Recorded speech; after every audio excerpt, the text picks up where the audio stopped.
But Ish, what can't be fleeting? And then you're letting him lead you. It doesn't matter how you feel. Saying he's led by God, but you feel like God is not telling y'all that. Do you still follow him? You said something interesting, Ish. You just said like men don't think the way that women do. So it almost sounds like you don't fully trust their expertise. So how could you successfully be led by? So the majority of men don't have kids. Y'all are picking wrong. Y'all are literally picking the minority. Every man that's on this panel, y'all have more kids than all of us women. 51% of black men are single and childless. Excuses for the statistics. The statistics don't bode well in your favor. So you say things like, okay, are they shooting blanks? Or they because men, I don't feel like men are overall passive aggressive. The majority of men. Do you think that silence is that passive aggressive? Because we will do that. Yeah, because there's niggas that'll use that as a way to trigger a woman. Like, because a lot of time a woman will tell you, like, when you're silent, it makes me feel like I'm ignored. So a nigga will do that intentionally.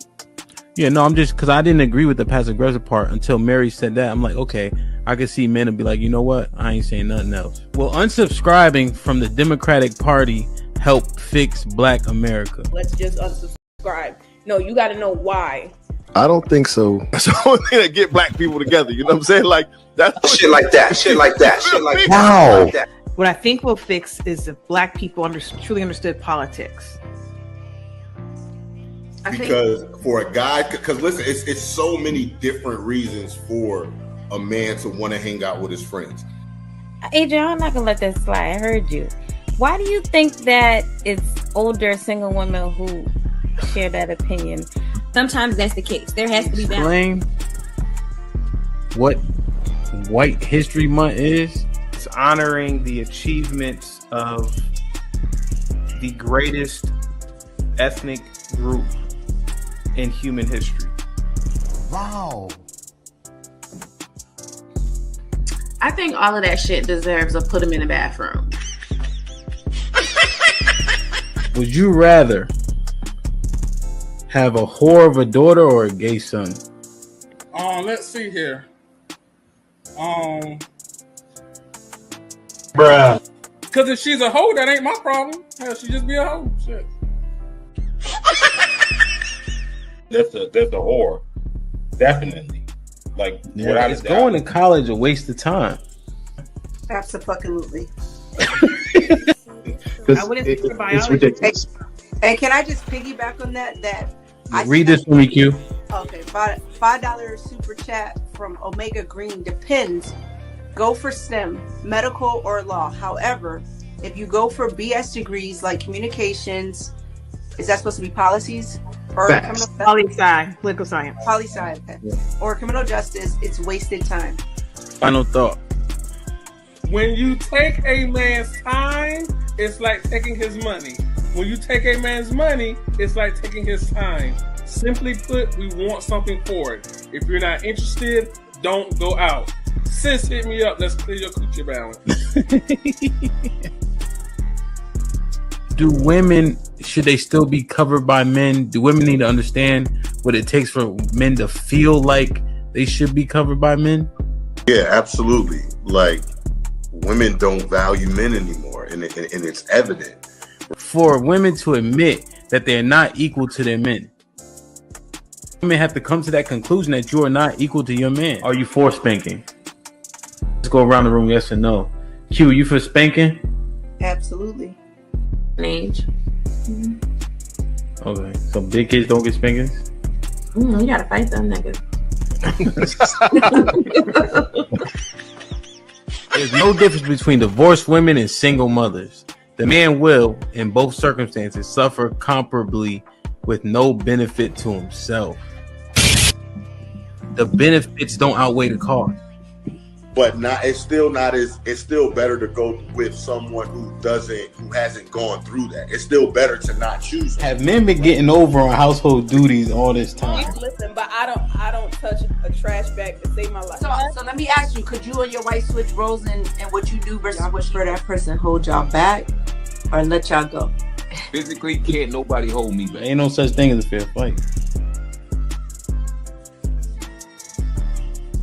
But Ish, what can't be fleeting? Direction, choose your own path. You know, this is the home of We Major, Me Frosty, Unfamous, and the restricted clothing brands. Let's get it.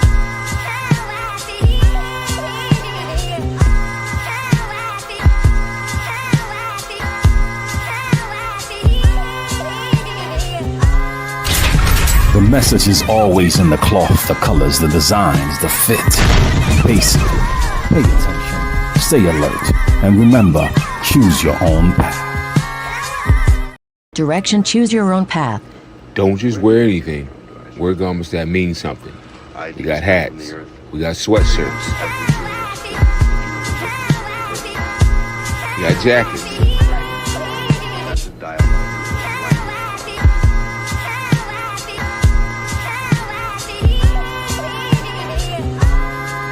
We even got hoodies.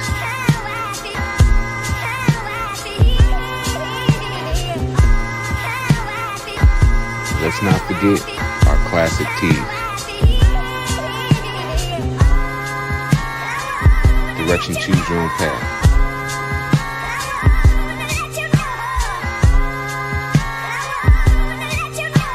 The message is always in the cloth, the colors, the designs, the fit. Basic. Pay attention. Stay alert. And remember, choose your own path. This Might Be Risky sponsorship package is here. Have your ad run on our live streaming episodes, linked in the video description and attached to our many hot take clips. The channel is fast growing with thousands of views and subscribers. Don't miss your chance to grow your business on one of the fastest growing platforms on YouTube. Join the family today. This Might Be Risky. Email us at thismightberisky@gmail.com if interested. Hashtag Indeed, hashtag do the right thing.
It's a stampede! DJ Ham the Stampede. DJ Ham the Stampede.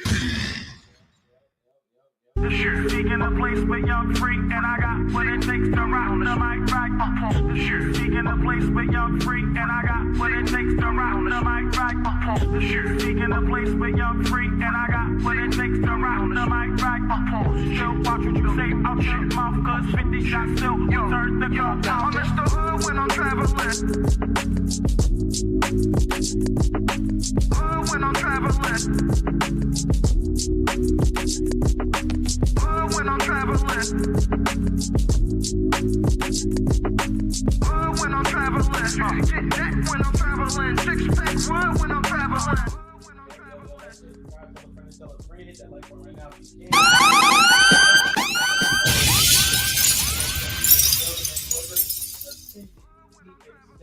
I hope you had a good time, as much fun as I did. For sure. Wow.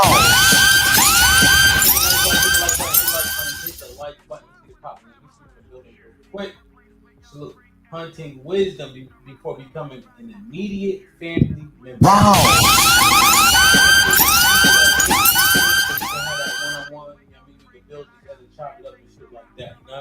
Shit like that. Shit like that. Shit like that. Shit like that. Shit like that.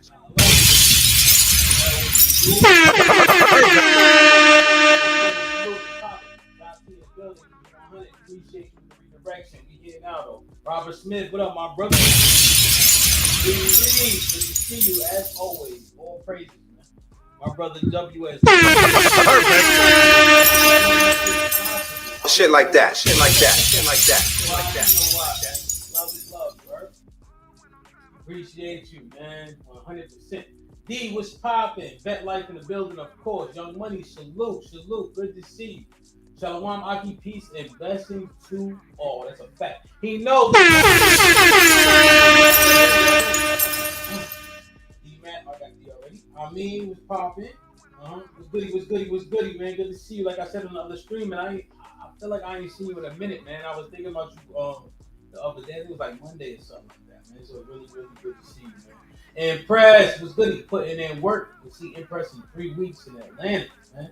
Daly was popping. Okay, Daly in Boston. Okay, Beantown, salute. Once again, Impress putting in work. You see. Nightbot not acting up. That's always good. Early bird tickets are definitely gone. Make sure you get your tickets, please, man. It's about to be a full house. About to be packed. We're about to have a ball. I'm trying to tell you. Call me Queen T in the building. Good morning. Salute. Judah. What up, buzzing, bird flip a dozen. Holla at your boy, you thought your cousin was. Whoever got blessed with it, please maintain it. When I tell you there will be a value add to the membership even more than there already is, you are not exaggerating. Jay Miller, what up, son? How you, man? Good to see you. Miss Bell's in the building, of course. Quincy, what up, my brother? And Ren, Shalom, Aki was popping. My mic is low. Check. Y'all couldn't hear me?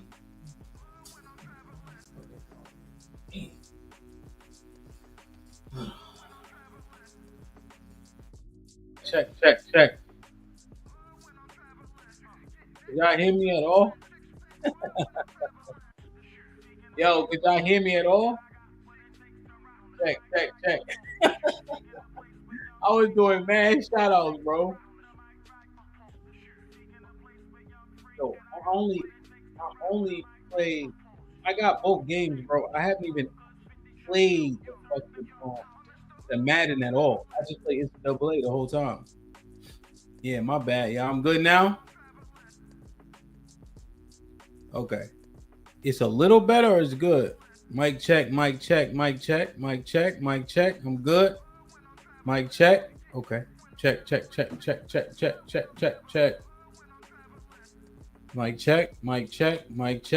check. Good now. Like, share, subscribe, tell a friend and tell a friend. Hit that like button right now if you can. That helps the channel the most. All right, good. Let's do it, baby. Perfect. I wasn't really saying a whole lot. Well, I was saying a lot, but in terms of yeah, I was saying what's up to everybody, man. So salute. I still want to go through, but I got mostly everybody. Yeah, thank you, MS Best. So when I was DJing, I had it plugged into my board. The sound was coming through my board specifically, and I had my mic on that. So y'all could probably hear me, but not supremely like you can hear me now. Okay. Yeah. The on button is wow. Now I had to change to my focus right. I had it on my Red 5 and shit. But I'm here though. You know what I'm saying? So let's get down to business, man. First and foremost, all praises to the Most High God, man. I appreciate everybody for being here. All praises. Thank God it's Friday for sure, man. I hope y'all able to relax over the weekend and do something productive. Let me take your $5 ass outside, do some working out or some shit like that, you know?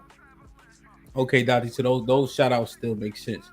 CJ, Dottie, I got Mel already, Princess Cammy, Sporties. Lausanne was popping. Robert W, I see you. William Chandler, salute. The real Hugh was popping. GA in the building. You know what I'm saying? Red Scorpio, MS Best, of course. Tezzy was popping. Salute. Soulzon, what up? So, Alexis from Texas, I see you.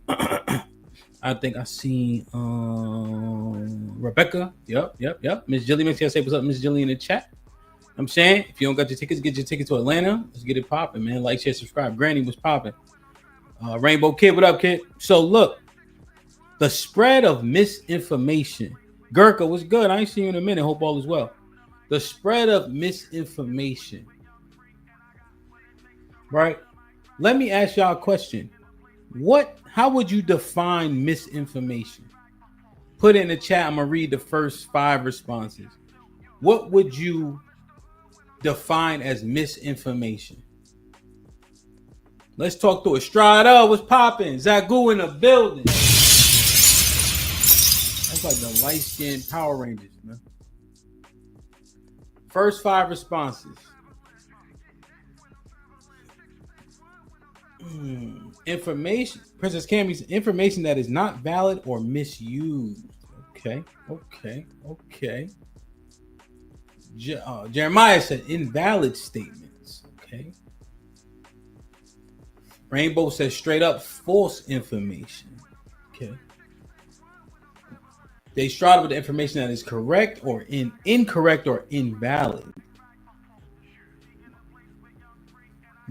Opinions they try to speak as facts.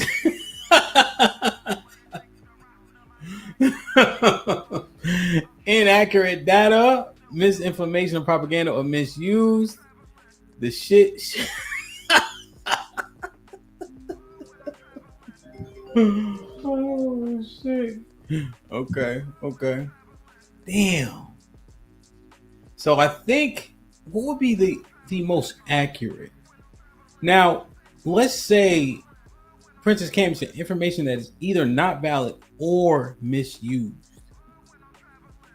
He knows that straight up lies. Let me ask you guys this question.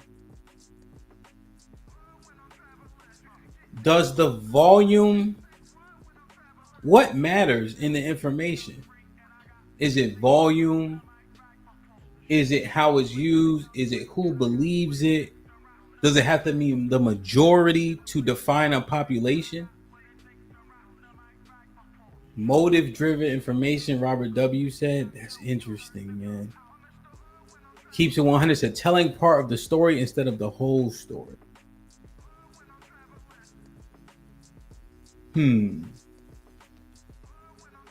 So look at this. JJ, what up? Shab, what up?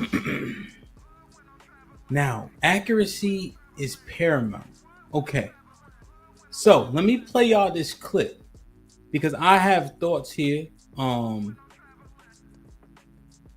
But I want to show y'all this clip first and foremost.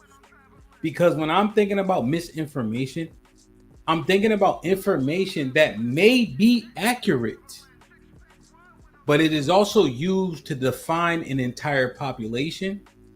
And based on that population specifically, it would be inaccurate or not applied to the majority of that population. Right? So if I say black men are X, then boom, it is true based on the statistic, right? However, if the number is nominal, do I still get to use that information and characterize black men as such.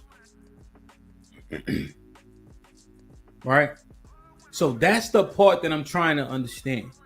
You know, not to say that we don't address the minority, but the minority is consistently being used in nearly every statistic to define the majority. T-She, what up? Walk, what's goody? Walk said it. Information with intended malice. Prime, what's good, kid? MS said, okay. The battlefield of ideas, there's no place for artificially calling something misinformation, especially by one side only. Okay.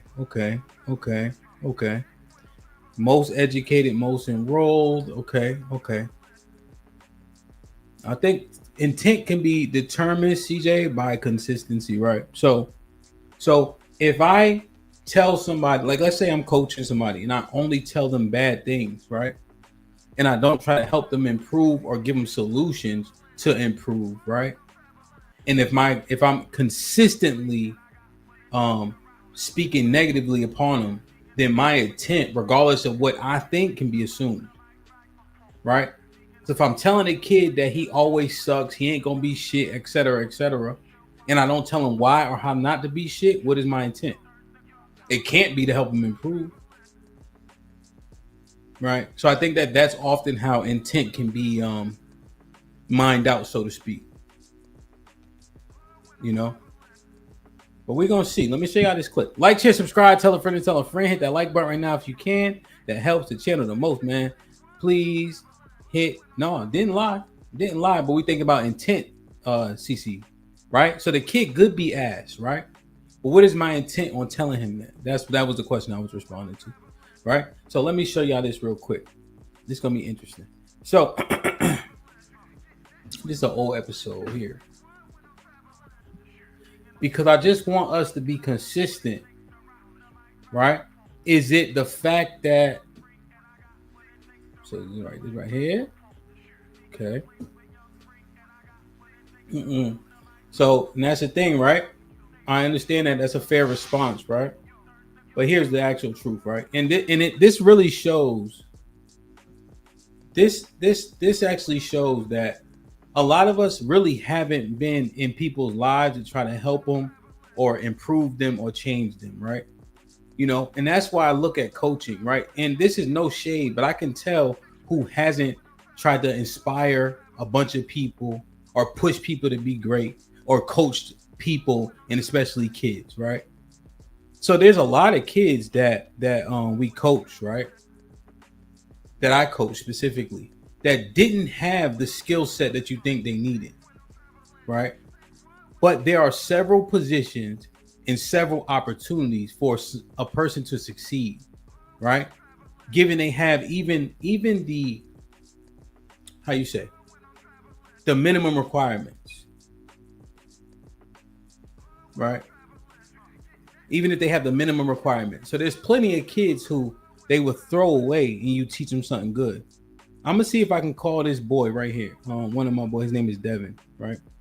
So when I first came to the freshman team, right, he was playing and he was like third string, you know, but I'm running all of them through the drills because I don't have a bias, because I didn't coach them in Little League. I don't know which Little League feeder program they came from, but because they came from specific programs, specific coaches were like, okay, this person's going to be good. This person comes from a shitty program. So I'm not going to invest in him, you know? But if you run them through the same rigmarole, you actually be surprised what people can yield, you know? And then you have to allocate them correctly.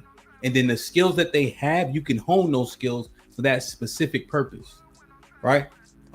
If you guys ever heard of, I can't think of his name, but it'd be irrelevant to most of y'all anyway, right? So I think you'll be surprised what you can yield, you know, from people. Now, to your point, I told most of the kids they ain't gonna play no college football, you know, but they can be good and serviceable for, you know, the high school level. But let me show y'all this, see what y'all think. Hit the like button, hit the like button, hit the like button, man. It's an old ass episode. Yeah, that's cool. Let me do this. Let me get Flora and Aaron, if you don't mind. I think it is her first time on the panel. Flora, what's popping? I lost my voice, so just give me. I have one thing to add here, and this is where interpreting stats, has to come into the conversation. You can't just read them out loud. And so here's the issue with what Fantastic is not getting is that it's not about what percentage of Black people are criminals. It's what percentage of murderers or deleters are actually Black. And why would you be comfortable overrepresenting that population? So that's all I had because my voice is gone, but you have to be able to interpret. Oh, I don't think it's about being comfortable. Hold on. Don't start that jumping in shit, please. You didn't even say hello, by the way. Well, I always say hello to you last, but what's up, Ham? Yeah, good job, Playboy. Can I address it, Ham? I guess I just wanted to clarify your sentiment, Flora, that you pulled was that you thought there was a comfort level with overrepresenting that. Yes, because every time it's brought up, the diversion is, oh, well, it's not the percentage of Black people, but it's why would you be comfortable as a male group being overrepresented in a statistic about the leaders? Okay, and who do you think? Smaller group of this country. Like you said, overrepresentation. So, Flora, who do you think was most comfortable? Because I mentioned the nominal first. So you think it was me, or you think it was me, my Fantastic, and myself? I mean, in general, I would say it was in response to what Fantastic was saying, because it just sounded very there was always a diversion to the whole group of Black people, but we're talking about the people who are actually doing the deleting. Why would you want to be comfortable overrepresenting that group when you're you're one of the smaller groups of men in this country?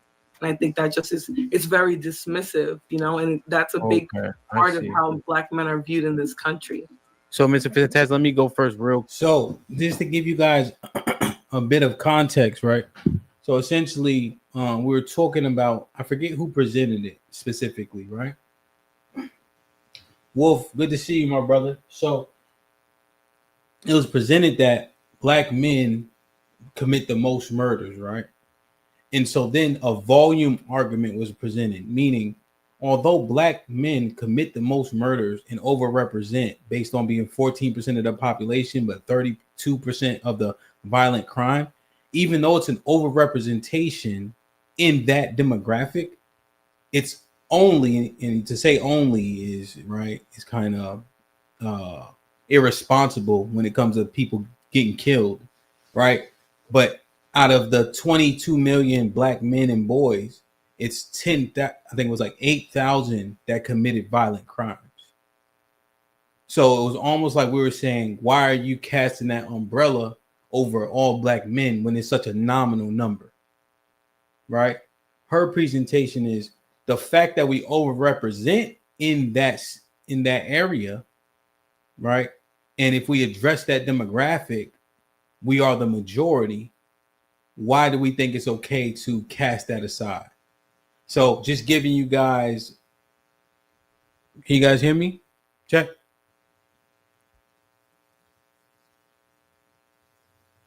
Can you guys hear me?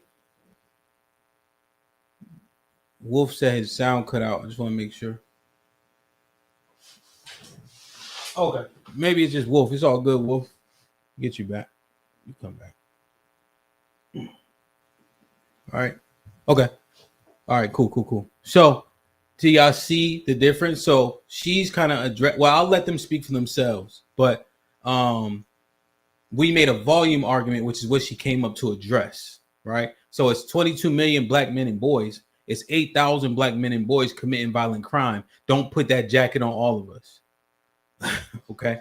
Don't put that jacket on all of us, right? So that's what she came up to address. So I'll let it play so y'all can hear this. This is an old episode. Y'all probably never seen this one before. I'll put this link because this clip right here is 40 minutes, but the actual link to the full live stream is in the description of the clip too, right? So now, Robert, here's the key, right? Right? Here's the key. The motive in which the information is being presented, how much does that matter? Right? So, yeah, see, I know you was probably here for this, CC, right? So take this walk with me, right? Does the motive of the person that's talking, right? matter to the information that they're presenting? Put a 1 if yes, 2 if no. Does the motive of the person presenting the information matter? 1 for yes, 2 for no. Right? Which I think the motives of the person who presenting the information. Let's say the information is accurate, though, right? The motive matters overwhelmingly so far. All ones with the exception of Jeremiah so far. Okay, so everybody else said 1.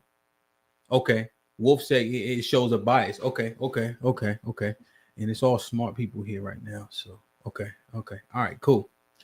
So we got more 2s. Brandon, Rainbow, Jay Miller. Okay, 2. Remy, what's popping? Okay. All right, so let's look back into this. Quick. I see what you're saying. I understand how it can be perceived because we actually complain when the women do it, right? Because it could feel or be perceived as a deflection, right?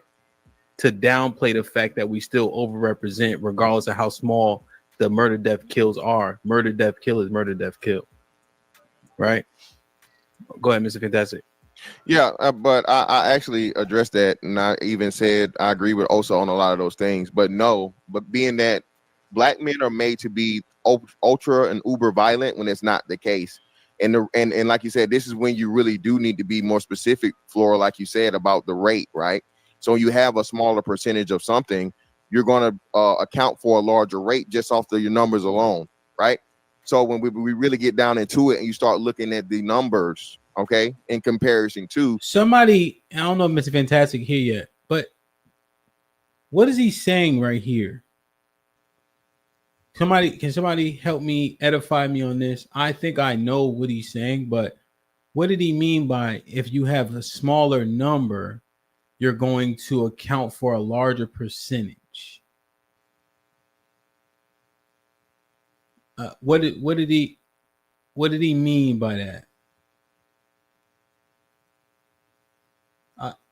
Yeah, I think in a smaller number. So if there's 100, if there's 10 people, if 2 people do a bad thing, that's 20%. So in a smaller number, so if it's only 10, then I could see how the percentage could increase.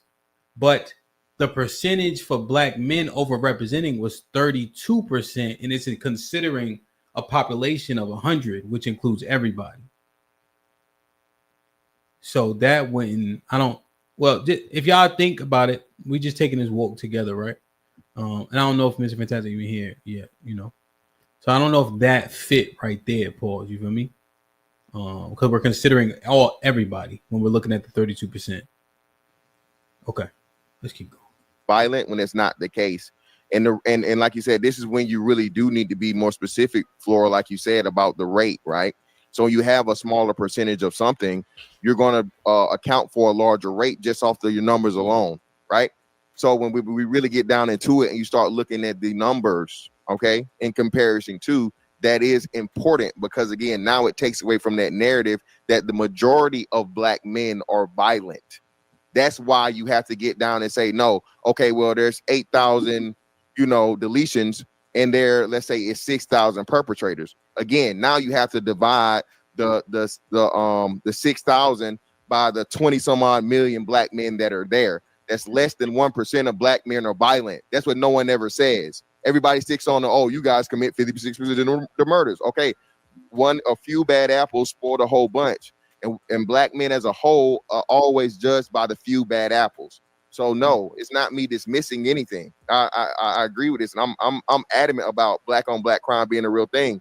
But at the same time, in the sake of Black men, I cannot let this Black men are the abusers, which is not true. Black men are violent crimes and all these different things. But again, there's a small, very, very small percentage of Black men that make up those large numbers. Same thing with the prison population. You put together the criminals and all this other stuff. That's less than 1% of Black men, even at 700,000 of them. Yeah. So now let me ask you guys a question. Does the percentage matter? Meaning, so if is it the minority that means you can discount the stat, or does it have to be an extreme minority for you to discount the stat? Right? So even if I'm gonna let her expound on her thought. But so what do we consider? So does it have to be a nominal number or the minority, in which case we can push it aside? Yeah, MS, that it just sounds, the reason why I'm laughing is because you see how you said it is true just simply in a vacuum, but when we're talking about this stat, it's just funny how it's written, you know. So do you think what can be casted aside? So it has to be an extreme minority, so it has to be a nominal number in order for it to be cast aside, right? So okay, so it's not it can't just be a minority. CJ said it depends on the results from the minority. Okay, so CJ, let me take this walk with you, right? So you're saying 8,000 black men committed 10,000 murders. At that point, because the results are murder and it would be seemingly bad, then we have to take that jacket? Or is it, so what based on your logic, which one would it more be then, you know?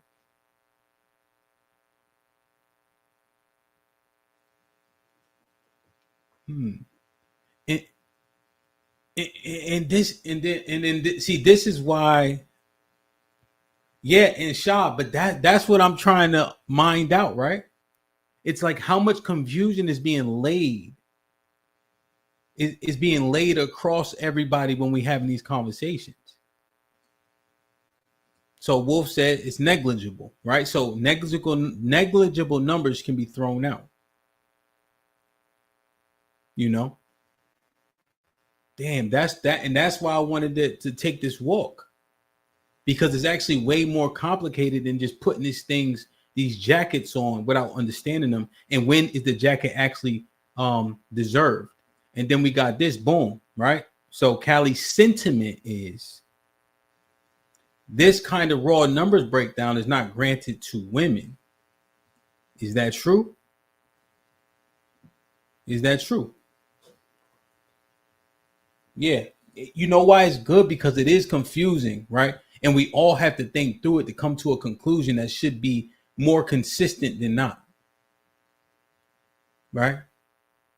So again, looking at impact, right?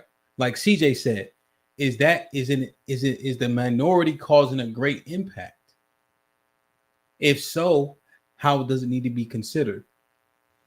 Because 10,000 bodies, catching 10,000 bodies, do we just throw that out when you're talking about people killing each other? You know? Damn, let me read these real quick. Aaron with the $2 says, so there's more non-violent black communities? I think the community, and that's the interesting thing, right? The community would be considered violent. CJ with the tells us, I sent you a message I think is pertinent to the convo. I'm not reading nothing right now, brother. All right, let's keep going. So Jay Miller, that may be the conversation, right? That may be the crux of the matter, because we're looking for consistency. But can we ask for consistency if the numbers, because they're different, right? Your ideology in terms of volume can change, right? Even if it's a minority. If it's a extreme minority, that's the thing that you maybe can dismiss. But what if the damage is great? Damn. Okay, let's keep going. So can I just respond to that really quickly? Go ahead. My point. So here's the issue again, right? You're not really interpreting what we're talking about. You're diverting to the whole group of black people. We're talking about people who are committing murder, deletion, whatever you want to call it, right? That's the important stat here. You shouldn't care about how you compare to the whole group, right? We're talking about how you represent murderers. And if you're comfortable being 13% of the country and representing half of the murderers, there's an issue there, right? That's the culture where we're very dismissive of this violence that's going on in the community. There's nobody checking it really. You're saying it's the small percentage of the community, but you're still in this country, you're the majority of the people who are being processed for it. We can argue that, you know, there are some who are innocent, but how are you comfortable being 50% of the people in this country who are arrested, charged, whatever? When you I see. So wait, so Florida. So that actually resonates. I understand. It's almost like saying this, Flora, correct me if I'm wrong. Murderers are their own demographic, right? Essentially, like let's say they were totally different people, like Orange. Well, out of the Orange people, yeah. Yeah, well, yeah, but, so yeah. That's a criminal demographic. Criminals to the general population. We're talking about of the criminal. But let me regurgitate it. Two different interpretation conversations. Yeah, so let me regurgitate it, right? Because that I understand. So demographic is criminals, right? Demographic is murderers, and so in that demographic, we overrepresent, and we don't even got enough people to do so. So you are also separating them from the good people. You ain't even saying that, but you saying murderers are murderers, and more than majority of them are us doing it. Yes, absolutely. Okay. And when are you ever going to be able to stop a murderer from murdering? That's what I'm saying. And that's why it goes back to what I said and what I told Osa. It's only two things that stop criminality. It's the 3 C's. You have culture and you have consequences. Black people don't have the culture, and they're not willing to back the consequences to get these niggas off the street. Y'all still complaining about the 94 crime. What are we talking about that we don't have culture? Because I'd argue that we have a negative culture now, right? It used to be positive, and at some point it became perverted into this rap, pimp, whatever type culture. And that's where now you're comfortable being 50% of the people in this country who are convicted, whatever, of murder. So I think that's a cultural issue right there that you should be focused on versus saying we just don't have a culture. Well, let me address this for the first time. You say people being violent. Well, just let me address this for the first time. You keep saying I'm comfortable. I'm not comfortable. I'm a realist. It's called acceptable losses or something that's just going to happen. Real quick, Mr. Fantastic. I think what happens to your points is though you name so many reasons why they almost miss the point itself. Because you'll be like this and then this and then this and then this. Just like use one of the examples, and I think we can grasp it more. Okay. Well, I like to call I think things from a military. What's the name? Right? Yeah, I got you. Military strategy. Okay, you go into the battle. You know that you're going to lose X amount of people just off the strength of the numbers. Right? You set up and you plan for those numbers. Unfortunately, that's what Black people have. Until we do something to change from our cultural, our legal, our just mental standpoint of how, stop snitching and all this other shit and get rid of that is never going to change. So it's just something you have to deal with and live with, unfortunately. Shouldn't your focus be on changing your comfort levels with the violence? This is why I say comfort, because you're saying, hold on, because you're saying, let's just deal with it. But I'm saying you sound very comfortable with being a very violent population because you're saying, let's just deal with it. Why isn't your approach, let's change it? I literally just said we need to change it through consequences and culture. We're going to just have to deal with it. That implies that you're going to stay there. No, so that implies that your words. Hold on, well, let him go ahead and address that last point because that was because if it's fantastic, I heard the same thing. You ended with deal with it, so that's what she like. Well, why is that the last sentiment? Because it's the reality of the situation. HAMP, the what is it? Department of Motor Vehicles is going to tell you there are going to be 225,000 vehicle deaths per year, bro. That is just unstoppable. That's what trends. This wonderful thing about stats and statistics is that trends and there's numbers. You have to accept the numbers, and that's what a lot of people you get emotions and things to these numbers, but the numbers just are what they are. Until the numbers change. Again, I'm not trying to put an emotional attachment into this. Okay, I've been living 40 years. Murder. So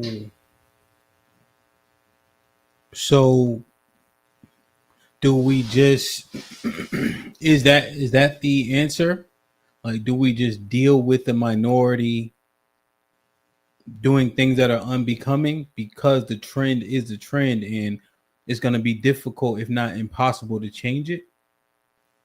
Like, is that how things actually work, or can we effectuate change, or do we cast those people aside even though there's an overrepresentation, and we are all likened to that. Now, there was one comment, and I apologize who said it, but I forgot who said it. I apologize. I just read it. It said, damn, what did it say? It said, oh, the behaviors. Yeah, but you kind of can't say both, right? Tea leaves, essentially, because you either deal with it or you let it ride, you know? So it's hard to say both in that instance, right? Now, I think he says the only way it will change is with culture and things of that nature. But because of the trends, we just deal with it. So I think he said the ways it could change are X. But because we're trending in such a direction, it's not going to change. So we just deal with it, you know? So I don't think he double talked. I think he said it in two different contexts, right? The remedy is unlikely. So here's what the reality is going to be, you know? Now, one person said, in terms of why the women don't get the same grace for looking at the raw numbers, is because the majority of women seemingly exude the same behaviors as the women that are doing the things that we consider negative in the statistics. So because they have similar behaviors as the women in statistics, they don't get the same grace pass for volume. Is that true? What y'all think about that? Now, one thing me and Miss Fantastic and I have talked about, him and Aaron too. Darius, what up? AC, what up? Zagu, what up? Prime, what's goody? Was we have very similar modus operandi. So if I enter a spot, if I see my people, if I'm around my people, it's a different type of response or different defense or mechanisms, or how vigilant I am will change based on where I'm at and who I'm around. And I could potentially exude similar, if not the same behaviors to the people that are doing the things that are unbecoming if I need to. Do we, even though we not criminals per se, right? At least not right here, right now. Do black men exude similar behaviors in terms of aggression as the black men who are out in the streets? Do you think that's true for women and false for black men? So let me ask you a question, guys. Put a 1 in the chat. Sorry, everybody. Put a 1 in the chat if you think black women exude the same behaviors as the ratchet black women. You think that's true for black women? The majority of them exude the same behaviors? Put a 1 in the chat if you think just the regular Joe Schmo black women exude the same behaviors as ratchet black women, and you can't tell the difference, essentially.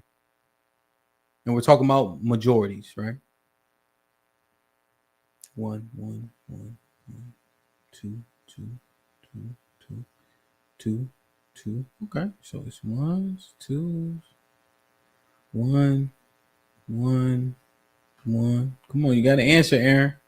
Rozan said 1. Pace said 1. 1. Nat said 2. So it's slightly even.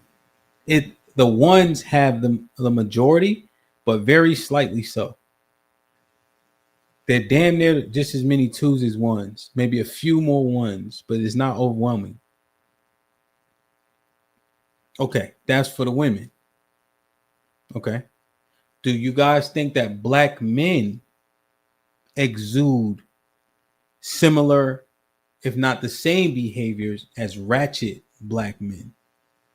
Ratchet, hood, whatever you want it, right? Just so you can answer the question.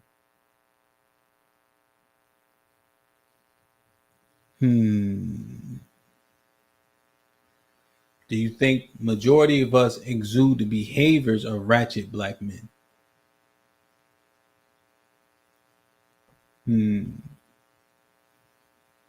So 2s, 2s, 2s, 2s, 2s, 2s, 2s. Okay, so no. So it's probably 4 1s.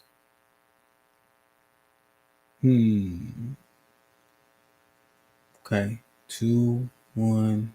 Okay. Damn. Okay, hold that thought. Let's see what else they got. they have the same level of preventability or whatever you want to call it. You think a vehicle crash can't be changed, and so the rate of murders in our community can't be changed either. Because a vehicle crash a lot of the times can be just a moment's dance, right? It can be a coincidence. It could be just 3 coincidental moments that came with vehicles colliding. And you're talking about a cultural crime rate, and you're saying that can't change. It's stagnant in the same way that's something that can happen to anyone at any moment. So I'm just asking, how do you correlate those two things? I'm correlating. So hold on. Y'all been going back and forth a little bit. I just want to get Aaron in. Yeah, well, Aaron been waiting. Now he been chilling. If he wants to concede, you sway quickly, but I think he kind of been waiting because I also want to catch his drift on what Flora is saying, because that I'm disheartened by that logic. Not saying Mr. Fantastic logic is off, but if he's right, that fucking sucks that we can't change it because trends are trends. That is disheartening. So, Aaron, what are your thoughts on Sway? Not that long-winded, but you never know.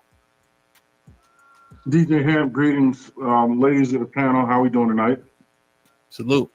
Thanks. So I think real quick, we got to stop using the word comfort. I don't think we're comfortable with things being the way they are. I think in order to cut a head off a snake, you first have to identify where the head is, and then you have to sharpen the knife before you. So that's kind of just the crux of this particular, and then it goes on. I think the conversation is good. I'll drop the link. Just save it when you guys can so that you guys can watch the rest of that later. Now, let me show you this, right? Just looking at consistency and logic. How is information being applied and used, and what is misinformation? Again, should we start really minding through it before we just leverage it against an entire population, right? Because I think that people leave a conversation majority misinformed as opposed to having all the information to make a logical decision based on what they do next, right? So if the women say black men ain't shit and do all this other, right? But then we don't mind through the information to where, okay, that's 20% of black men. That's 5%. That's 1%, right? So now when these women move around in the earth, are they making educated decisions on dating black men, or are they making misinformed decisions based on what information they were given? So let me see. And I just think that that's what we're trying to do. That's what we're trying to understand. So this one here, like, share, subscribe, tell a friend and tell a friend. Hit that like button right now if you can. That helps the channel the most. My brother Jonathan in the building says, I think it's not granted to women because you'll have basic, average, regular women who Netflix can chill or have the same behavior as the ratchets. They may not have green wigs on, though. Okay. John, that's what said. Okay, you put it in the super chat. Okay, so that's what I was alluding to. Okay. But again, if you misinform people, how are they going to go out into the earth? Right? What are they going to assume about people if we're saying it authoritatively that black men do this, black women do this? What is going to be an outlook of a person that's looking to approach, court, date, be around those people? You know? Yo. Okay. Ezekiel Ben Israel with the $20 says, support the stream, hit the like button. Shit like that. Shit like that. Shit like that. Shit like that. Hit the like button, hit the like button, hit the like button. Salute to my Ak Ezekiel Ben Israel, who gifted the first 20 ball of the day. Where is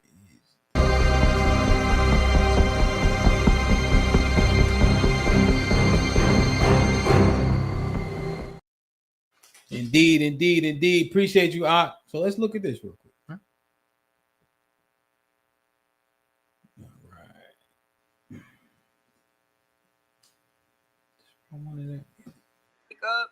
And it's like, if that woman not giving up no cheats, nigga ain't gonna be with them kids. Niggas be about the kids.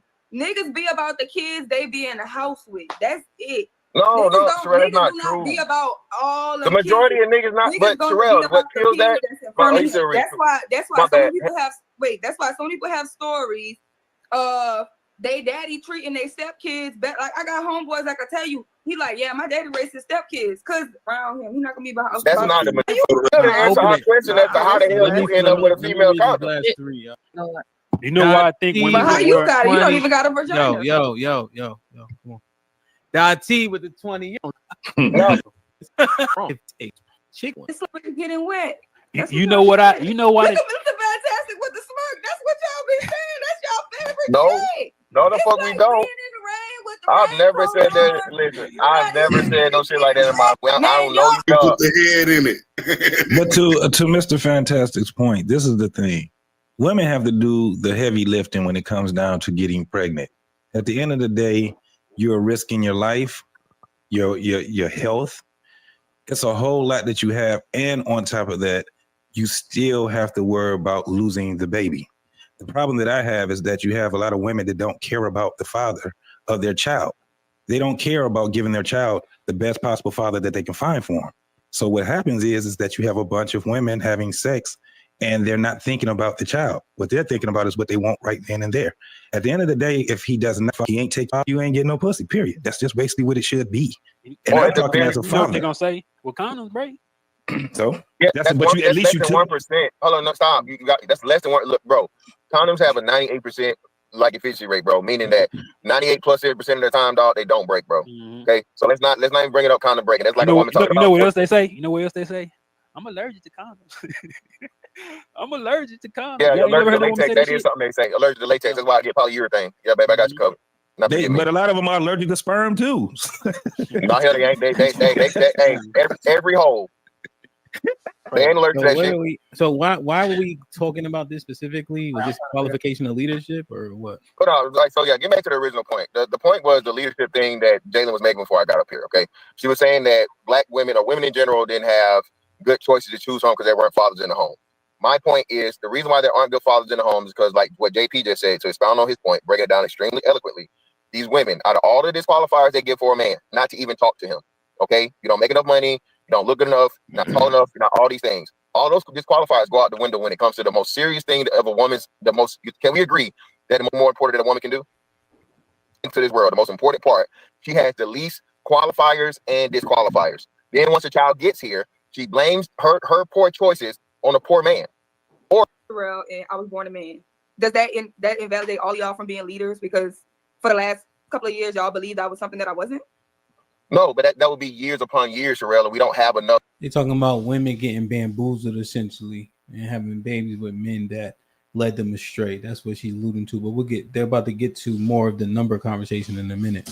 No, I'm telling you, niggas be lying for years. No, but Sherelle, that would be a good point. Sherelle, if it was taken on average for a bitch to get pregnant for years, I would understand. But I do think that women get pregnant too fast. Thank you. Like that's what I'm saying. I think if you don't even know him for like 2 years minimum, you shouldn't have a child for him. So because I do feel like it's easy to lie them first 90 days, but they get hooked on this might be risky. Official fantastic. Them 90 days. But listen, but according to the this might be risky platform rules, majority minority of these women are getting pregnant within a year. Yeah, the majority of them get pregnant within a year. Thank you. So again, she's not doing her due diligence, like I said, making poor decisions and more poor choices. Let Jalen clarify that. Shaw wanted to ask Mr. Fantastic soon. I brought it up in the first place because the question was, can women be effective in pointing out good male leaders? That's why I brought it up. If you're delegating a responsibility that changes the trajectory of your life on another person, why would you want her to think you're a leader? You're putting her decision making of your life in her hands. She has the power to change your life trajectory, and yet you are still a leader somehow in that dynamic. That makes sense. He wouldn't be a leader. But hold on, I'm asking a question. Wait, how does she have the right to change your life, your trajectory? What you're saying about what? By having a kid? Yeah, unless you're good male leadership. Out here, them bad black men. We agree on that too, right? So how? The small percentage of men are black men populating the black race, but we don't have the 100% think about this shit. All right, so this right here, right? Go back and watch this episode. But this is kind of where we started getting into what we're talking about today. Well, it's a substantial amount. We said you're talking about the ones that are single mothers. I don't know. You're talking about 100% black think about this shit. Think about this, bro. How the hell are we gonna argue the fact that there's a small percentage of men or black men populating the black race, but we don't have the same ideology about it's a small percentage of women because these same women just fucking the same niggas. No, that's not right, brother. 62% of women have children. The majority of black women have kids. I was gonna mention 62%. Hey, Mr. Mattel, I was gonna mention the pregnancy rate is declining. What do you think what do we attribute that to? Black women's pregnancy rate is declining. Well, the pregnancy rate declining is due to the pregnancy rate across the board is declining. Less people are having less kids. Cool. That doesn't but address still, what so hold on, wait. We're still at 62%. I gotta look that up. We're still, even with that being, we're still at the point where the majority of black women are still having children. So, but you know that across the board of all races, it's 60 and above. Well, no, no, I don't know about that. Yeah. Yeah, across the board, all races. Send me the link. The only thing about it, the disparity is that black women are having their children out of wedlock. Yeah, you're right. Okay, so all right, this is the first piece of information. I'll take this walk with me. Somebody use their smartphone or a pen, right? So Sherelle said 60% of women generally, on average, across all races, have kids. Okay, so all races of women, about 60% of the women have kids. One, is that true and doesn't make a difference to the conversation? Because when we say 62% of black women have kids, it seems like it's being leveraged as a negative. But does it change the outlook of said number if 62% of all women of all races have kids? So how is that leveraged? Is it meaningful in which way? Or does it render that number slightly moot or irrelevant if all women of all races, about 60% of them, have kids? Now, they did make a distinction, right? They did make a distinction that the black women, 62% of them that have kids, the kids aren't in wedlock. But I guess what we're asking is, if 60% of all women of all races have kids, then that, I guess you just got to throw that shit, like that don't even matter anymore. Because regardless of what race of women you date, they're going to have 60% of them have kids. But she did mention in black women specifically, 60% have kids without being married. 60%. Children at the same. Let me clarify. Yeah, look that up. Right? I was trying to look that up. Yeah, send me that stat or share it. So 62% of black women have children, or children are born out of wedlock. No, have children. So 62% of women have children. Period. So all out of 100% of black women, all black women, I think the age group goes from 15 to I want to say 49. So that, but you know it's going to be grow up as you get older because older women are going to have more kids. Well, 15 to 49. 62% of those women, 62% of women in that age bracket have children. Yes. Okay. So Cash said, so it looks here, of all women have kids. That's of all races, right?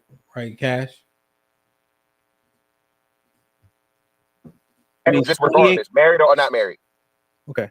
So that means, what is that? 38%? 38, yeah, 38% don't. 38% don't. 27% are married, right? And what's the man? Yeah. Oh, it dropped too. So he's right. House of Hypocrites is right. In the 2023 one, which is the newest one I found, it's 55% for us. Latinos are actually leading at 64%. We're at 55. White women are at 52. The lowest is the Asian women at 48.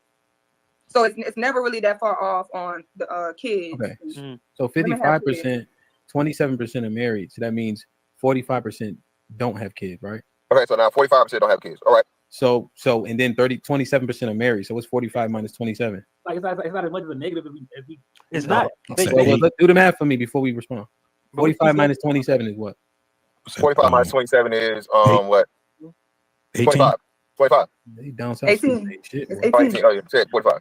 Down south schools ain't worth a motherfucker. Okay, so 18% that actually goes right to House Point specifically. It's a minority assessing a minority. No. Well, how you're conflating separate stats that don't have anything to do with each other. No. Well, we all right.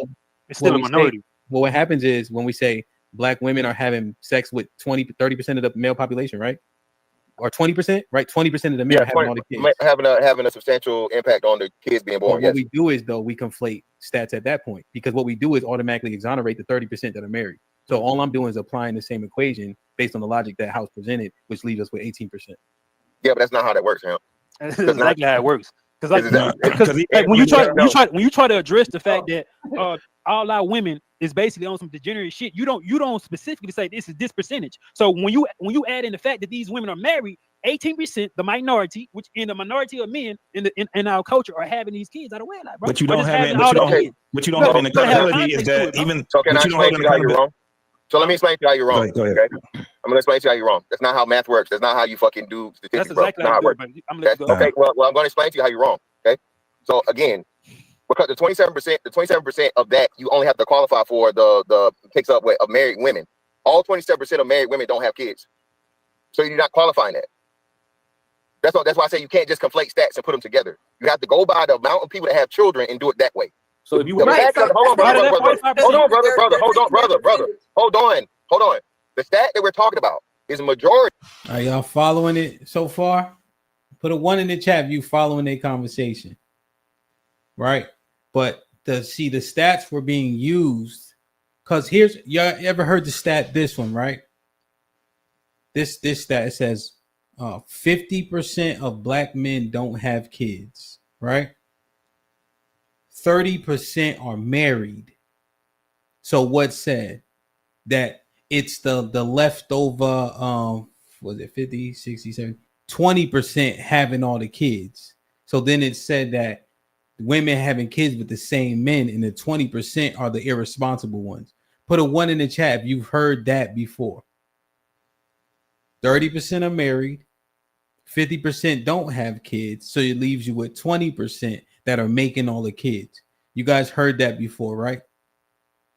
So then when those numbers were similarly used, it didn't fit in the same or similar equation, right? So if it was 27% of black women who are married, and then the 40% that don't have kids, it leaves us with X. But then that wasn't accepted, but it's quite literally the same equation, right? That's the thing that I want to understand. Like, how does that not work? And if it doesn't work, it doesn't work. But how does it not work if it's the same equation? And then when we want to edify people, right? But we're not consistent at the very least in equation, what are the people that we're trying to edify going to walk away with? Right? That's the part that kind of doesn't make as much sense. But I'm gonna let y'all keep listening to it just in case you hear it. Okay, even at 55%, right, of black women, 70% of those women still have kids out of wedlock. Okay, or have kids not being married. So when there's no way you're gonna get 18%, bro. It's just not gonna be that way.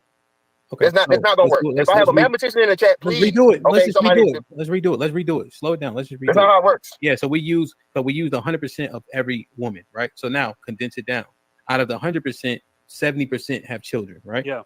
Okay. No, not 70%. He's saying now he's saying 55%. He's saying 55%. 55% have children. Out of the 55%, 62% of the 55 are born out of wedlock, right? No, 70%. So how you break down the percentages, out of 55%, right? You said at least 70% of so multiply 5, brother.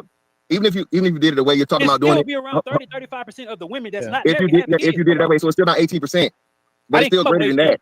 It should be a number somewhere on how many. It's still the minority, bro. It don't matter what.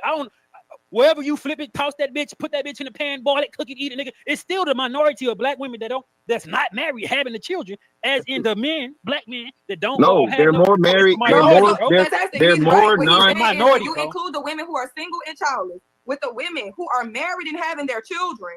They outnumber single mothers. Their percentages is higher. We're up. I'm bringing this shit almost to 50 to single and childless women. We're bringing that stats way up. We're not having children as teenagers no more. We're changing all this shit. Y'all talk. We're being the change that everybody's talking about. Millennial women are bringing that shit, and the generations under us, we is not having no kids and going outside like the old hoes. No offense to the old hoes, but I'm just saying. Yeah, but we are cleaning it up. So when it comes to but that's why the women who are getting married, it's more of us than it is of the women who are just having children as single mothers. They're the smaller minority. Yeah. So this is what I wanted to ask. It's not as small as 18%. Yeah. So the math is this. JT, you can go for sure. The math on it. So when you take the 55, I did it all based off of 22 million, right? That's about right for black women. 22 million. That's about half of 40 something, 45. Yeah. That's about right. So doing the math, breaking all the way down, using the percentages is 34%.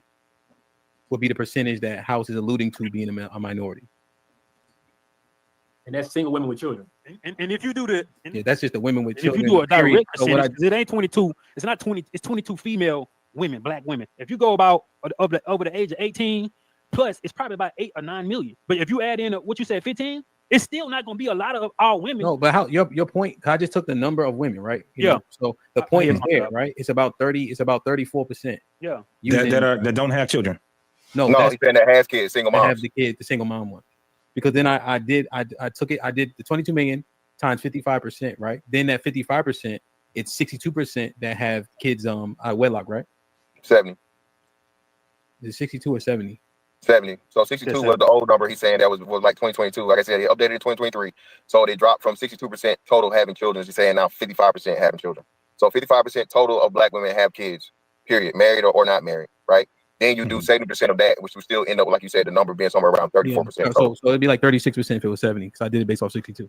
So 36% is the minority, and that's not even including all women. That's just women with kids. So the overwhelming majority of the women don't even have kids.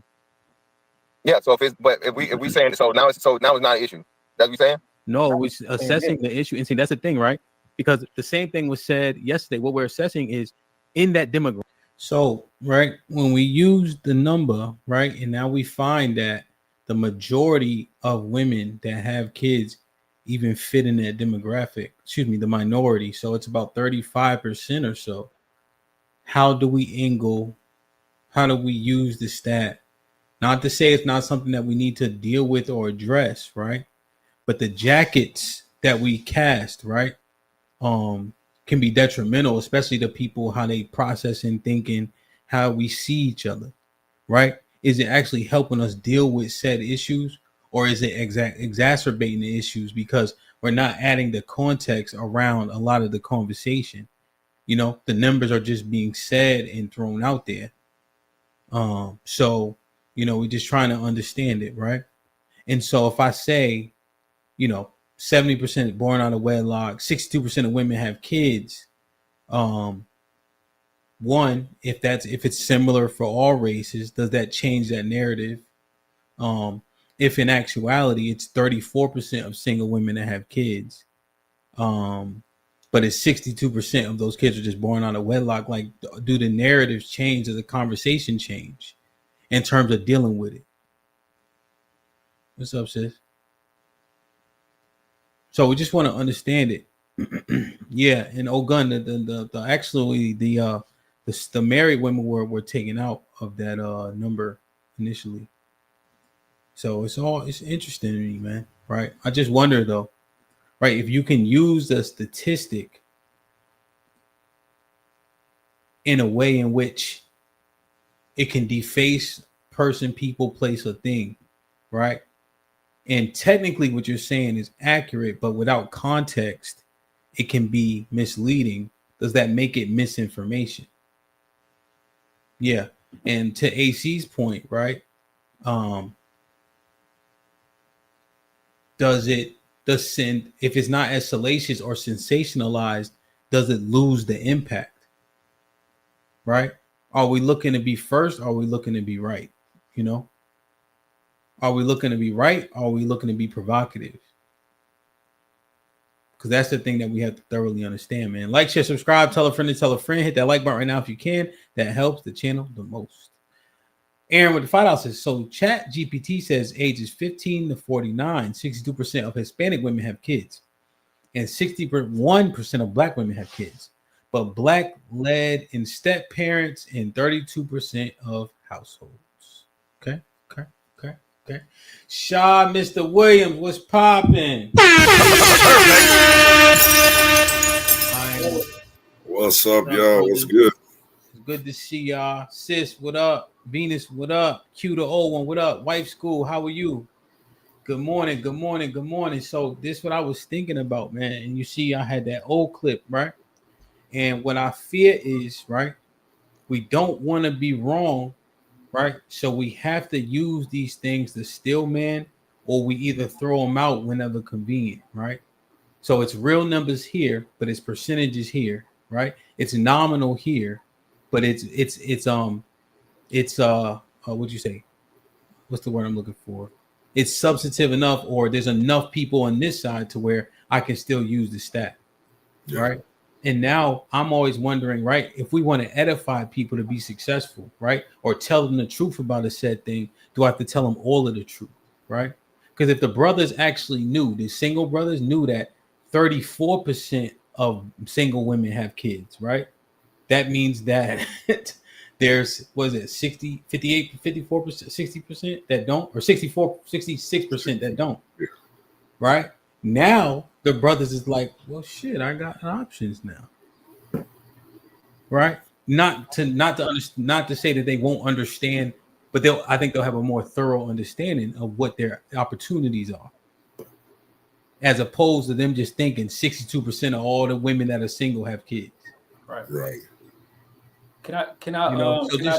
Let's process it down. And but that in the same way, right? We all ain't murder, killer, gorilla niggas. That's the overwhelming minority of us. Yeah. Right? Don't put that jacket on all of us for what? Right. Let them killing ass niggas put that on them. Don't put that on me. Yeah. You know what I'm saying? So, go ahead. What y'all think? I'm a Mr. William. Let me go first. Y'all go ahead. No, I'm a nerd out real quick, and I'm gonna be real concise. So, Hamp, I got a master's in public health. So, my focus was management and policy, but there was like an epidemiology, biostatistics track as well. So, one of my most memorable classes from school, we had a biostatistician to come from CDC, and we did an entire 2-week discussion about how people use statistics to lie. Right? So there are a few different ways that you can use stats to extrapolate for the larger population. There are things like sampling. There's something called confidence intervals. So there's a thing called a 95% confidence interval where there's a margin of error, which are numbers of 3%. And 95% of the time, your margin of error. So for instance, let's use the stat that Mr. Fantastic does talk about the herpes things, about 48%. 95% of the time, it'll be either between 51% or 45%.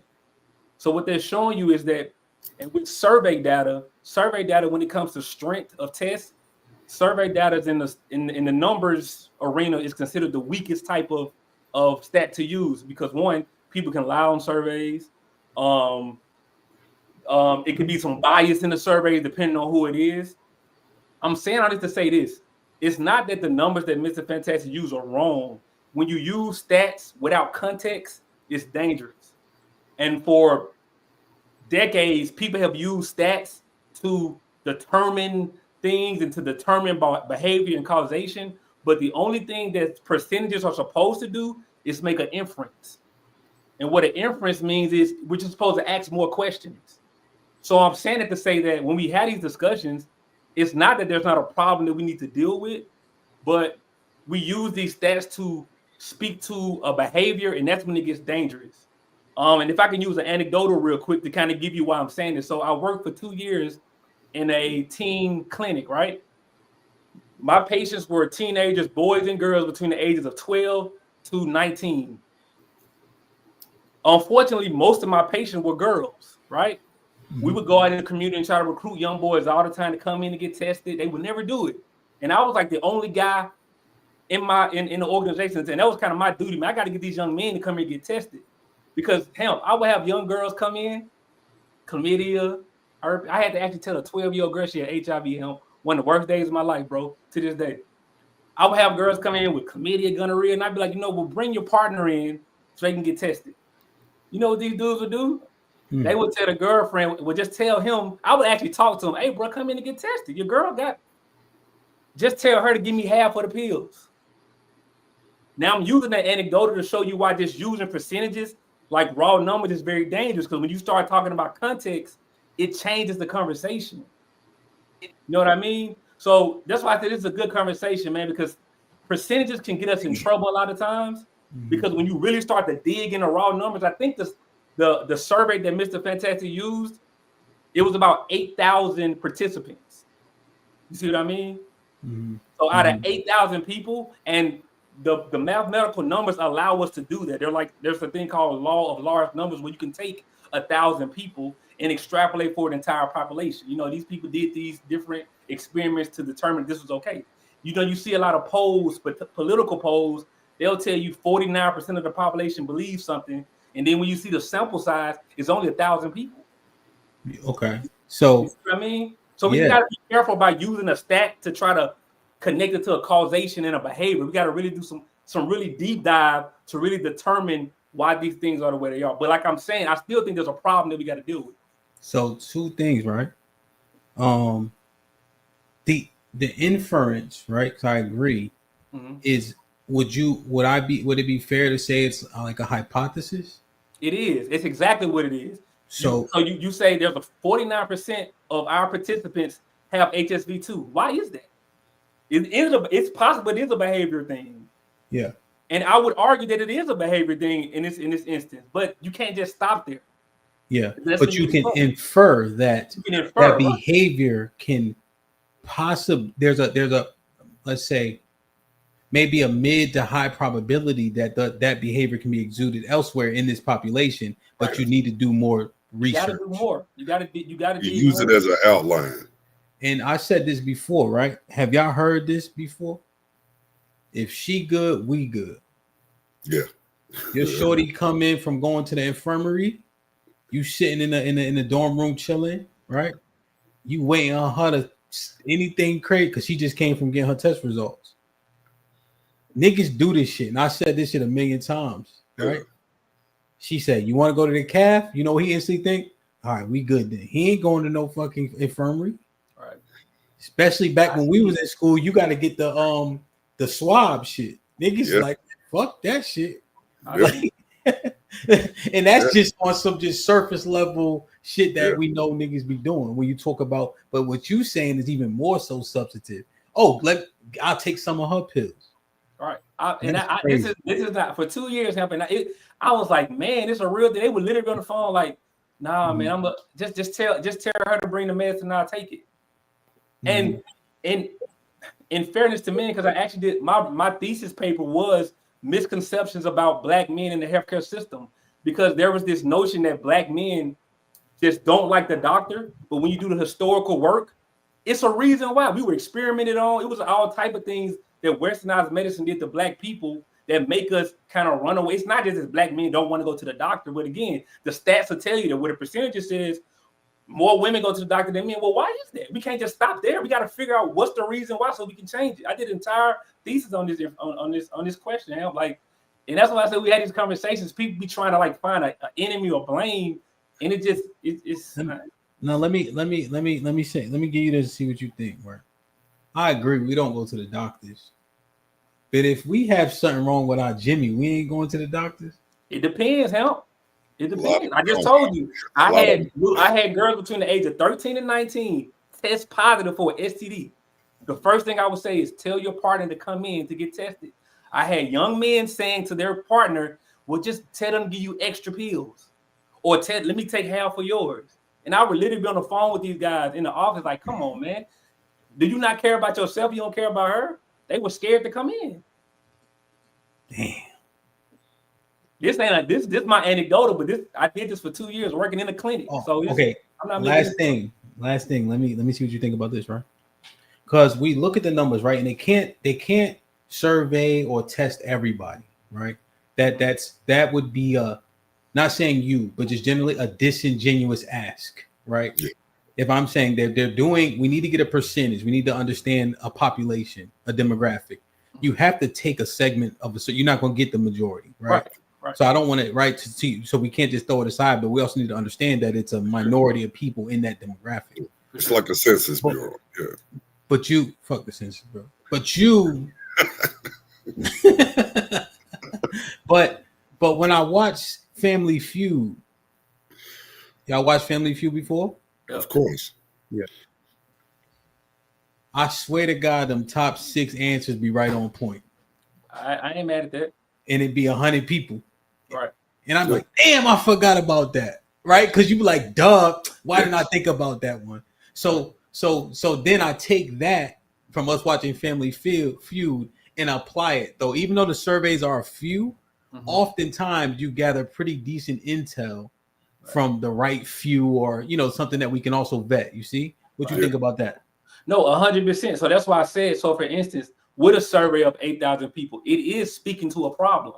Yeah. But what I'm saying is it doesn't automatically say Black women are just out here having sex with everybody, not you. That's not what it says. It says we have to have a conversation, because that 8,000 can be extrapolated to, I don't know how many black women there are there, whatever that number is. You can use that 8,000 to say, okay, well, if we extrapolate this to all black women, there's going to be a problem. But it's not actually 49% of black women with herpes. Right. That's not what the survey is saying. That stat is in my. I need to understand. Think about what that says. 49% of sexually active women that are black, bro. We doomed. That for the bottom of the pussy bandits. Guess what that means? Because herpes can be passed with a condom, bro. More than likely, you don't win in a couple of women with herpes, bro. So I hope you're good. If we just use the stats that way, it's just not a very informed way. Where does 50% come from? I don't know. Look, I have tried. It was a HAMP study. It's the health and nutrition study that was done by CDC. They've been doing this for like 40, 50 years. And like I said, from that 8,000 people, I think it was like half and half, maybe about 5,000 women. From that 5,000, 49% of the women who were tested, the black women that were tested, had HSV too. So literally of those exactly, samples, Sean, exactly. That's what. Come on. That's exactly what. So out of the 5,000, 2,500 had herpes. Exactly. Yes. And then based on these, what I just told you about, like the law of large numbers, there's what's called different probability theories. Yeah. We can extrapolate that to the entire population. But that study's not saying 49% of the population. Right. Because if you go by your study in your state, HAMP, and go by mine, it's gonna be different. The numbers are gonna be way different. But here's the thing, right? When that stat was told to me, you understand, right? From sources, I'm like, okay, this source used information, stats, statistics, right? I'm not assuming they just pulling it off it anywhere. So when it's like 50% of black women have herpes, I'm like 50% of black women have herpes, right? Essentially. That's not. But think about it. My job, right, is to literally think and understand what people are saying and then regurgitate or try to mind through it, right? Yeah. I was so taken aback by that number, I just kind of stopped at that point. Yeah, now, so you needed to do more research. What I'm saying is that can happen. I had to come and edify you, bro. But Shad, if that can happen, that's exactly right. And I all praises. But if that can happen to me and I'm literally listening every day, imagine what can happen to somebody else. Bro, it happens all the time. Like I told you, she came and told us the reason why people use percentages to create conversation, to create like when you're trying to get funded for different issues, they use statistics because percentages are easy to kind of digest. If you really go behind the study and really break down, you got to know the sample size. You got to know what is it a randomized trial? Is it a blind trial? You see what I mean? Well, blind means there's no way to have bias. You have to answer all these questions before you get to your determination. But most people understand stats, not stats, percentages, which is why it's mostly used. But we just start throwing it out. And like you said, if you're not a person who, for 2 years, I was studying this stuff, biostatistics, epidemiology, to understand, to make sure we don't make those mistakes because it happens all the time.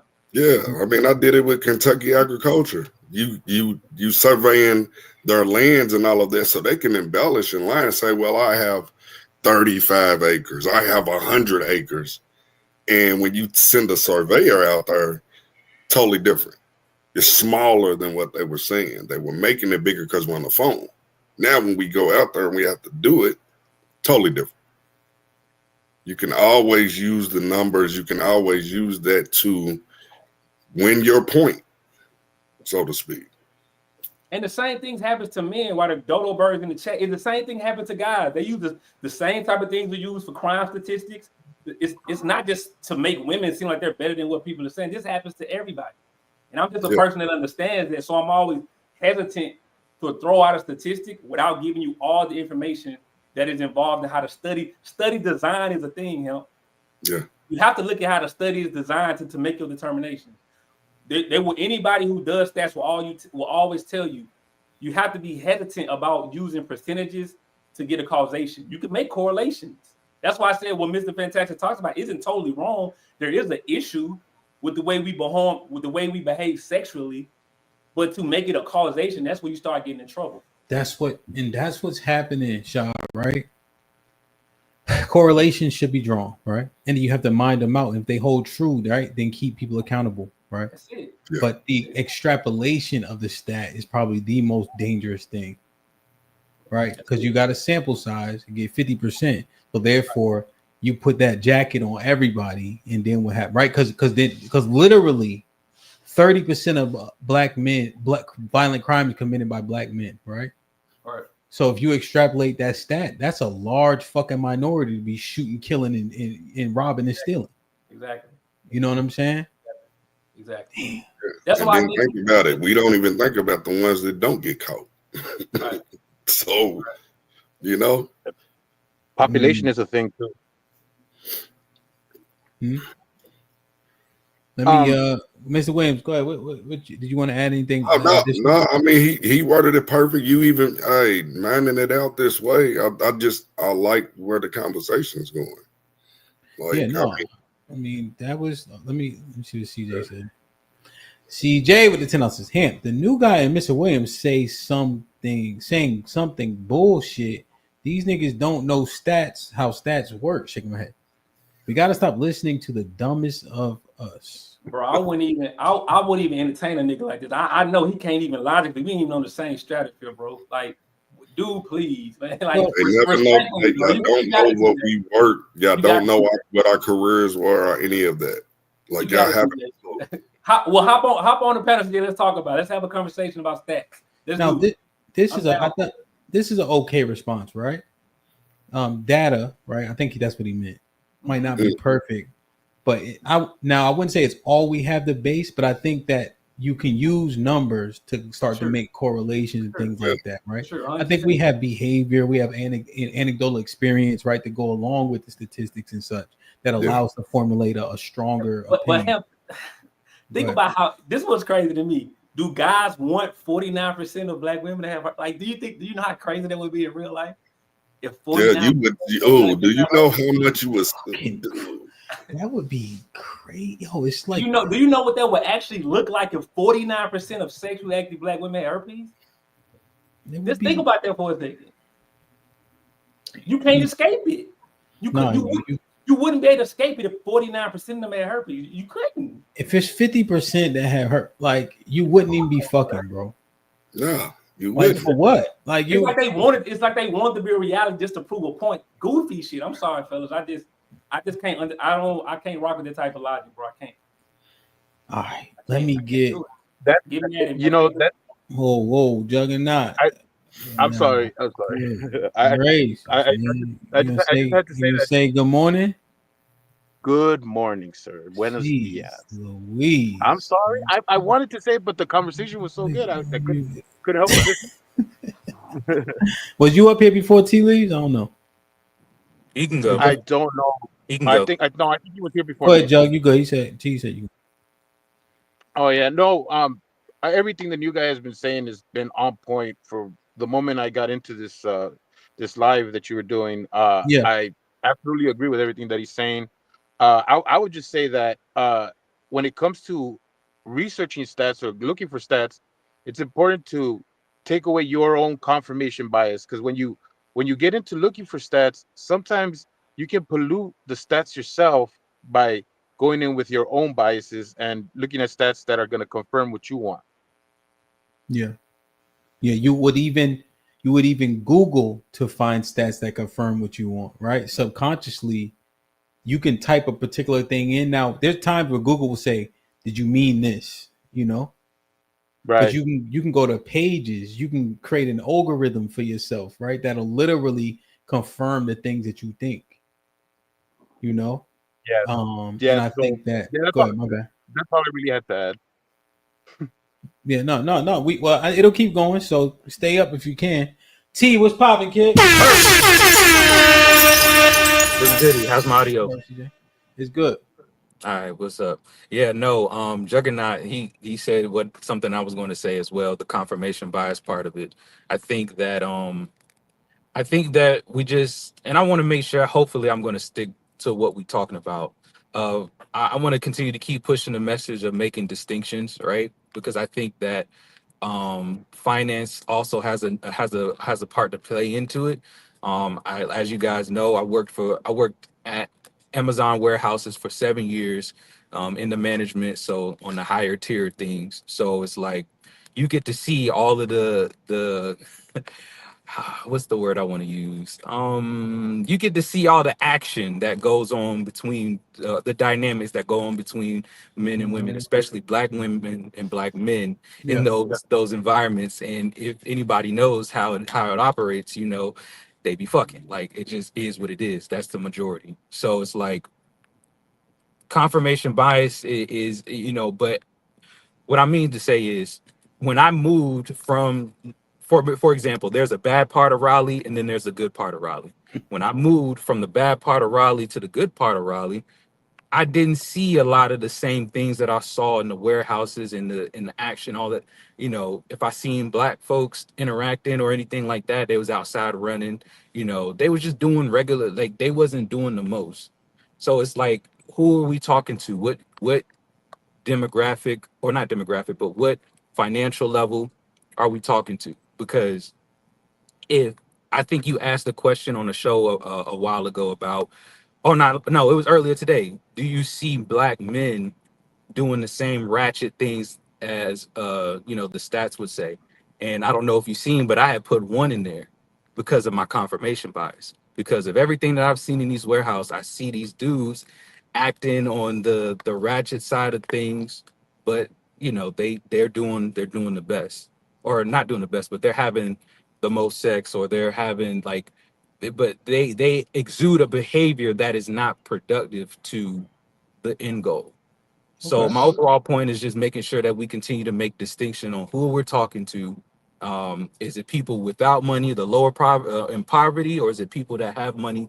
Because people that usually have something to lose usually are a little bit more careful, things of that nature. So that's the message I want to continue to keep pushing. But nah, CJ, you tripping a little bit, bro. Shad and Mr. Williams ain't really said nothing too crazy so far. They was being, Before I get CJ in, T leaves, right? So now this is interesting, right? And from what I gathered, you've been on the internet for a decent long time. You heard a lot of different conversations and shit like that, right? Now, we look at our income. So for us, we're what, one from the bottom essentially, black people, right? And then but then there's a stat that says 62% of black men are in the middle class. You heard that stat before? Yes. And then your confirmation bias still says, but lower demographic, lower you know, whatever earnings or whatever causes poor behavior. But then we have that stat that says 62% of the population.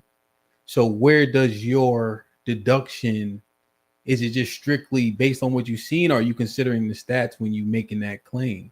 Because this is what we talk, it's literally the crux of the matter. Yeah, I think when I'm particularly talking about me, yeah, I think that I probably tend to focus too much on the negative than the positive. But the reason why I can't focus more on the positive is because I don't see it, right? If you think about the cities that the stations that I worked at in the cities, so Kinston, North Carolina has a bad reputation, right? Durham, North Carolina has a somewhat bad, some parts of Raleigh. Like, so you have these parts of these places that you live in that all you see around you is the lower tier, right?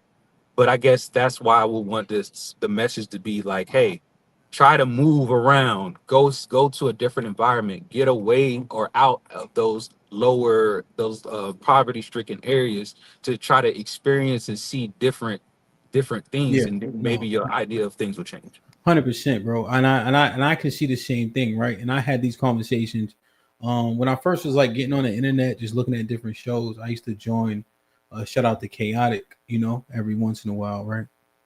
And I would go up there with a particular agenda, you know, to make sure that they understood that the black people they talking about can be well represented, right? And I was blessed enough to where they didn't try to overrun me. I didn't really deal with a whole bunch of disrespect over there for the most part. You know, there was times, of course, you know, but when you live in a DC, you can get a bias. Now it get popping, but also you got the richest fucking black people in in the country living right there. Like I DJ at 20 clubs, no exaggeration. 10 of them don't even got security. You know what I'm saying? Because everybody in it just chill. You know, you got the door guy, but ain't nobody inside. Yeah. Right. The $80,000 to $100,000 is a damn near a norm for a lot of different circles. You know, it's oversaturated with lawyers to where they only have to pay lawyers 100 and not 150. You know, well educated people transplanted there. You got the government, which still mans the city itself, right? You know, so it just then I could go up there with that bias, but then I could articulate it well, you know, and ignore the fact that you know, Southeast DC is a fucking war zone. CJ, what's popping? What's good, gentlemen? So stats. I guess that's what we're talking about right now. TJ, what's the standard deviation? What's the standard deviation? What is a standard deviation? Yeah, what's that? What's that in survey data? What's the standard deviation? What's the number you looking for? How far off somebody deviates from the average? Good, you good, TJ. You good. Thank you. All right, so stats. Try, my boy. I mean, it ain't that hard. I know what a standard deviation is. You act like I'm supposed to just have the fucking the dictionary definition in my head at the time. I know, but you insulted me like you know more than me. So I'm just trying to see what was up. That's all. My bad, bro. All right, well, let me explain the stats real quick, brother. So stats, of course, they don't fucking when studies are done, they don't get the whole population. They get a sample size, and the sample size is supposed to be random. It's supposed to be old women, young women, women from here, women from there. It's supposed to be random sample size. Of course, it's not going to be fucking 2, 3. It might be 100,000 people, 10,000 people. It's different sample sizes, right?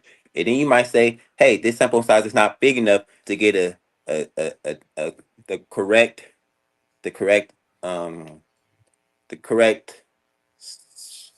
results, right? And stats can tell a story, and you can formulate an opinion based off the stats. Shaq is a 50% free throw shooter. That tells his story of when he goes to the free throw line, he misses 50% of the time. That's what story that tells. And then also you can formulate the opinion, he sucks at free throws. Or if I foul him, he might miss. Stats give all kind of, you can do all kind of things with CJ, stats. let me ask you this, right? And you can continue. Go ahead. You could now, is it fair to do this? Shaq is bad at free throws because he misses 50% of the time. So by proxy of that, all centers are bad at free throws because they miss 50% of the time. No, because all the free throw stats, I mean, all the center stats can have it might not be 50%. I got a better question. Hold on, let me finish, brother. I got a better question. Right, go ahead, big dog. Go ahead. Ask your question. Everything you just said, I already said. So can you infer that because Shaq only shoots 50% of the time, does that mean Shaq doesn't practice on his free throws?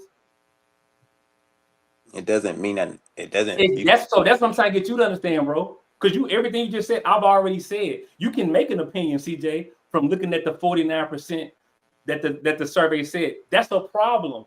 But you can't create causation. So that's why if it says Shaq shoots 50% at the free throw line, from that number, can you automatically say that Shaq doesn't practice his free throws? I do agree with that. I do agree with you on that premise. That sometimes you do have to go more in depth about why is he 50%. We're on the same side, bro. Why you insult me with we're on the same side then, bro? Because you make it like the whole generation. Everybody got to be studied for the stats to be relevant or matter. Like that's not how stats work. You take a sample size. I don't think you heard what I said, CJ. That's the problem with these conversations. Right, maybe I misheard you. We agree with each other, CJ. We agree. Maybe, all right. Well, if we agree with that point, what else I was thinking? Well, just looking at the right, because that's what's kind of being done, right? So because black men overrepresent in violent crime, or black men leading violent crime statistics, all black men are violent, you see? And so when you use the Shaq example, now are all centers bad at free throws, right? And that's genuinely what's happening, and that's the thing that gives me cause for pause, you see? I don't think that's what that's a hard but I don't think Jokic is like I'm sorry, but Jokic is like what is an 80% free throw shooter. Well, but you see what I'm saying though, right? So because you see, and I'm just using the blanket get puts on all of us. but that's not what happens with the black men, because we look at the stats and say 60% of them are doing this. They're doing well. That's why Fantastic bring up the stats. He said we are not what y'all say we are. No, but fair, the women, fair. But then when we looked at the women, it was the minority of them that are single 70%. that have kids, though. The stats were wrong. No, the stats that they gave Well, that they were wrong. Even with the math, though, it was still 36% or so that are single with children. The other 66% didn't even have children of single women. When we literally broke the stat down. Okay, even if I agree with those stats, though, what damage is those 32%? I hear it echo. Okay, and so, but you see, but now I understand your rebut, right? But it just sounds a little bit different from when you were talking about the men. And what I was thinking about is being consistent in the information. But you don't have. You were about to say something else too, CJ. You don't have to go down the line I'm going down. I like your line. Pause. Because we just want to understand.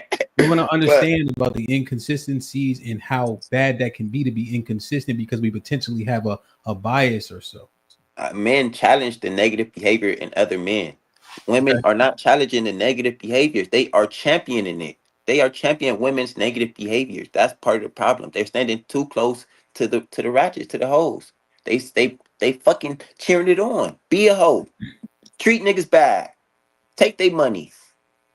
This is that's what's working. And then when men say treat women good, be the best man you could be, strive for greatness. While the women are saying, well, let's use them. Keep using these men. That's the problem that we're having. Hey, CJ, I think we're on the same page. My only intent wasn't to say that the 49% is a lie. We actually agree. That's why I said you giving super chats to insult people when we actually agree. We both saying that according to the statistics, like Sean said, 49% of the sample size has this issue. And we can extrapolate that to the entire population. So it's still a problem, TJ. We're there. But I'm saying, you, like Stanford said, you got to be consistent. Because if it's a stat used to make black men look bad, then we start using qualitative information and anecdotals to fight back. But when it doesn't fit our intent or our purpose in this conversation, now we want to ignore it. And I'm a logical person. I don't have an enemy. So I just think that all I'm saying is, I think you can concede right now. That's what happened. You got to. If I make the mistake, then I apologize. And super chat. It is. I be throwing a lot of shots from the chat. Good. So don't be mad at me from the chat. When I'm in the chat, bro, I'm a whole different nigga. So don't. No, it's all good. I promise you. I'm just saying for the audience. I'm not tripping on you calling me names, but I'm saying we all adults. Let's have a serious conversation because you might actually have a better understanding of stats than some of the other people in the chat.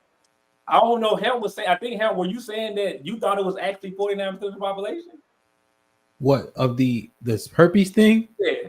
Yo, when I heard it, based on who told me it, I was like, you said think what, about man? it, you be like, damn. So one out of every two of these hoes got I did, and look, so I did look it up that day, but it was a 2010 stat from the CDC and NPR, and it doesn't clarify sample size. It just says black women have this, right? So I looked it up in the midst of somebody telling me it. I was like, God damn. You know what I mean? And I literally listened 6 days a week for the most part. Like, you know. Like, hey, God must got my back, feel me? Yeah. Been ducking and should be dormant. Kasim, what's poppin'? Why you put that demon on me? What's up, Ham? Wow, we got some the heavy hitters here on the panel. You know, this is a really good subject, Hamp, and it's funny because not too long ago, a few hours ago, I had a meeting, you know, with some of my colleagues, and we were talking about statistics and stuff like that, and how some of them really don't know how to articulate them and how they weaponize them in order to make their point valid to pretty much justify the position of why we paying this guy all of this money, right? This consultant guy. And Ruben, who was a really smart guy from Venezuela, I mean, he was like our numbers guy, and he was just basically breaking down every stat that this guy was reading off with these numbers and really getting to the nitty gritty, really getting to the context of it. And it just kind of made me think, you know, and I'm like, damn, like, you know what? Just because a person has a certain amount of credibility, just because a certain might have a little bit of expertise in one area, doesn't make the whole thing in totality whole and good. that you have to have either yourself or someone that's good at really breaking down these particular numbers so you don't fall for them, right? And this guy here, he saved us. I don't even want to talk about the millions of dollars, but he saved us like a lot of we'll just say a lot of $1 million, right? And I think it's one of these things that we also have to do here on these panels, right? To make sure that the information that these stats and these numbers are giving us have the right context. From what I've seen on panels and also in the chat, when these numbers spewed out, I see men freeze and they get scared and they get shocked. And it suffocates their will to want to move forward and perceive and find those ones that don't fit what's inside that number. So I think it's important that, we mine it out the way that we're mining it out to make sure that these numbers don't paralyze the men, but these numbers can also give them knowledge and embolden them to make better choices. Real shit, Kasim, right? Keeping it all the way tall.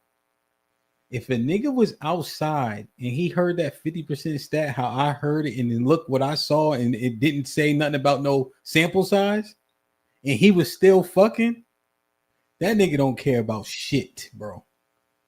No. He don't care about a fuck. There's nothing you could tell that nigga. Mm-mm. If he thinks that it's a 50% chance I can get the bump, sex ain't that fucking good, bro. Mm-mm. I wonder, and I said this in one of my pre-records, sex is great, but what about success? Like, motherfuckers, that shit is, that just, when I heard, well, let me get the young nigga. Sway, what's popping, man? You heard me? Oh, you home early today? Hours today. Oh, you gotta do 10. You still clocked in? You better clock out before they get your location. Nah, I clocked out. Fuck all that. It's overtime day. I could care less. It's good though. But nah, what was I about to say? When you brought up the basketball analogy with Shaq, I thought it was like not fully completed. It was more so, if I was to use it as an example or as an analogy, it's like you see Shaq doing what he do, dropping 30, 15, and whatever, and then taking them to the finals and getting 2, 3 MVPs and all that, and he only shoots 50% from the free throw. So when you're a different center or you're growing up looking at him, then you think, I don't need to shoot free throws to be that nigga, so I only worry about this. Or if you are a good center who shoots free throws, you not claiming you shoot good free throws. You be in the gym shooting 80%, but when you go out on the court, you only shooting 50. Like, that would be like, are you sure you shoot 80%? Because when I'm seeing you out in the club, you acting and moving just like Shaq. Or you on the court, you shooting just like Shaq. Are you sure you shoot 8%? It's like, yeah, I shoot 80% from the free throw. It's like, so it's like that. It's either they aren't showing it, or they not trying to actually do it anymore because it doesn't seem beneficial in the long term because they want to be Shaq. So, you talking about in reality? Or are you talking yeah, about? So it's like if you were saying the hoes are moving. Well, I was saying how or the stats good girls are moving too close to the hoes, and you can't identify the difference. Or the bad dudes is moving similar to the men, so wait, and you can't identify the difference. Huh? You hear me? Not if I'm talking. Oh, well, stop talking, nigga. No, you still work on your mouth. Hey, this part though, Sway. What I was more so asking that question when CJ said that was that's how the stat is applied though. Right? So when there's a negative, then it's all of them that are negative. That's why, but you talking about in reality essentially. Well, I just the saying, like, when you were saying they move too close, I think you said that at the beginning. You said drop a 1 in the chat if you think the good girls move too close to the hoes, and or is there a difference? And then for the men, I think you did the same thing. I was more so addressing that, using that analogy. But my original take on the stats is when I first came into this space, at least from the men, and I can use an example of Kevin Samuels, it was more so to combat narratives rather than create narratives about people. And he would always say, because the women would go up there and be like, where do you get that stat from? And like, is that the white man stats? He's like, nope, this is black statistics by black people for black people. It's like blackstatistics.com or blackstatistics.org or something. So it was like he was also bringing not only the credibility but the intentions behind the stats, that it ain't like the white man coming up with this and just saying some shit about it. This is black people doing our own research about ourselves and come up with our own stats, and this is the conclusion, more so to baseline the conversation rather than leverage who's better than the other or this and that. Is more so we can come to the table on what's actually happening in reality generally and what's just narratives that we like to feel is what's happening, like that black men are criminals or whatever. It's like what's actually happened rather than what we feel is happening in reality based off of our own truth, quote unquote, our own personal truth type shit. And you know me, Hamp, I'm saying there's the validity in both. I think the truth is once you get the personal truths plus the stats and you're able to kind of correlate, okay, maybe I haven't been seeing it all, maybe this is a bit true, but I'm not going to dismiss the shit I've seen in real life. This shit happens, but put it in realistic perspective rather than just saying what you feel is going on because you went through an experience throughout your life. Yeah, and here's what I fear, Sway, and then we'll get Tommy, right? Does anybody want to commentate on what he says specifically, right? What I fear is the personal experience is how the stats are communicated. So based on my personal experience or how I feel, and I'm saying feel about the situation, I'm gonna construe the stats in that way, or only share that confirm that how I feel. You know what I mean? Yeah, like they'll misconstrue stats, like that one about 30% of men are virgins or haven't had sex within a year. That's a specific age demographic. It's with one body or less within a year. It's not they're just virgins or they haven't touched nobody. It's like there's a bunch of different things that they leave out to kind of use to make the point or make whatever point they want to make, right? And so, you know, I never liked that. I don't think a lot of the young cats in this space like that. If you see me, Cheeky, Jalen, you know, Jerice, not necessarily Jerice, but what's just different young people. We just want to know what the fuck the truth is. Fuck a narrative. What the fuck is happening, and how do we fix this?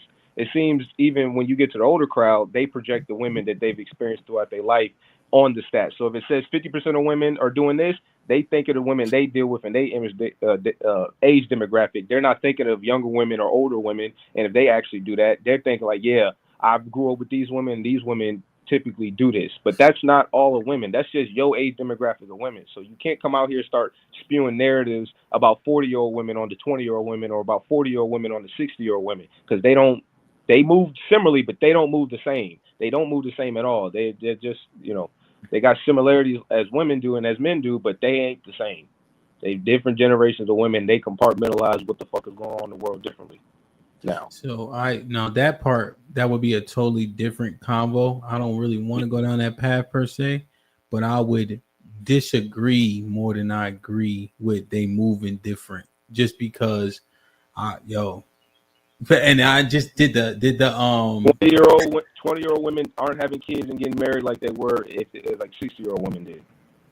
Oh yeah, so you said you talking about like when they was married though, having kids, right? Because I'm just saying, like they are similar, but they are not the same. You will see just so those little things will just fuck up the whole one-to-one, but asking for a one-to-one same, we understand that, right? But what I'm saying is, hold on. What I'm saying is the nuances aren't that vast, but I do agree they're not the same. But I think that we're overblowing the nuances when I don't think they exist as much. And I'm going off of actually interacting with the younger generation, right? By being an influencer over them. And then also when I had them on a panel, if you didn't know the age of those people, you couldn't tell the difference. What I'm saying is that a 60-year-old back in the day probably would have deemed a hoe if you had more than 2 bodies and 3 bodies, or if you fucked outside of marriage, whatever the case may be. Nowadays, it's like you a hoe if you got more than 10. You got to have at least double digits or more than 15. And I'm sure next year it's more than 20 or something. It's like that difference is going to be what the problem we're addressing. It's you're like ain't nothing new under the sun, but this shit is a problem. If they're abusing it, that's the difference. And you got to acknowledge that in the conversation. Yeah, the metrics has been like exacerbated for what qualifies as bad or good. Okay, I understand that point. I see that. I see that. Real quick, and I'm gonna be Go ahead. Let me just see Tommy. Go ahead. So yeah, I agree with him. So I give a lot of examples, definitely personal examples about my life experience included with the stats. Some of them might go against the stats, and I'll concede that it's an exception to the rule, and majority of them go with the stats. Feel me? So And old niggas, I mean, old niggas and young niggas don't like listening. So you gotta, it's an intelligence thing. It's not really an age thing. What you mean? Intelligent people know when to shut up and when to listen, and know, like he said, I think this is way talking point. He said people that have show a higher intelligence level allow for interjections and all kind of shit. I think it's not. I mean, most people project.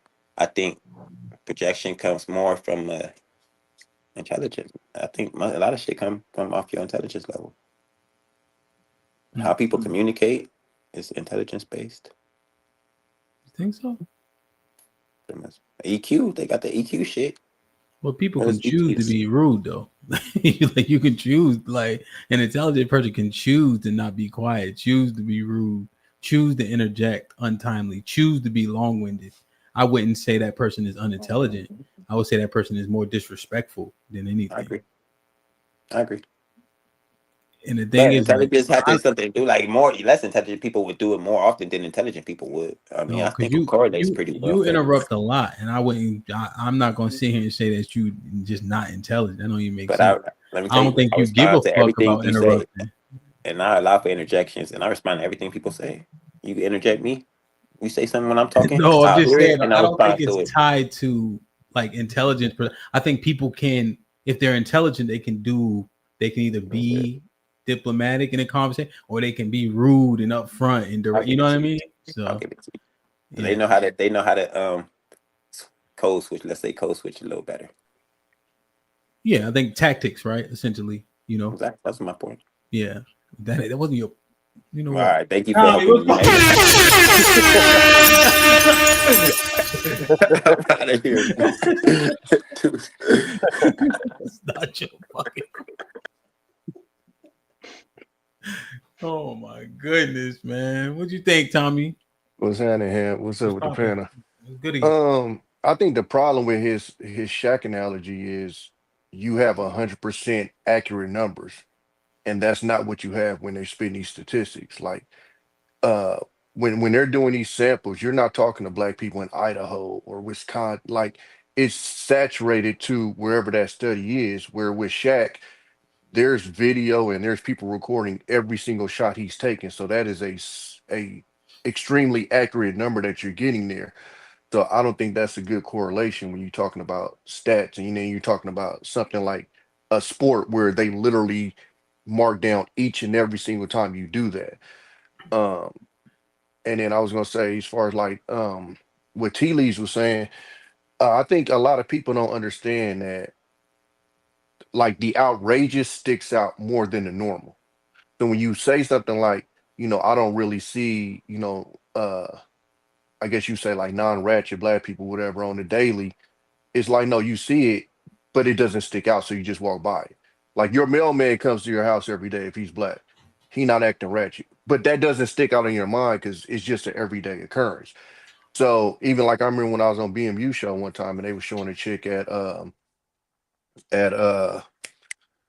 Walmart, and she had this crazy outfit on, and it was almost sounding like they was inferring like this is like the norm. And I'm telling them like, no, if this was the norm, you wouldn't even have this picture up because that would be regular. The reason why you're posting this and outraged about it is because it's not the norm. And I think what happens with a lot of people is when they see the outrageous, they try to paste it as norm because the norm you don't pay attention to, it doesn't stick out.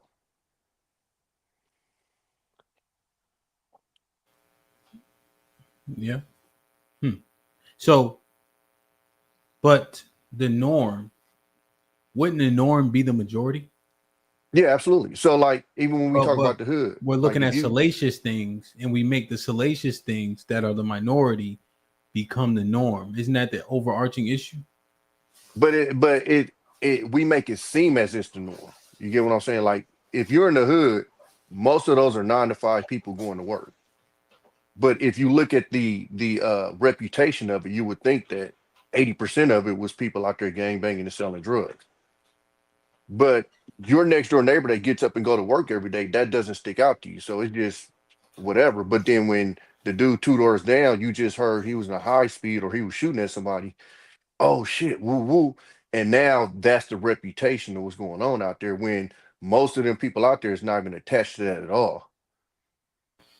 So we saying that to say what exactly? What needs to? That's where a lot of these narratives are born from, is when they see the outrageous and then they try to paste it as if it's the norm that's going on. And that happens with us a lot, as far as like with black people. And I don't know if that's just because of the propaganda that's always been pushed out about us or whatever. But I mean, even like a lot of these conversations, you know, we never have conversations about like black people in the country, as if they just don't exist. Let me ask you this, Tommy. What's your take on black women specifically? It's good and it's bad. Come on, like everything. Like I don't have an overarching like they're all come on, Tommy, come on now, come on, Playboy, come on. And he said 1 + 1 = 2. Come on, what? I don't like. I mean, what's your take? Nah, I just want to understand. My take as far as what? Like everything you hear about them, like they bringing the community down, their behaviors, like what you think about all of everything that you've ever heard, right? What in a Martian was dropped out the sky, or Martian's supposed to be smart. Maybe he flew down here, some shit, right? He asked you about black women. What would you tell this nigga? In my experience, you find what you want to see. So when I was in my ratchet days and I wanted that toxic shit, it's me, Tommy. No, I'm being real with you because I got a 1330 on my SATs. I know a some answer when I hear it. I'm being solid with you. Like for he me gonna in my say life, the Tommy, he gonna say he ain't you. He just landed. He need to know the ins and outs, the goods and the bads. What stay you away from gonna tell ratchet him? situations. You'll have a good experience. Yeah, but he don't know what ratchet mean, Tommy. Like Tommy, he don't know what ratchet mean. I don't like because I can't generalize them all. You know what I'm saying? Like my experience with them is it follows my path. So when I encourage ratchet and all of that type of behavior, it was I put myself in that situation where that would occur. It's very rare I've been in a situation where I didn't expect ratchet shit and then I just saw it pop off. It's very rare. So it's and I think that's what a lot of people don't kind of, I guess, see within themselves when they making these arguments is like, are you putting yourself in that situation to see that? Are you going to Slauson and expecting to see a chick in a suit with a briefcase, you know, with pearls on? So he gonna even those chicks in the brief with the briefcase and the pearls on, they about that life too, fam. So okay. All right, so I don't even know Tommy answer. Sean. Yo, what's good with it? I just filled out a application for Tommy to join the Double Dutch team.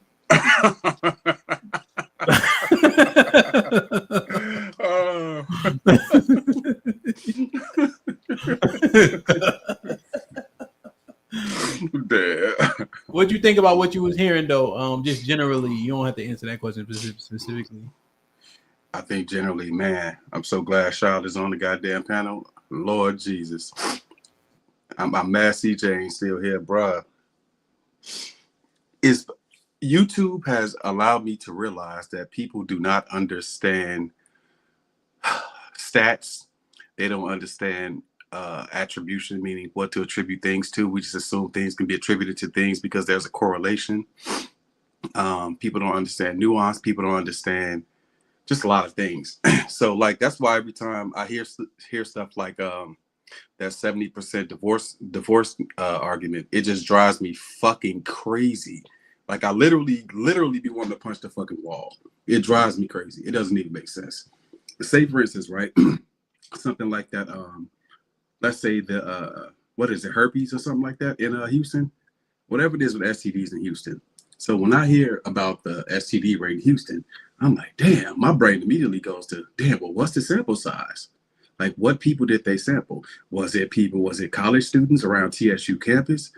Like, what does it say, or how does it compare to the broader community there? Like, my brain goes there. My brain doesn't say, just accept it. It's Black women. It doesn't go there. Now, maybe it'll turn out to be that you can extrapolate and it'll be representative of the complete demographic. But a lot of times, bro, these things that niggas be up here saying, bro, it does not represent the complete picture.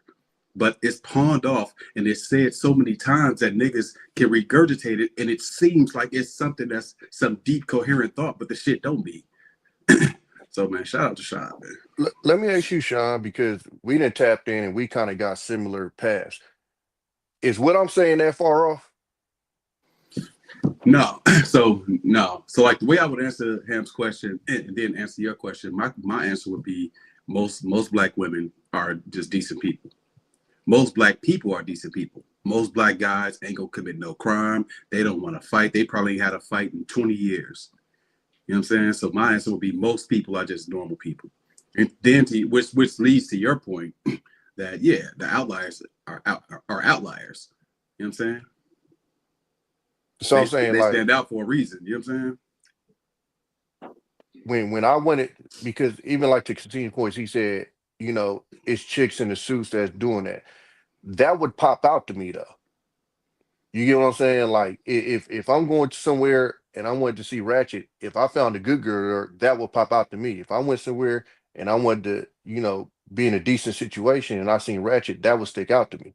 But in my brain, from my experience, the norm ain't chicks in business suits and business attires popping it. Is that happening? Absolutely. But that's, to me, that's not the norm. To me, that actually sticks out more. Like a perfect example, like the Jasmine Crockett chick. She sticks out because, first of all, you acting fake Ratchet. You not even that. But it sticks out because of the position you hold and you're acting like that. And it becomes an impossible conversation because we would have to define Ratchet, and then the term Ratchet is subjective. Like, what's Ratchet? Because Jasmine Crockett is her behavior is just a representation of just cultural, you know, her speaking our cultural dialects in terms of even like the mannerisms, which ain't the same as chicks that's Ratchet, got purple hair, that's gonna stab you in the neck type shit. So how do we define Ratchet even before you even get to that whole conversation? Literally, that's what my brain goes when we have these conversations. Like, well, what's Ratchet? Because how do we have a conversation if we don't know what Ratchet is? So let me ask y'all then, right? Let me play advocate or devil's advocate. I guess we'll see at the end, right?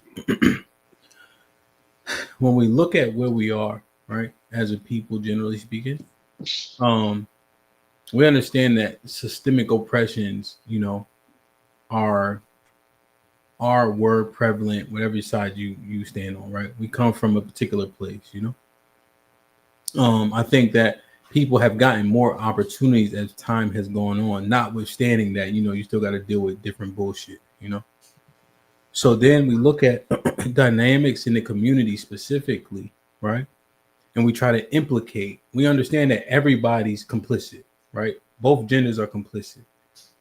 But then when you look at the actual dynamics, you know, whether it be lack of fathers, why our money is where it is, why we aren't married, the kids being born, the kids being deleted, you know, what is you guys' actual synopsis, right? So if you had to say, here's where Black women need to improve, here's where Black men need to improve, separately first, what would you say? What would you address? Because I understand what we don't like and we like, right? But let's say we can all be objective. Sean don't have bad experience overall, just in terms of with women.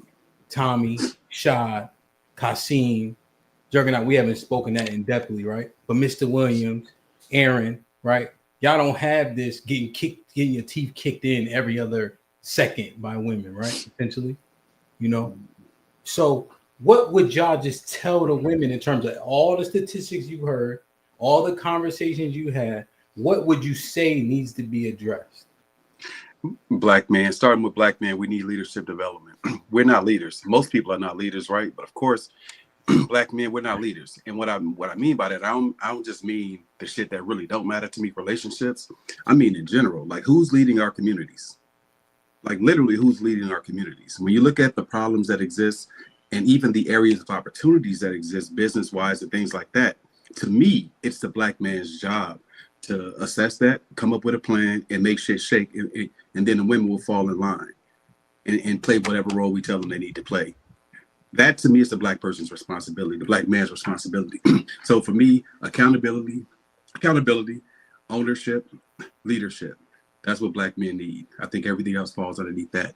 Black women, overall, I can't say I care too much about where they are in terms of this that I'm speaking of, because once again, it'll solve itself if we get our part right. But I'll say in terms of accountability and the willingness to follow. That's what I would say about them. They need to do better with that. Accountability and the willingness to follow. Mm-hmm. Individual accountability for them. Individual. From my experience, most women are not willing to be accountable. Like, I'm sorry, or you know what? I misunderstood you. For some reason, that reset button is hard for them. The bridge from point A to point Z, it's just hard for them to get there. Even if everything says, you know what, fuck, I should apologize. They'll go out of their way to do anything but apologize. Even if that means cooking you a great meal, doing something sexual, anything but apologize. You know what I'm saying? And to me, that's a problem. That's a problem. You know what I'm saying? It builds resentment. It breaks down communication. It breaks down trust. It's just a problem. So I think they should do better with that. Okay. Also accepting leadership. Now, what does that leadership look like? In different situations is different. But being willing to accept leadership is I think they have a problem with that. Especially, I think the more successful women get. My experience has been black female supervisors have been just tough. I'll say tough. Let me say that. They've been tough to deal with, especially when it comes to Black men. That sounds crazy, but that's been my experience. So yeah, more accountable, more relatable, accepting leadership, and those are the main things I have an issue with. Kasim? I shared very similar sentiments to Sean when it comes to the men, right? I'm just a big believer that if men focus on the consistency of getting positive outcomes in their lives in certain areas, they're going to see a big improvement, right? And that's, as Sean said, would trickle over like to the women, being more agreeable. For the women, I would say work more on humility, right? Because from that pool of humility, everything else can blossom, right? With humility, you're be a little bit more cooperative. With humility, you're able to understand that you're not perfect and that you make mistakes and that you can broadcast or initiate those mistakes and say it to people, right? With that humility, you are a little bit more agreeable, right? You can coexist with people better, showing a little bit more empathy. So that's just, my standpoint on it, Hamp. Wait, that was for the women or the men? For the men, it's being consistent and positive outcomes. For the women, it's humility. From that humility is the root, because without humility, you can't have change, right? If individuals want to change their behavior, they want to change everything else, it has to come from that part first to understand that I'm not perfect. What are right? the changes? Like what? So in the humility becomes change, right? What are the changes that you're alluding to? Well, from that humility, from that root to that humility, it's going to be nothing but positive changes, because they understand that certain things that they thought or certain ways that they used to be didn't get the right outcome. So it's like, okay, I'm not perfect. I did make a mistake in this area. I should have said, I did this and I did that, which will cause a positive change in their behavior. That's going to get them better results. Okay. Shaw, what do you think? You on mute, bro? What's the question again, Help? So, put him in the fucking bedroom. Put him in the fucking bedroom. Get him out of here. Come on. So you had the black women, black men, right? What would you advise that the black women need to correct in their behaviors and actions to improve, and vice versa for the men? Or the same question for the men. There's a value issue. I think, so I'm gonna start collectively as black people. I think we suffer from low expectations of each other. But that's last. Okay. So I think the problem is the same for both. I think since we've been over here and the things that have happened to black people in America, I think we've settled in to this idea that we're not valuable to each other. I'm honestly still minding out like the reasons why. I think about, what's happening with the financial and how we've gotten to this place where we kind of categorize each other by how much a person makes, and that's how we determine value. Like what makes us valuable to each other. And I see from on the men's side, damn man, this like it's hard for me to answer these questions fast because I don't often think about it this way. I always think about it like it's one problem that we all dealing with. If I could just to answer the question, I'm kind of where Sean is. From my personal experience, I've dealt with women who struggle to be wrong, struggle to apologize for their wrong. I also discovered something recently having a conversation where I do think women believe that like black men don't deserve the same type of love and care that they should have. I actually had a conversation with a woman recently about that. And we went back and forth with this idea that like, look, women need more love, women need more compassion, and men just have to figure it out because we men. And I could never kind of get her to pinpoint, why do you think outside of being a separate gender, do men deserve less? And so I do kind of see that when I see conversations, because despite what we go through individually, we all have kind of suffered from some of the same things, black people in general. So it's a lot of it's a lot of love and consideration that black men need too. But I don't know if that's the sentiment that black women collectively have sometimes. Damn. You think they see us? What is? Well, all right. I'm not going because I didn't I let everybody else's live how it lived. Also, what would you say for the men specifically? Right. I understand that there are factors that affect both of us. Right. Mm-hmm. But if you said men correct this for a better result, what would that be? Finding better ways to. I think we, in some ways, the idea of manhood and masculinity has been. It's a lot of misinformation, a lot of miseducation.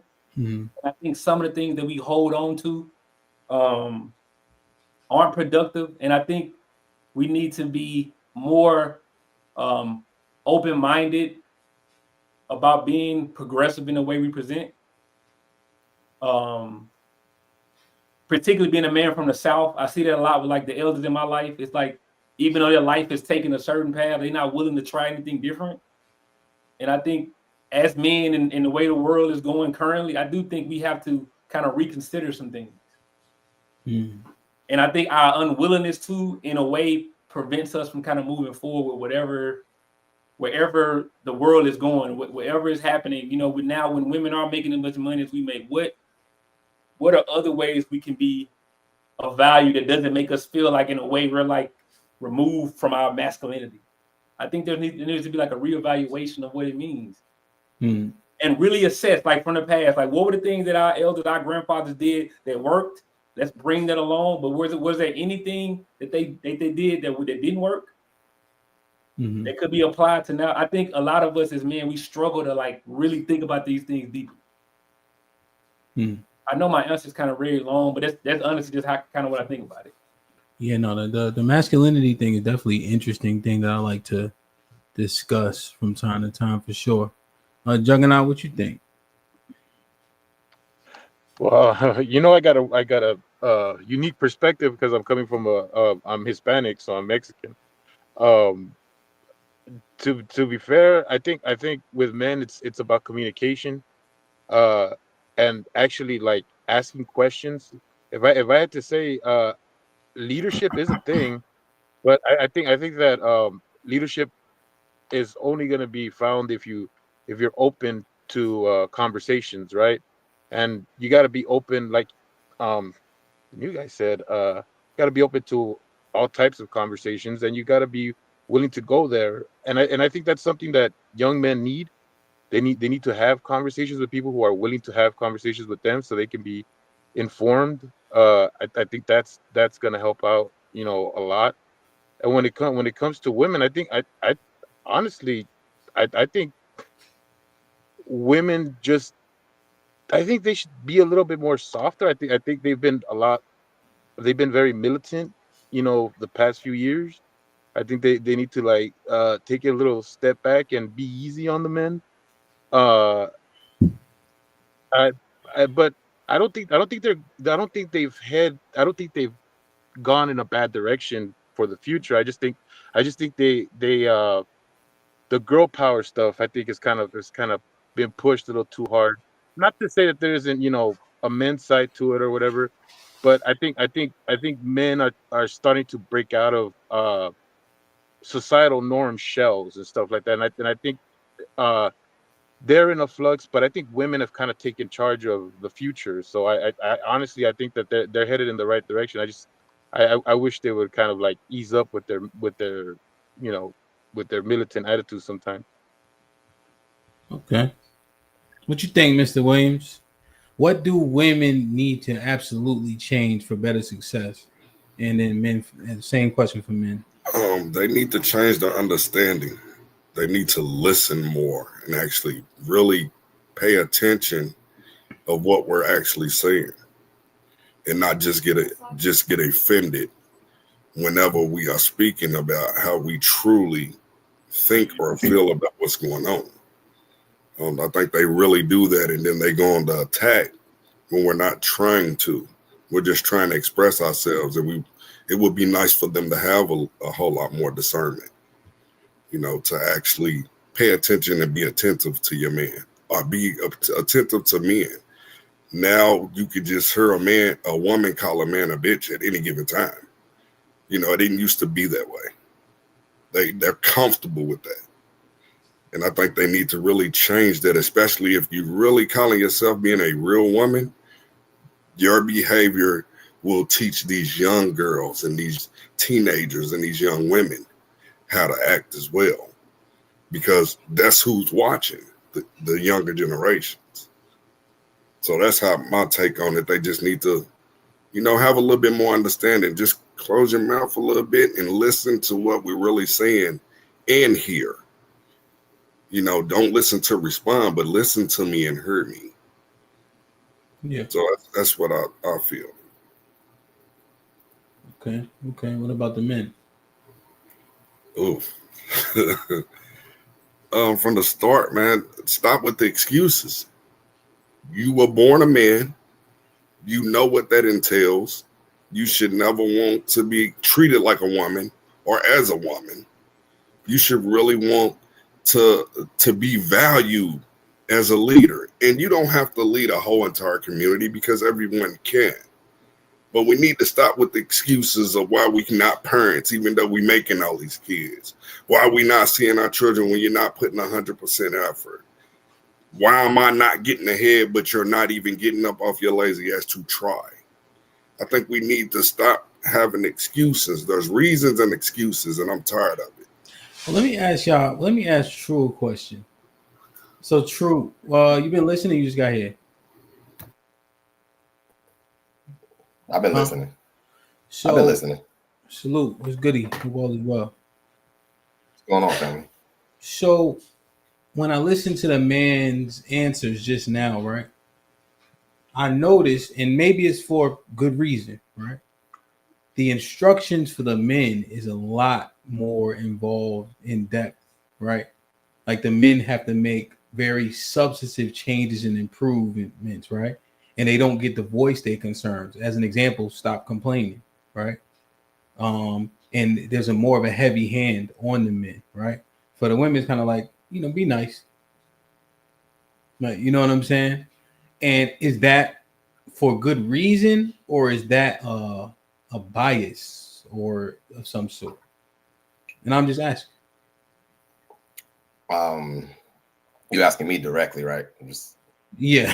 So from what I heard, it was kind of like, you know what I mean? It's heavy-handed on the men. And I understand it's men talking, right? So I think that men deal with men generally. You know what I'm saying?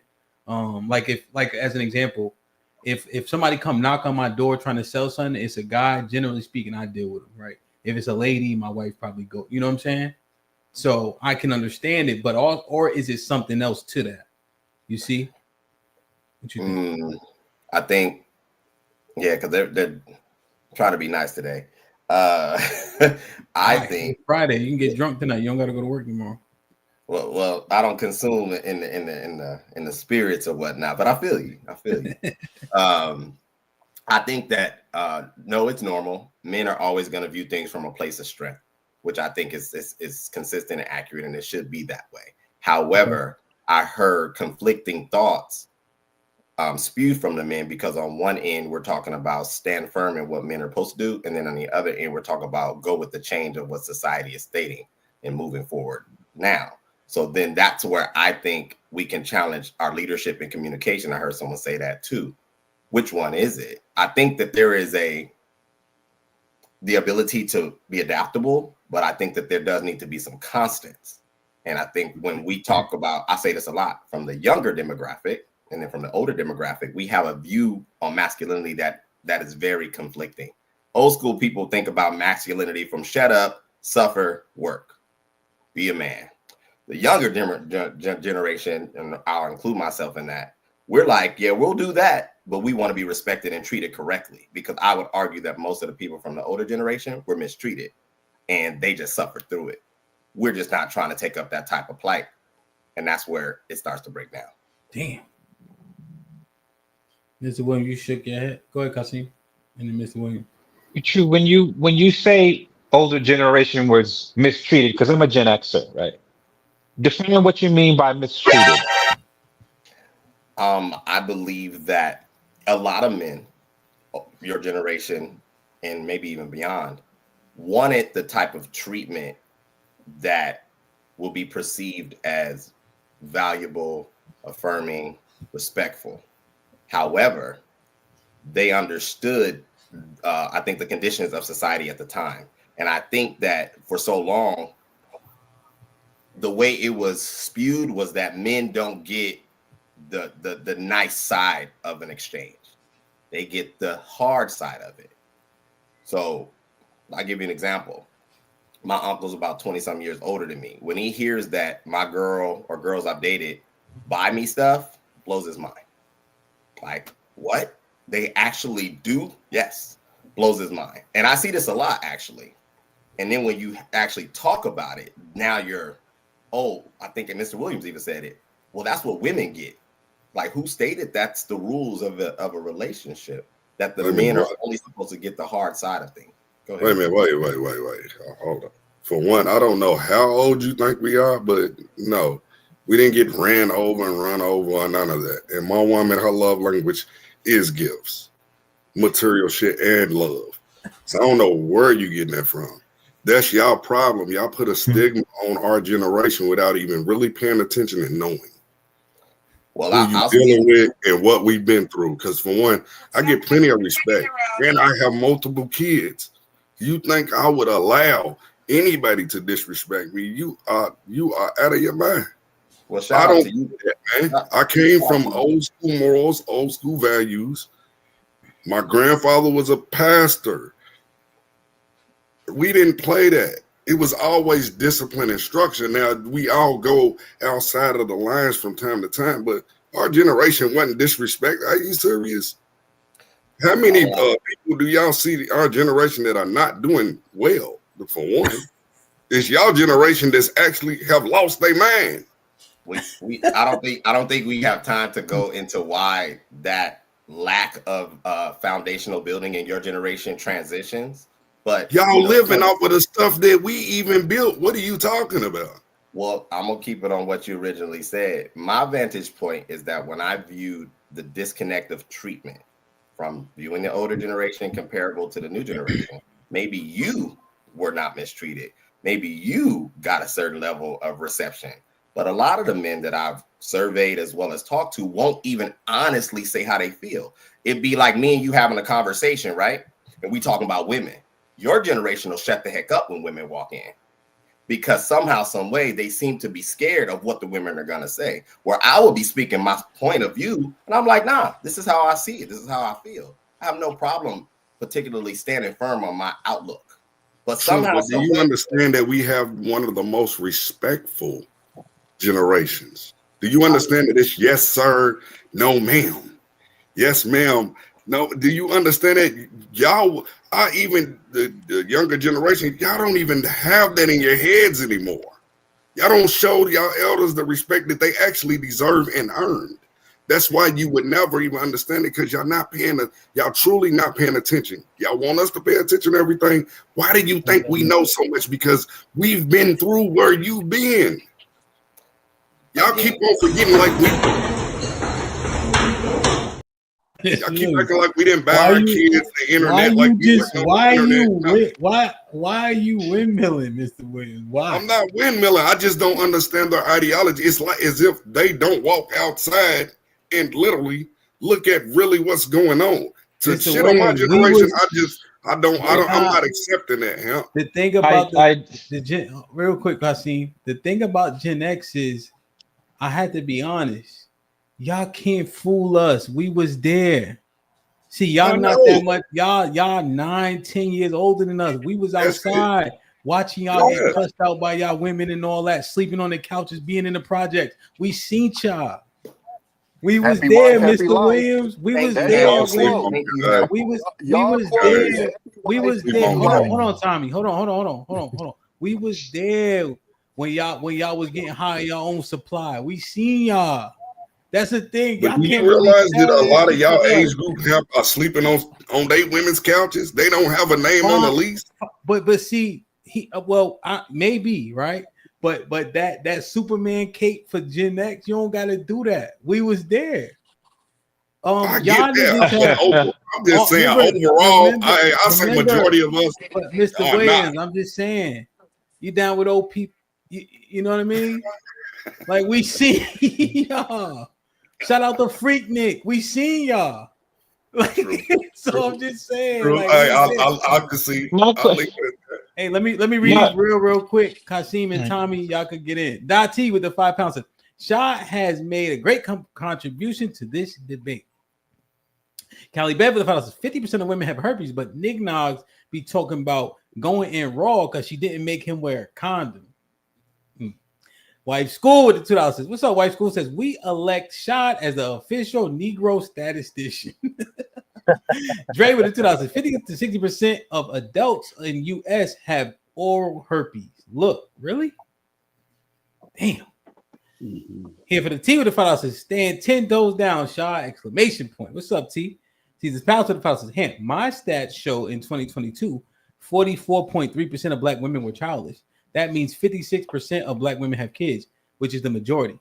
Data from Statista. Yeah, so that's what Sherelle was saying, that it dropped from 62% to 55%. So yeah, right? That's what that means essentially, right? Remember, it was 62% had kids, now it's 55%. But that is, yeah, I mean, that's Curtis with the $5. Kick Tommy, his do-rag cutting off his circulation. Tommy frozen anyway. Robert, salute. Thank you, my G, for locking in. Welcome to the family, cuzzo. Red Pill Ranger was popping with the $5. All that man on man hate is dirty macking, camouflage as masculinity. Aaron with the $2. OG screamed for change, but name is still Playboy. Yes, it will be. And true, I do owe you an apology too.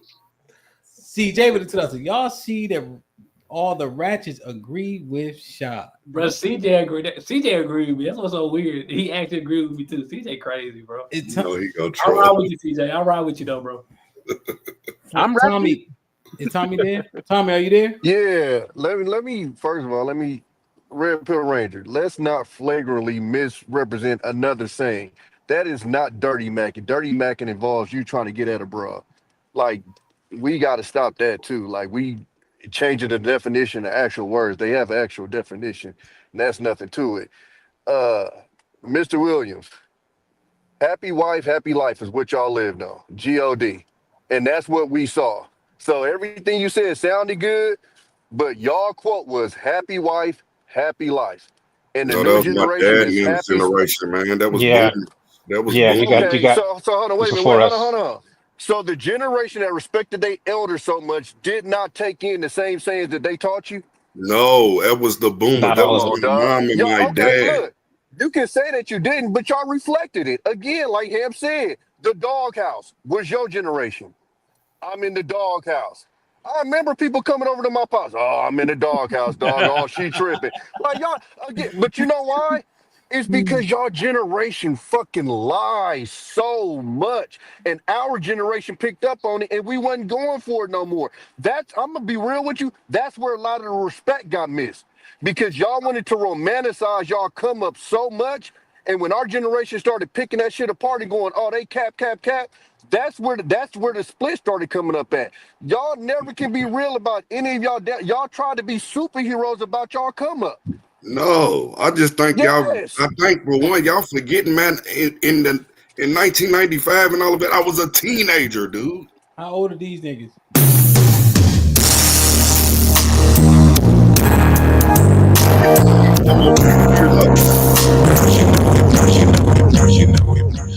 They almost 60. Nah, they not. Yeah, they are. I would say 49. this, man. Tupac age, bro. You know, true. Let me ask you a question. You know, getting back to, you know, what you thought was harmful or whatever.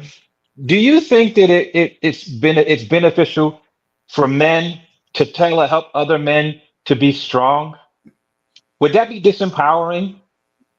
Do I think that it's beneficial for men to help other men be strong? Was that your question? Yes. Yeah, no, I think it's extremely beneficial. I think we should always be reflecting what's best about being a man, what's progressive about being a man. So I don't think there's no harm there. So if men back in my day when I was, you know, little, that's basically what they did, right? Obviously, the way that they initiated it might have, for some people, might have been extreme, but that's all they were trying to do. They were trying to basically impart us men as the boys to be strong and to be tough, right? Because it will be beneficial not only for us, but it will also be beneficial to the women because women wanted strong men that can able to do things in certain areas. So when you made that statement, you know, that's what it made me reflect on. Like not necessarily I got beat up on just for the sake of being up, but it was a way for them to communicate for me to be tough and to be strong because it was one of those attributes that would be able to help me to get through life and also to help be a better, stronger partner for a wife or a girl, or somebody. Well, what I did notice, Kasim, if I may interject, it was one-sided. I think that they did a good job of getting us to understand work ethic. They did a good job of getting us to understand that as a man comes with these type of things. What they did not do is they did not teach you conflict resolution. They did not teach you how to deal with that woman once you got her. They did not teach you how to manage that she's going to expect things from you. And then it's going to change 10 years out, 10 years out. It's going to change when you have children. It's going to change when you go from an apartment to a home. See, they romanticize it. So I think that there's a complete disconnect. And then you got a demographic of men in a generation that is trying to say that you men of this generation are not men because you request things from the woman that you want to be with. And you request the relationship to move a certain way. I disagree with that. That's what I think they didn't do well. Well, I mean, obviously we have our own individual experiences, you know, and as a whole, right, in totality, I would probably say you're right that the majority of our Gen X dads didn't really know how to tell us the intricate parts of conflict resolution skills, having emotional regulation. We would have to get that, you know, on our own. Whether it was through other individuals in successful relationships or other courses or other books that we had to read in order to get that. So it's just one of those things, you know, I guess now with the internet and social media, that information is more accessible. You can get those courses and those trainings. You know, some people get it through their job. I know I got, leadership courses through my job and conflict resolution skills and stuff like that. So I think the information out here now today, especially for you guys, the younger generation, it should be helping you to be more successful in relationship dynamics instead of having all these issues and problems. Do you guys think? Well, true. What if you had to answer that question? What would you say? That question I asked both of them. I asked the fellas. See, that's why I say I was going to be nice today. My original thought when you asked it, I was like, "That's a brilliant question." I don't personally think that Black women want the conditions to change. That was my original thought, and the reason why I stand there semi-firmly is because they fight so much to avoid structure and all those things. I don't know if they really want it to change. Let me say that for Ham. What's your answer though, bro? What's the answer, man? We talk shit all day. What's the answer though? Well, I'm getting there, sir. You got somewhere to be. It's cool. You don't have to hang out. No, I'm saying we kick each other. We kick back saying all day. What's the answer though, bro? I'm gonna get there. I get your time. Kind of, I mean, damn. But anyway, go ahead. Anyway, I think that women need to walk in forgiveness. I think that's where it needs to start.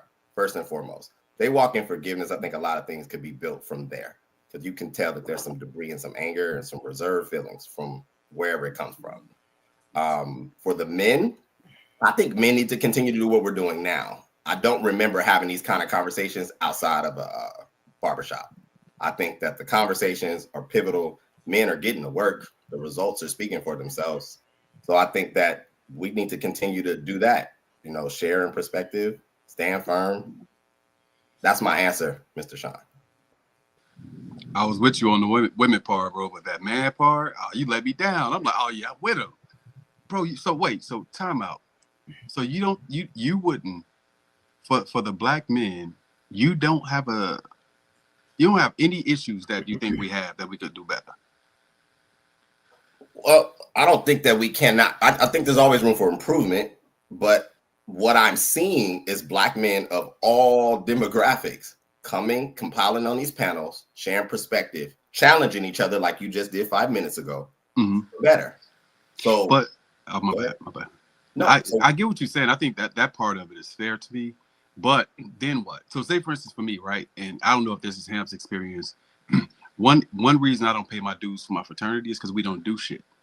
We have a bunch of meetings every single year about the last meeting and about the next meetings, but then nothing. We're not at the forefront of leadership in any way.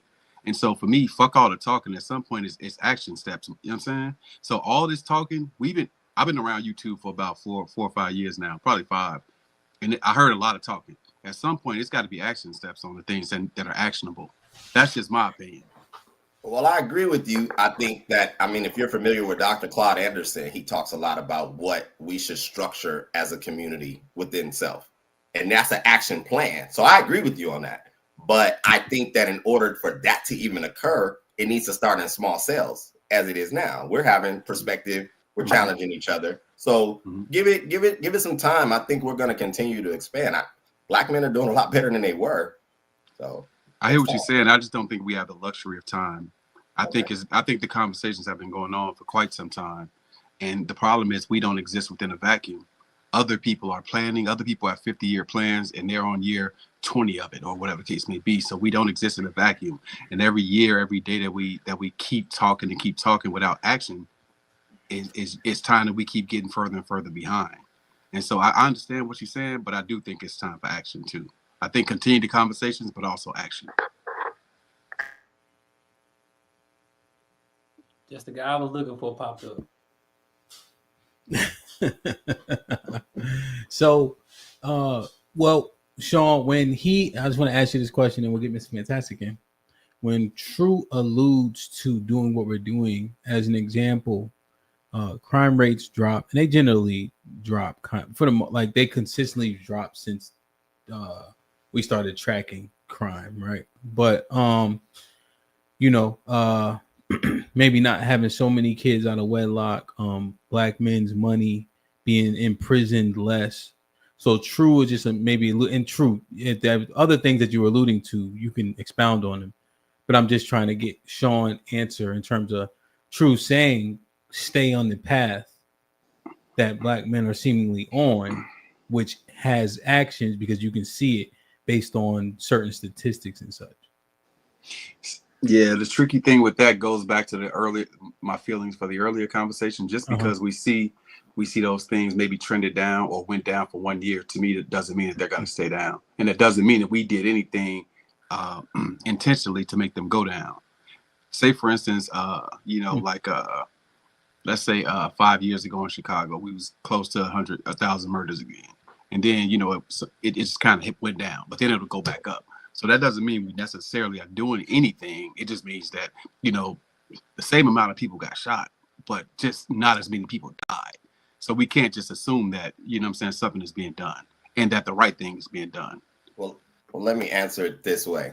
I think that all of the community agendas won't move forward until Black men collectively have a positive image of self and what it's supposed to look like. These conversations help that. That's why I was talking to Mr. William. The way I grew up knowing I was going to be treated and demand treatment is not what I seen necessarily. So I think that, to most of you guys' point, if men are the leaders, well, we have to start with self, then we have to walk as an individual, then we have to implement results, and those things will interconnect. I think the young brother who's a CEO of Red Lobster is a brother. We didn't see this kind of thing. He's in his 20s. So I hear you. I'm not dismissing you. I think we're kind of saying the same thing. We need to do what we're doing. We need to continue to have the conversations. But to move forward with the group aspect, you need the women to get on board with that. They're not going to get on board with that until we give them a reason to do so.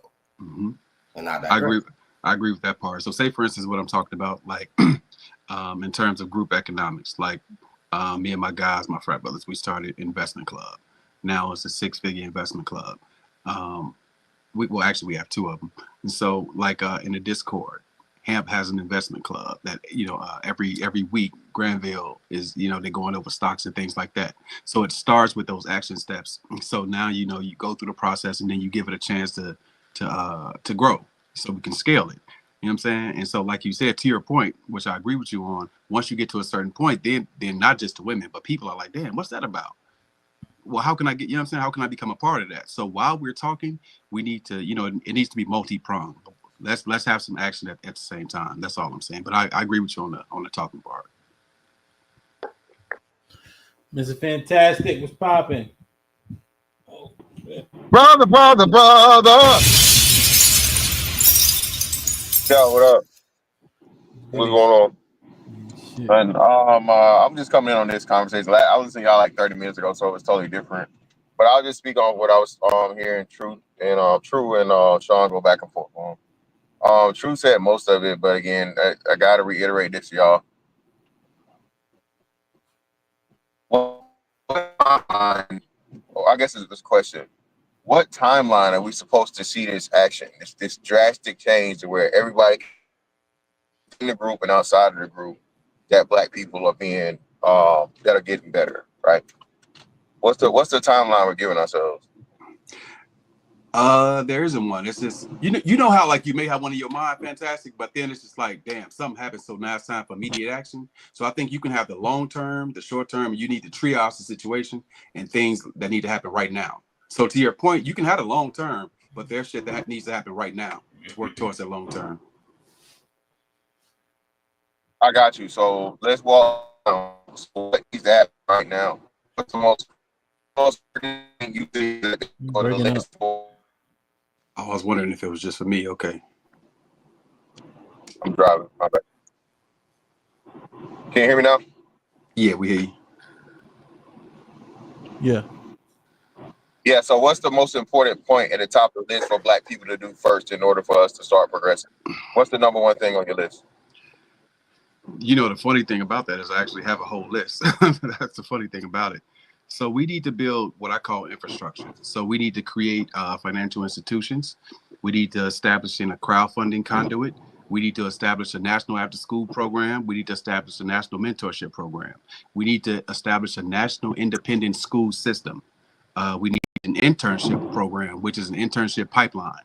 We need a jobs program. We need pipelines. So say for instance, everybody that comes up here, like I got this type of company or I got this type of position in my company. It don't help anybody if you got this hiring power and nobody knows you got the hiring power or no one has access to the hiring power. So we need to build infrastructure. We need to build pipelines to that infrastructure. So I mean, I got a whole list, but I'll stop right there. Yeah, I got you. I have one also. So and all those things are great things, but I would say the first thing that needs to happen is Black men need to be respected and respected as the leaders of the Black community, and just get the common fucking respect of every other straight man on this planet. A lot of our problems are the way we treat each other or the way we're viewed. So all those things you said, right? None of that shit's gonna work if they don't respect the men that are running it. If everybody's looking at the regular, everyday, straight Black man, right, which makes up the vast majority of the men in the men in the pool, you just a lick. You're still gonna reach back, and you're still gonna be helping the people that see you as lesser than, even though you're better than. And then furthermore, they're gonna perpetuate these families that are having you to come more out of your pocket and more out of your time for just, I mean, we're gonna be real, let's call a spade a spade. You wasting your time and energy on people that's not worth saving.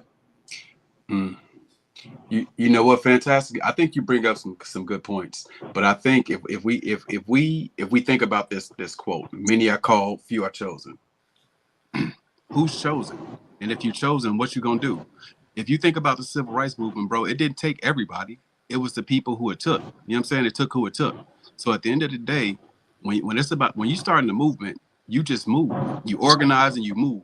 Anybody that's not with you, you stay on the sidelines, is get down and lay down, or is eventually we're gonna prove ourselves worthy. And then to your point, at some point, this includes men and women, like I said before, they'll say, damn, you know what? Let me jump down with this because this makes sense. Now they have proof of concept. And you know what? I fuck with Fantastic. You know what I'm saying? He an asshole sometimes. I don't agree with him sometimes. But you know what? Nah, I fuck with him on this. And we can't worry about who ain't going to come along in the beginning because people are scary as fuck. A lot of people are risk averse. A lot of people don't have the wherewithal to even do any of this or think about any of this. So we can't worry about them in the beginning.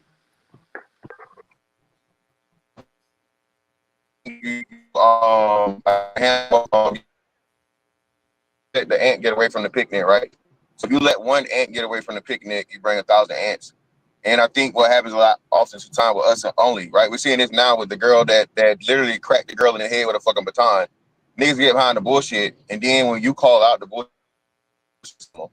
So again, I'm not, you know what I'm saying, combating anything you're saying. But what I'm saying is when we get into the actual, your stuff is more structural, right? That's another big thing too, right? Order and discipline. Niggas detest order and discipline. Niggas feel like, hey, who is you? Well, like you said, I'm Sean. I'm a multi-portfolio, 6-7 figure investor, right? And I have the information for you to possibly be the same thing. And there's not enough support of the people like yourself, right? I.e., it's just a lot of people. The Dr. Umars and the other individuals and so on and so forth that have a gimmick or a stick, right? Those are the people that get the fucking support. And then before the regular, everyday, smegular people, bro. So a lot of it, bro, like I said, is the ideology and the mentality before we can do anything that's going to be in mass. Of course, start on an individual basis, of course, always, at all times, right? I'm not saying that. I think for the most part, I would say 99%, if not 100% of the men that up here aren't just bums on the street. I don't think, the people that join these panels are just, sitting on their mom's couch and all this other shit and whatnot, what have you, right? You're pretty much successful at the very, by whatever means you are your point in life for the most part, right? So when we have these conversations, it's to serve a purpose because whatever it is, you're qualified in. You know what I'm saying? You're accomplished in something. So, but yet still we get this thing. And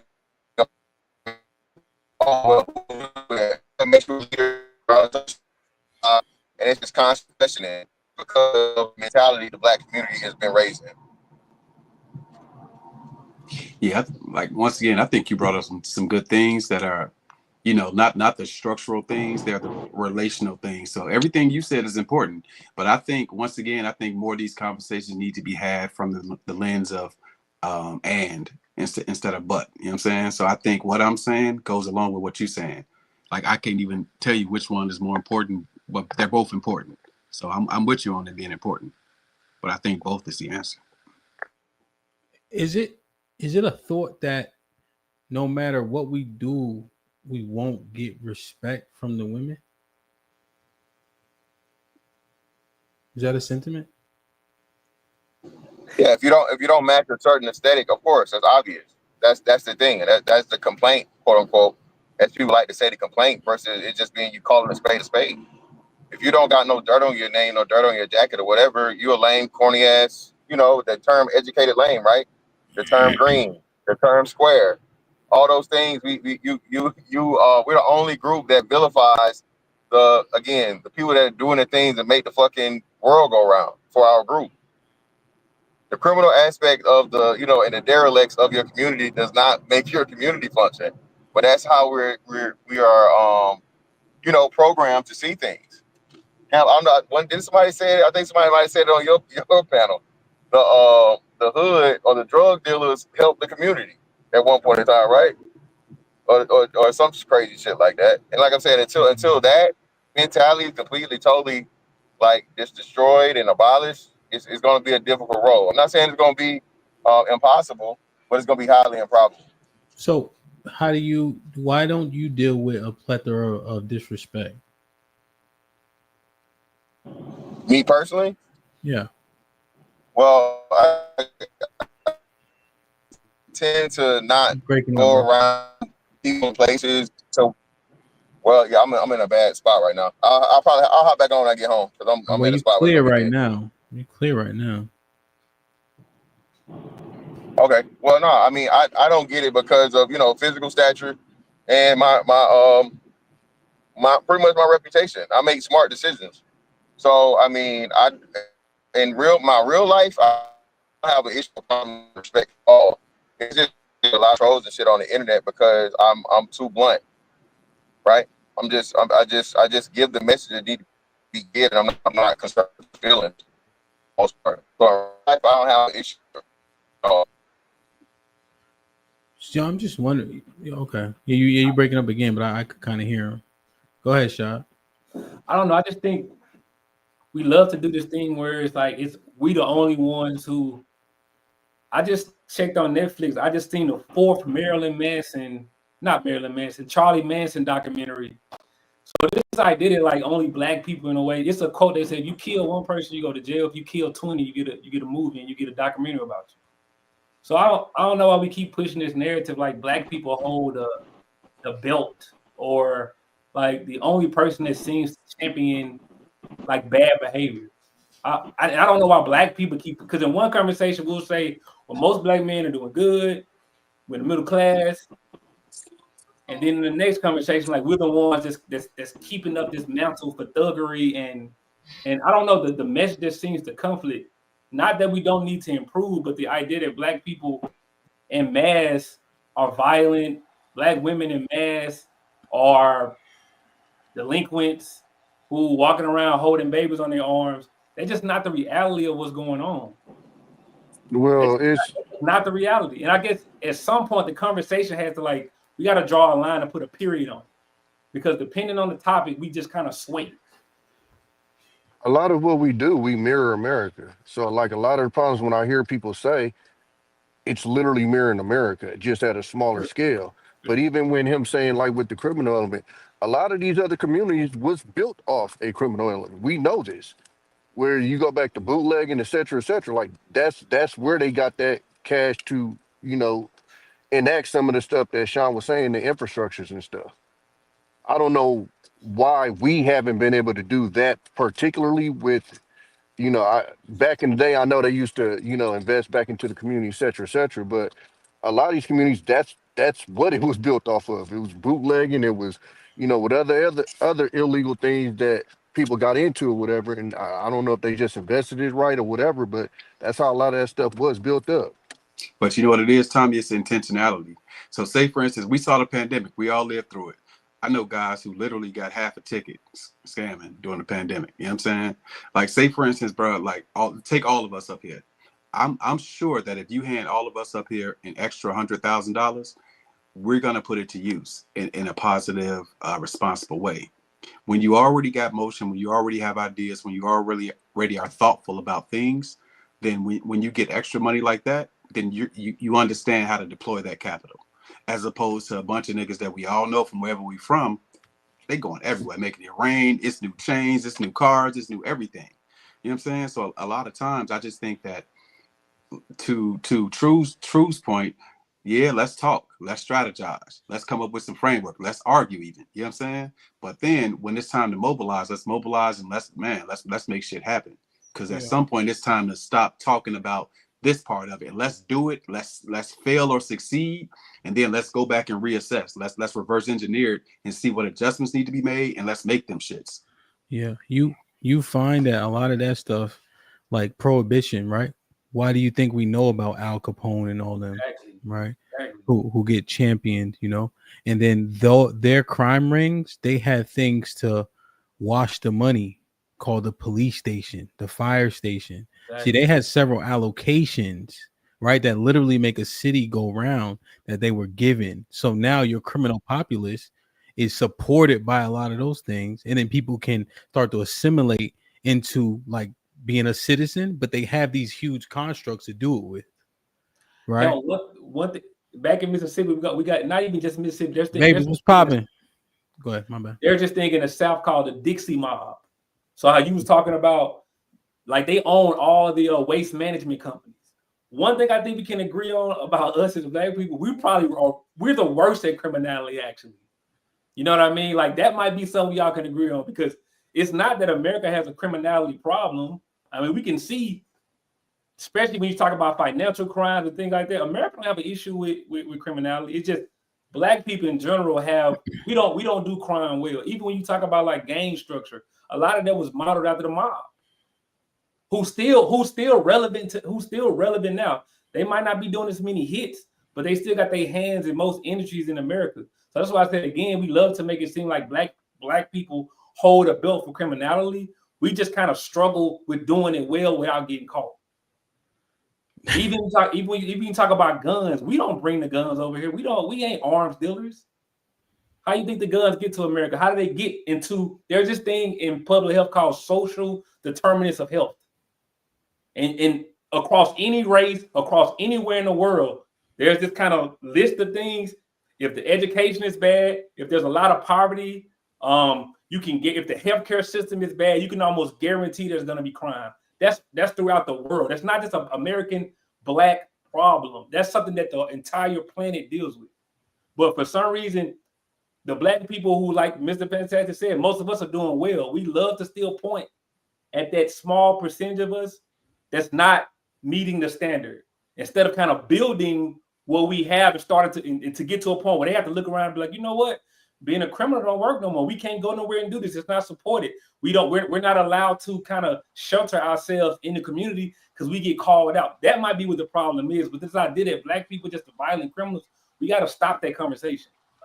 You even think about the one just doing it and make it very unsafe for them to move around and then move forward. But we keep having this conversation where in one conversation, everybody's a delinquent, and then in the next conversation, everybody's doing well. So that's just the thing for me. the opioid crisis, which was heavily Caucasian, and you know, I didn't hear the conversations amongst Caucasians about we need to do better and we're and they was slanging that shit legally like crazy. Yeah, I think go ahead, True, and then we'll get Vapors in. I think that to Shad's point, it's an identity thing, and I think we all know that. So it's hard to compare our community to the overall dominant society because they prop those people up, I think, to show the humanity of maybe their society, comparable to the fact that most of them don't do crime in a sense of celebrating it because they're still the presidents, the CEOs, the doctors, and so on. We don't seem to glorify the educational class. Our community to this day still has a problem if you're articulate. And so until that identity changes to where it is actually cool to pay your taxes, It's actually cool to have a bank account. Like, it's cool to have credit, you know, to where at one point, 20 years ago, 30 years ago, everything was scamming. So I think we have to figure out what we want, and then it'll continue to change. So again, is it uncool to be articulate around a certain uh section of black people, or is that just overall? Because again, if I go to the hood around ignorant people, then yeah, me having, you know, being able to speak properly is going to be looked at a certain way. But when I go to the majority of black people, it's not an issue. Again, we shine the minority as if it's the majority. Okay. I think, and I'll say this, and I'll back up. I think that even that may be true, Tommy. There is a certain speech pattern. There is a certain way that collectively we communicate. It's to the point to where you can pick up a phone and generally understand who you're talking to on a customer service capacity based on the inflections they use, based on the terminology they use. And I'm not saying that's necessarily wrong, but I think that those things do matter in this particular region of the world. And I digress. Yo, Vapors, can you hear me? Yes, sir. Yes, sir. How you doing, Hamp? No problem, K. How you? Everything? Oh yeah, I'm Gucci, man. I'm good, man. Indeed. What you think? New guy, salute, man. True Table, Sean, Tony, Tommy. What's up, man? Yeah, my pushback. I came up originally because my pushback was for Mr. Williams, but he got out of there. Well, he might be listening. Good. Okay, but yeah, my thing is as far as like the yesteryears up to now, a lot of the conversations we have as men talking to men, we haven't acknowledged the fact that times has changed. Like a lot of things has changed, and I felt like we picked up a lot of what the women put down as far as their afflictions with relationships and things of that sense. So just like when we talk about leadership, why can't we use the communication word of role model? Like when I hear certain people speak, other content creators, they more speak on role other than leadership, and I feel like that's like a setup of unnecessary pressure on certain men, because certain men, like Sean said, like not everybody is meant to be a leader. So why can't we change that to roles and then respect that of the men that facilitate those roles? I just feel like that's a better way of bringing in the younger and actually listening to what they're saying instead of do as I say type communicative talk. That's the talks of yesteryears. That's not the talks of the communications of the day. Yeah. A lot of people have a lot of well, specifically in the Black community, a lot of things are baked into our social skills and stuff like that. When we move in like how women has changed words like submission to slavery, things like that, like shaming type words to pressure men to acquiesce to what they want, versus facilitating a role and actually she has a role, I have a role, and we respect those roles. Do the roles have a hierarchy? Yes, absolutely. Yeah. What does the hierarchy look like? Well, the hierarchy in the role sense is the goal, the standard, the morale, and keeping your morals intact and your standards intact, and maybe be able to facilitate whatever goal you have set. Who's the facilitator? The man is always the facilitator. Okay. So are roles delegated, or do people come in understanding those roles? In today's time, they have to be delegated. I feel as though instead of like that type of approach is the yesteryear's approach. That's not so much. So you think that a man has to find a woman that he likes and then help her like see the role that needs to be played for both of them to be successful? You don't think that is there like a certain type of is there a criteria or characteristic that woman will already exude at least?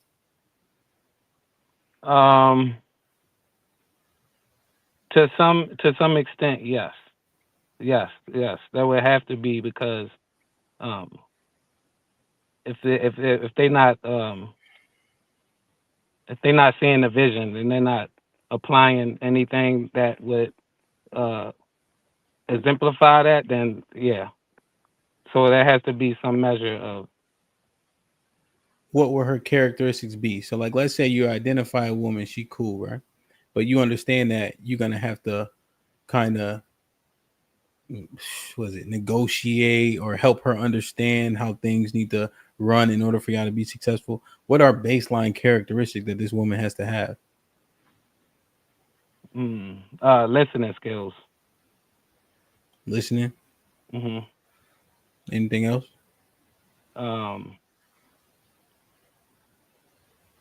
Which is already natural, but like being in her feminine, like being of service. Like she has to show that she can be of service and support to facilitate the role, and for those roles to actually come together and create a foundation. How now do we need to approach women similarly to how the old young conversation needs to be facilitated? So seemingly, as opposed to say, do as I say, not what I do, I've been there before, y'all don't know shit. Does it need to be led in a similar way when you have that conversation with a woman getting on your plan? Or do you say, listen, here's the ins and outs, this is what it is, and then we move forward from there? Like, how do we facilitate it to help it be more successful than it is now? Yeah, I think you would have to definitely explain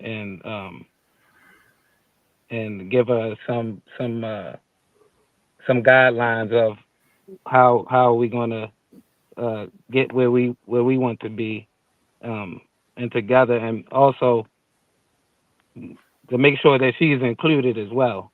Like, not that it's just me doing X, Y, Z and showing her that, you know, everything is peaches and cream. Like, I mean, like, that's the thing too. Like, the work that needs to be in place too. Like, I think that's left out. Like, we just hop into things, and not really explaining like what needs to be done. Yeah. Can I ask you a personal question? Go ahead. You grew up with your father and your mom, right? Yeah. Did you ever witness in real time breakdowns and buildups? What do you mean? Moments where there was conflict in the home between your mom and father, and you saw the breakdown, and then you saw maybe the next couple of days they worked it out, and it was back good like it was before they got into the argument. Did you witness that type of stuff in your home? Yeah, but not in a way in which maybe people would assume like you don't see like the buildup portion. You just see that they back to regular, you know. Okay, well, cool. So you did see like they weren't really feeling each other a couple days. Beefing and fussing, and then you know they doing whatever, smiling, and you know they've been married for I think it's like 40 years or some shit. So you know kids only see so much, but you definitely see the fortitude, you know, the stick-to-itiveness, right? That has a inspirational aspect to it, though. All right. So my next question is: was that something like when you were preparing to get married? Was that something you thought about? Like, man, I already know that. a part of this experience is going to be where sometimes we ain't gonna feel each other, but there's always redemption. So I'm already kind of prepared for that possibility. Yeah, they shit is different. Like I need to have both of them on a panel. Like I had my dad on the panel of I did a pre-record with him, and he like he's saying words you can't say. He think it's justifiable. The nigga say, he looked like half a fag, right? I'm like, you can't say that on YouTube. He said, I said half. Like I'm like, like bro, just, like you like so they kind of you know they say what they want. They don't have no my mom or so they just be going, you know what I'm saying? But so they have that type of dynamic. But yes, I would say that it's inspirational, right? And it has its cause on you, like you don't want to fail because they didn't. And then my brother been married for like 20 something years too. He 12 years older than me. He been married since he's 23. He's 50 now. So however many years that is, So those things kind of weigh like, okay, I want to kind of live up to this if you can, I asked you that question because I was thinking about the question you asked about what we need to work on. And I was thinking about my own situation. I realized like there's a level of grace that you have to have in order to maintain long-term committed relationships. And so we always talk a lot about the beauty of the two-parent household. What we don't often talk about, because I say that context is always so important in these conversations. Because you will find out a lot of people who even grew up in two-parent households, but they never saw the breakdown. It's almost like we live in this fantasy land where I'm gonna find this woman, I'm gonna find this man, it's gonna be happily ever after. You asked a couple of shows back, like, and folks were trying to get on me about saying, like, I feel like I've gotten to a place now where I'm actually prepared for it. It was because that idea of this like fantasy of like the Disney viewpoint of like what relationship looks like, I don't have that anymore. You know what I mean? Because I started really like thinking about how this thing goes. I've had my own failures. And when I talk to people who come from similar situations like you, him, they always talk about how one thing that I appreciated about my upbringing was I saw my folks have a breakdown and then kind of build back up and kind of keep pushing forward. And I think so many people don't have that experience. So it's like they just have this very like, one time they got this really strict line in the sand that determines whether or not it's going to see through. And I think we got to kind of take some steps back and really kind of understand what a relationship, a committed relationship, what it really entails, man. Because I don't think we know. As a community, we talk about all these single family homes, and I think like we don't really understand in a deep way what it really looks like to maintain a relationship for a lifetime. And people don't have enough, I think, honesty, and they let their pride and ego get in the way to admit that. You have to admit that before you can kind of solve that problem. Most of us don't have it. We didn't see it. I would say, because I grew up, I was in a 2-bedroom household. So I had to see both the breakdown and the build up because it wasn't nowhere you could go, you know what I'm saying? And for me, it was hard to find people that came from that same thing. So that's where my struggle was, because we're in a society of if it go bad, you just bounce.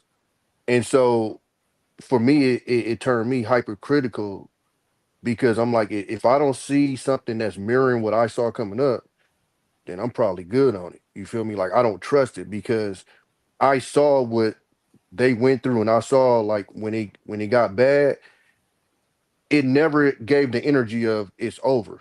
It was bad for right now, and then we'll fix this later. And like now it feels like if it's bad, the first thing you hollering is, well, I'm gonna just get myself in bounds. You know what I'm saying? So then in our situation, as far as like with men, when you start looking at stuff like marriage, it's like I the only thing I can base it off of is the relationship. And if you're looking at the relationship that way, I don't see a ring changing your mentality like that.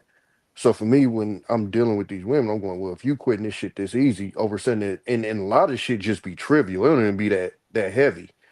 And motherfuckers be willing to bounce. Then I'm just like, I don't know about, you feel me, putting myself in that position to where now there's actual shit to lose and it gets deeper and I'm more invested in et cetera, et cetera.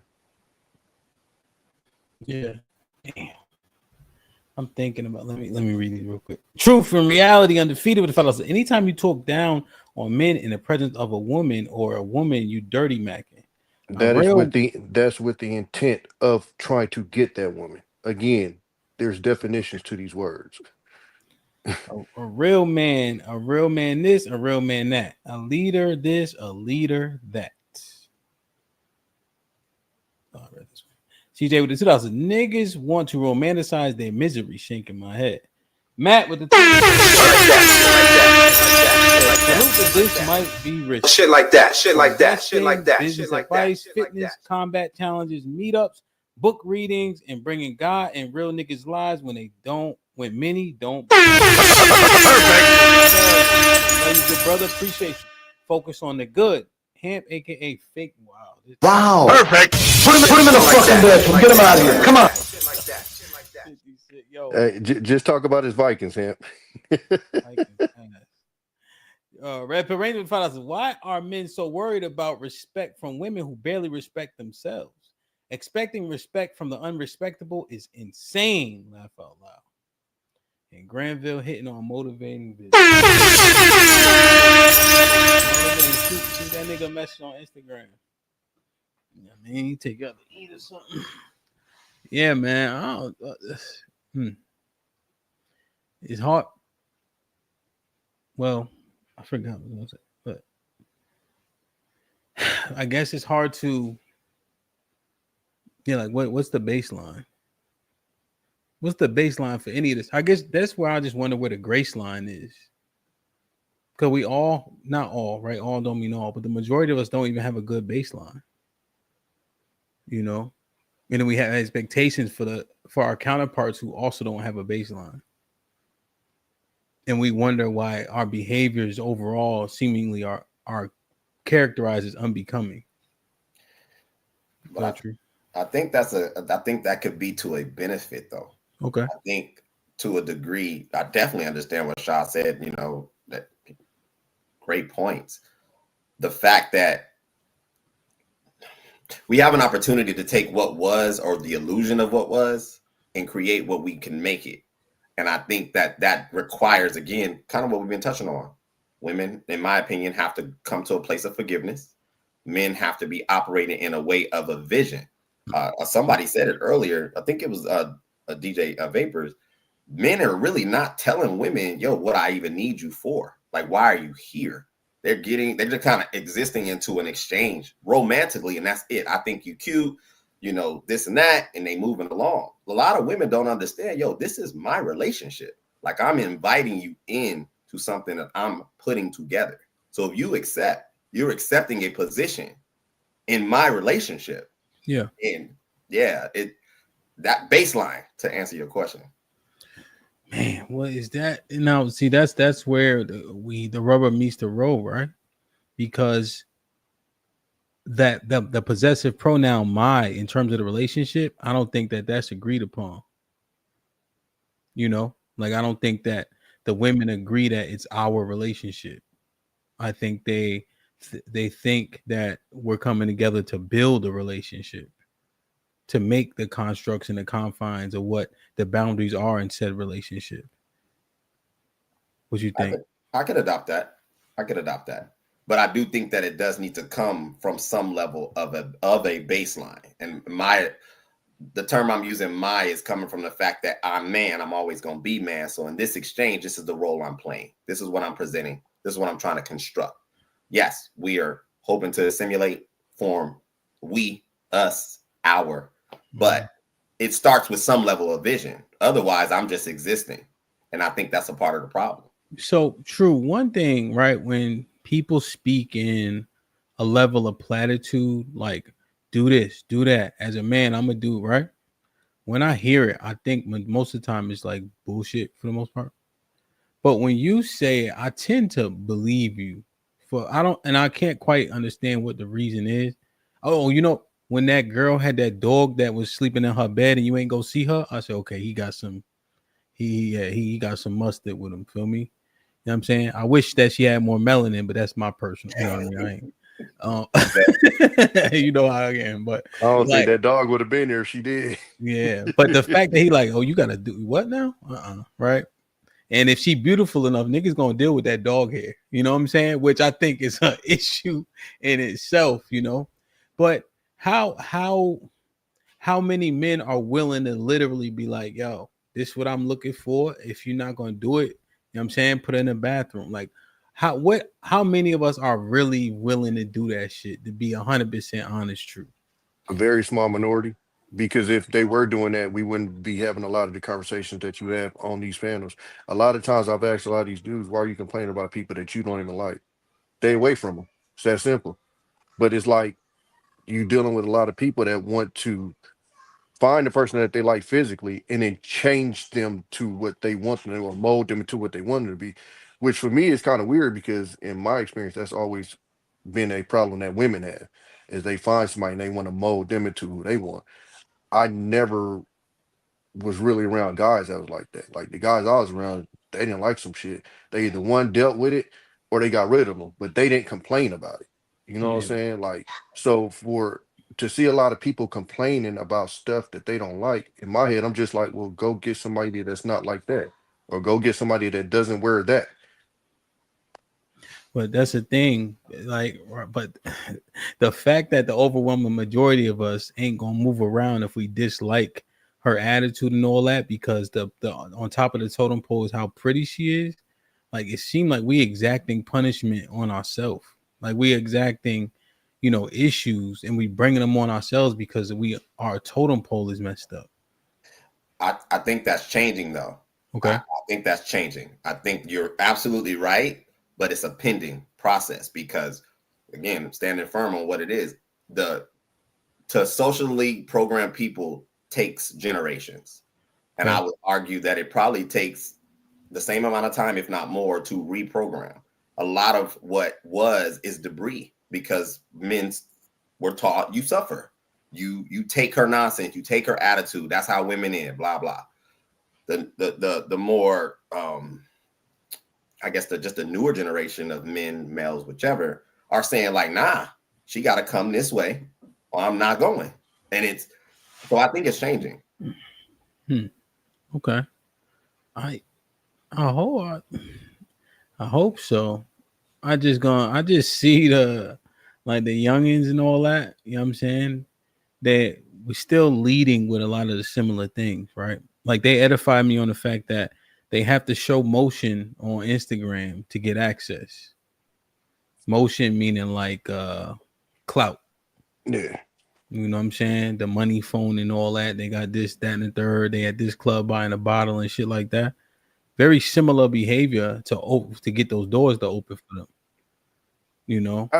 But when have you ever heard of a man, let's say 20 years ago, leaving a girl at a restaurant? When have you ever heard of a man being like, nah, like we not doing that? That I think that's more current because guys are on some, yo, you gotta treat me a certain way, you gotta respect me a certain way. We just not going. It's not happening. Yeah. Where before, you gotta take it. You know how it is. Nah, it's changing. I'm not saying at a rapid pace, but I do see some direction. Okay. Well, we definitely not on the happy wife, happy life trip anymore. That shit out. I don't know, cause we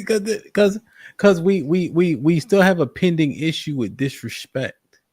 So I think if the pending issue is disrespect, with the amount of disrespect that is seemingly taken, right? People still staying, they not leaving, they turning red flags into yellow flags.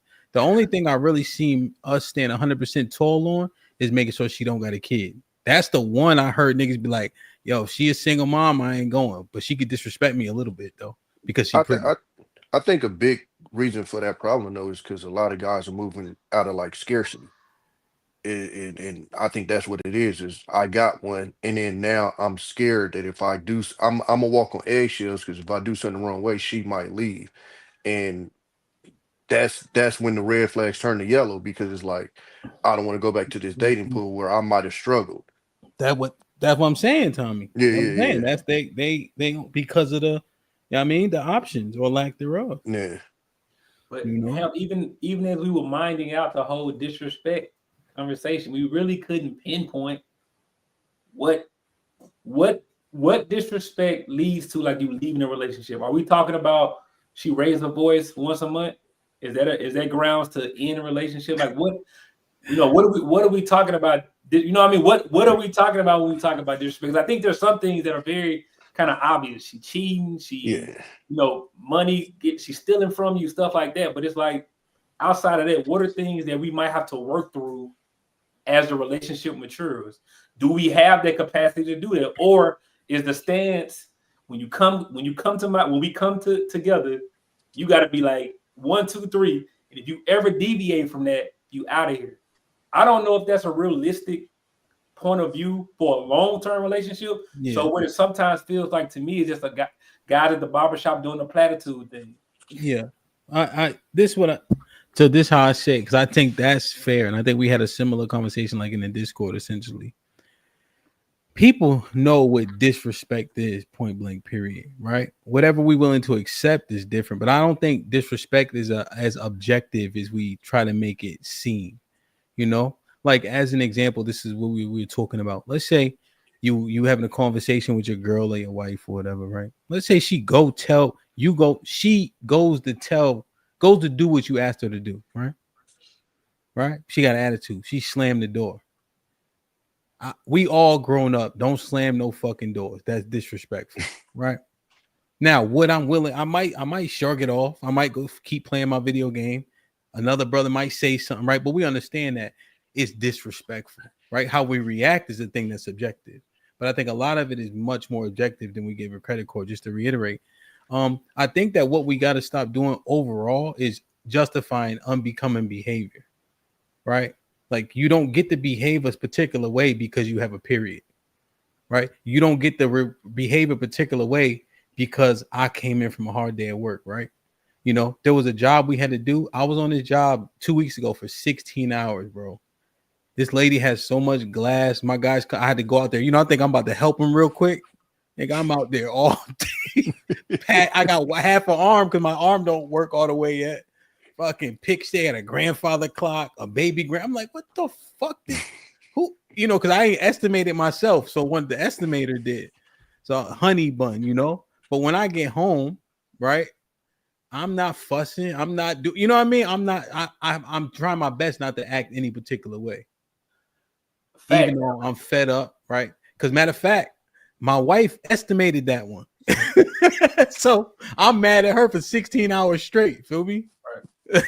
Like, yo, you know, so it just but when you get home from that, right, you can't carry that over, right? So unbecoming behavior needs to be checked regardless of the reason, you know. And I think we put a lot of grace in for unbecoming behavior. Right. You know? And we also like that's why sometimes I get frustrated with guys because we have these things that we do. We don't realize we're actually going against our best interest. Let me tell you one of the ones I hate the most, which is one of the most popular ones. Good coochie is attached to a crazy girl. Bruh, it's girls who are very emotionally regulated. They got good coochie. But men love screaming about how good, and then it's like when they do something crazy, now we come to the panel, now we frustrated, we complain about it. But we'll talk about how good coochie is attached to crazy women every day. And what guys don't understand is the women hear that and they go, oh, that's an out. That's an out for me. Cause they already think if the coochie good, that means that gives me a little grounds to be crazy. So sometimes I'm like, guys, we gonna have to come together again. Maybe the old heads pass this down and say, hey, y'all, we not dealing with nonsense for good coochie. Like, I hear what you saying, Shad, but I ain't gonna lie to you, bro. Facts is the facts. Bro, I'd have been around, dog. That's not a fact, bro. It's not a fact that listen, are crazy girls, bro. It's not a fact. Look, we've had two different experiences, so I respect that, but listen. Not a fact, bro. Man. Hey, but this see, is what it is. That's what I'm saying. Guess what we gonna stay in the position we in? Way too many. No, it's not. Listen, yo. But I mean, good coochie ain't gonna keep me though. You get what I'm saying? Yeah, niggas will jump in front of a bus for some good pussy, nigga. Oh no, at 21, niggas will push her out the way. Break my windows, stab my tires. But like now, cut off niggas will play a saw game for good pussy, my nigga. This is real shit though. Us and the women, right? And you know, I don't even say both a lot. We are dumb, like we dumb as shit. Because even women be saying it. Yo, he be so now I can't see past this nigga not having a job because he dicking her down. Pause. Like that shit just we be wilding over over sex. Like it just gotta stop it, bro. We got Hey, even if it's true, it's gotta be something we whisper. We can't be saying it out loud, bro. Because I'm telling y'all, they hear this stuff and they manipulate it. It happens, man. I've been sitting with chicks and heard chicks say, I want a man that's better than me because men are supposed to be stoic and men they supposed to trip. They really think like they get room to act out. It's like, nah, baby girl, you a grown up. No, we all got to be on point. You don't get to be worse than me because you're a woman. But sometimes we perpetuate these notions. No, that's real, Sean. And right they there. manipulate it. And I'm like, and I hear That's guys talking 100%. like, see, we crying. We let me stop. We're not crying. We come on the panels and we had these discussions, not realizing, bro, these chicks be sitting in the back listening, and they taking it in, and they saying, oh, I don't gotta be better because as long as the coochie good, I can be crazy. I can break it when I because my coochie good. Nah, but Shy, like I'm gonna be 100. Like that's something you can't fake. Like that gotta be in you. Like you like some of the stuff these motherfuckers these like. Listen, that hanging on the car while you driving down the street, like that's different, bro. Hey, I'm with Tommy Shad. Look, right now at our age, bro, yeah, it's different. But 15 years ago, 20 years ago, you gonna make an allowance for some good pussy or a bad bitch. It just we can't even come up here and be superheroes, bro. No, so this where we divert. There's a road, there's a fork. I call my mans right now. They know I fucked up a lot of moves. Like we be out with the girls, they be ready and all that. She say to I said, hey, you say what? Huh? I'm out of here. Yo, where you come on, nigga? I'm out. Fuck out. You know, whatever. I just used to get annoyed by when they just talking too much. Like I don't even know them. Like, you know what I mean? That shit used to bother the shit out of me. I used to mess up one girl, and then like this the one thing I think we got to do in our relationship. Curve they ass. If they fuck up and they want to have sex, curve her. Nah, I'm good, huh? Oh yeah. Let me see your phone. You gotta see my phone, my nigga. You was talking too much yesterday. That's why I don't want no cheat. Diet. Put him on a dick diet. What Desi said, no more dick. Yeah. No, I had my pops the same way. Him, I remember he was talking to me. He was talking to some chick, and they had went to like IHOP, and he ain't like the way she talked to the waiter. And I'm looking at him like, nigga, what? And he that was him. Like, yeah, I ain't like the way she just had a little too much attitude with her. It wasn't warranted. I was like, oh, yeah, that's different. Hey, hell, what y'all think about this? I was having some conversation. I said I feel like men in general. Here's what separates us from women when it comes to choosing. I think sometimes guys like you said, you will see the crazy girl with the coochie, but you like, I can navigate through that. Like I'm big dog. I'll be straight. Like it ain't that much of a problem. I could deal with. She used to dealing with whack dudes. I got that. And then girls, they kind of had this like blinders over. They don't see what's going on, and they're like, "Oh my God, he called me slipping." I don't think men get caught slipping for real often. I think sometimes we think we can conquer because we kind of talk that way. You know, we the ones we conquer everything. We can conquer their hard tasks. Or I guess what happens is somebody just lying. Maybe that's what's really happening. We be lying to ourselves, nigga. So we just be lying. When you make that trek across the club, right? With the chick who been curving everybody, right? You've been lying yourself that whole 7-second walk, but it's feel like 30 seconds. You lying yourself the whole time. And then you catch hold of her, right? She got the attitude that you saw from across the room, but now you him, right? So hell, come on, you already know. But Shad, to your point, Shad, usually you go through this when you're younger. So when you're younger, you do the crazy shit. You might jump off a roof, like you have that I can't die, it's not gonna be me type of attitude. When you get older is when you realize that it could be me.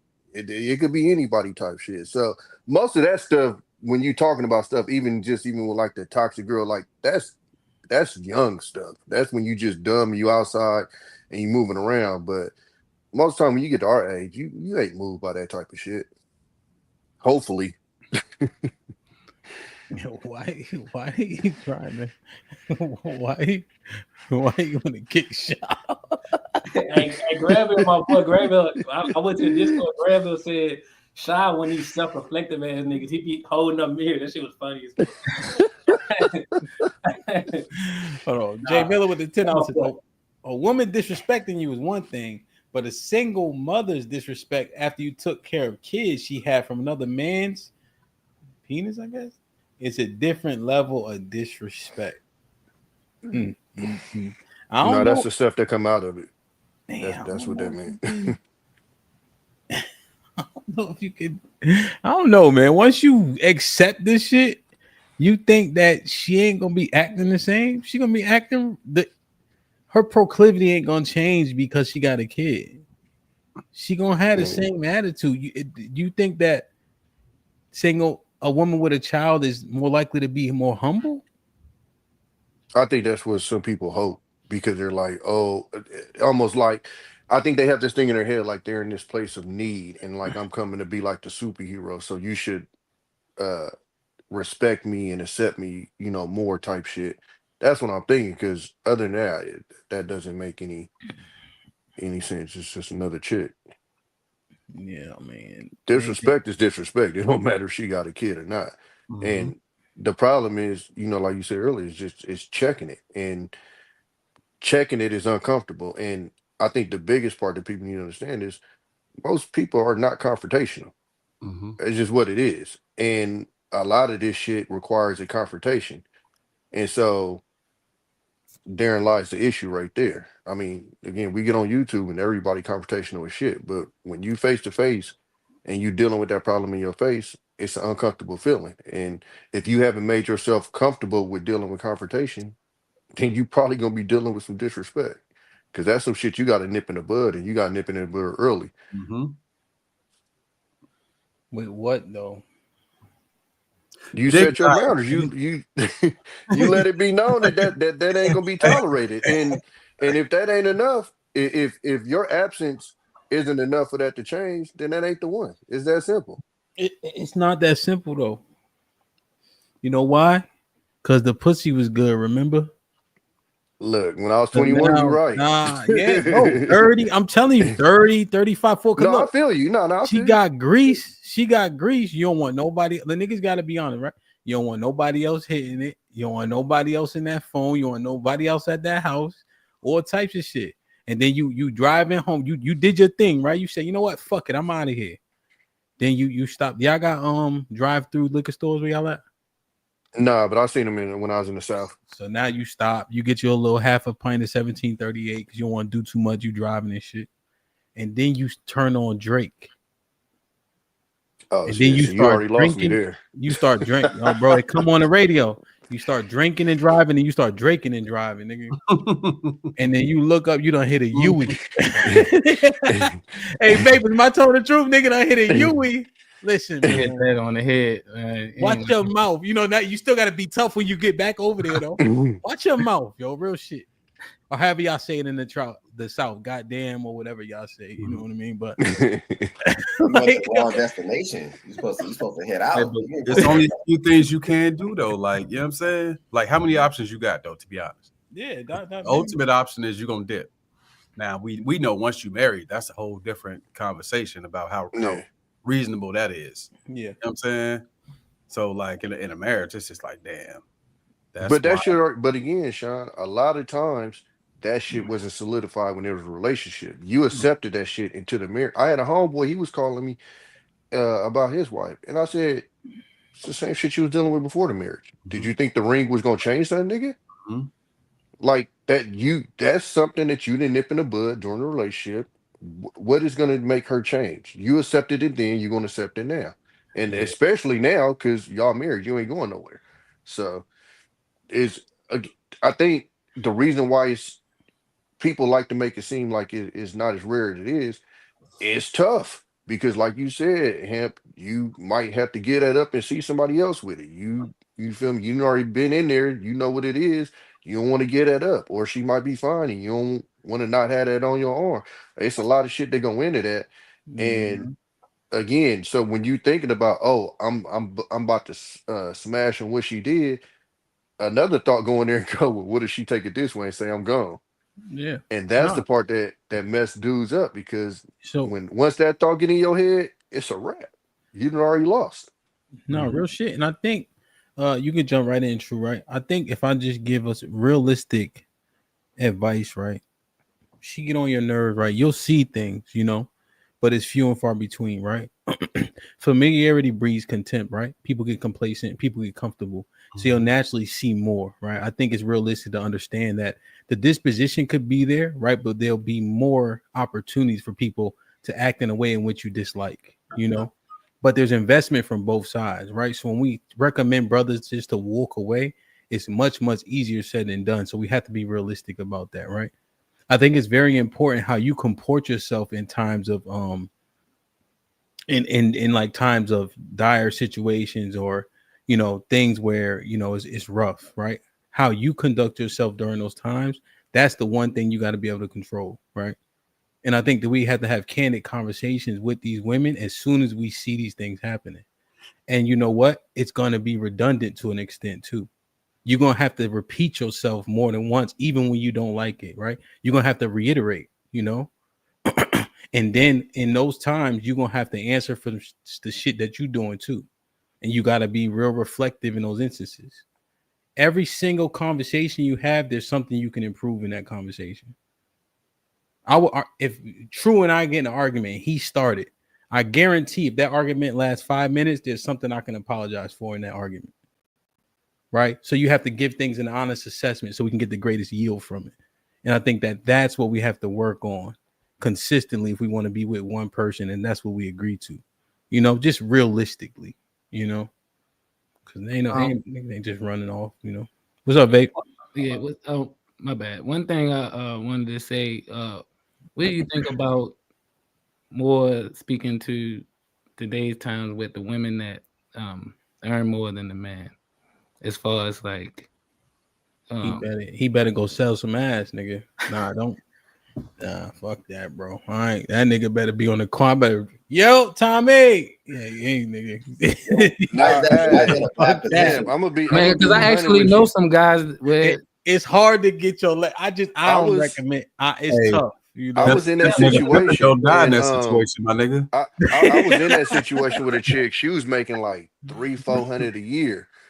And I had to make one of those decisions like we talking about, because she got to talking about this partnership and what? And I just got up out of there. It was what it was. You feel me? Like it just because at the end of the day, you got. I don't like this. No. I'm not putting that on all the women that make more. I'm just saying that was my experience with one chick that made more, and I was just like, nah, that's out. Like, I'm smooth. I think if you do what you do real solid, in my opinion, it's hard to boil it down to something that's just how much someone earns. My opinion, because I don't think it's so much that the money is there's a disparity. I think a lot of dudes ain't maximizing at wherever level they at. If you just so happen to luck up on a girl that make 300,000, yo, she's a unicorn, my guy. Like, she's on a trajectory that most people don't, you know. Yeah, absolutely. So if your 80 is strong, let your 80 be strong. But I think a lot of dudes just honestly think that a wallet is what determines your position. True. If she rock with you, she gon' True. No. True. That sound good, but let me get him. Let me get him. All right, go ahead. Hey, True. You know I love you first and foremost. I want to make for sure. Why you said that? Because that's my perspective. I mean, I personally don't see why it's an issue, man. Like, I really don't. I'm not understanding. My nigga, you have money in your head. You have money in your pocket. You already know $400,000 lifestyle ain't an $80,000 lifestyle. See where the dice get tricky yet now? Yeah, that's a little tricky. That's a little yo, because think about it. Every time you go to Del Frisco's as an $80,000 nigga, you got to do it on pay week. 400,000. That's a no. Hold on. Think about this. Think about this. You potentially in 3 months making what dude making a year. But look, man, that's 300. That's when your pimp hand get tested, by nigga. Thank you. Hey, look, it is what it is, bro. Because look, but true. Even what you said factors in there. That's what a lot of people won't ever reach. So there's an ego that comes with that. And that's male or female. Like, you're at at a peak where most human beings won't reach. So if you have somebody coming in there, and I'm not gonna say it's impossible, but if you got somebody coming there, like you said, with an 80, you better be slinging some hellified pipe or some shit, because I'm like, what? Again, you're in a situation of, I can do for you what you can't do for yourself, but you can't do shit for me that I can't do for myself. There's an ego that's gonna come with that naturally. So you saying there's a cap, man? There's a cap. Hold on, y'all, because Shad and True up here wilding. So Shad agree with True. Yeah, I'm with True. I'm just trying to figure out, and I'm. Hey, True, do us all a favor. You done enough. Hush for a second. Shad, go ahead and help your man's out, man. Here's my point of view. Like, we having a serious conversation, all right? Let's set a baseline. So, are we telling the homies coming up, or you going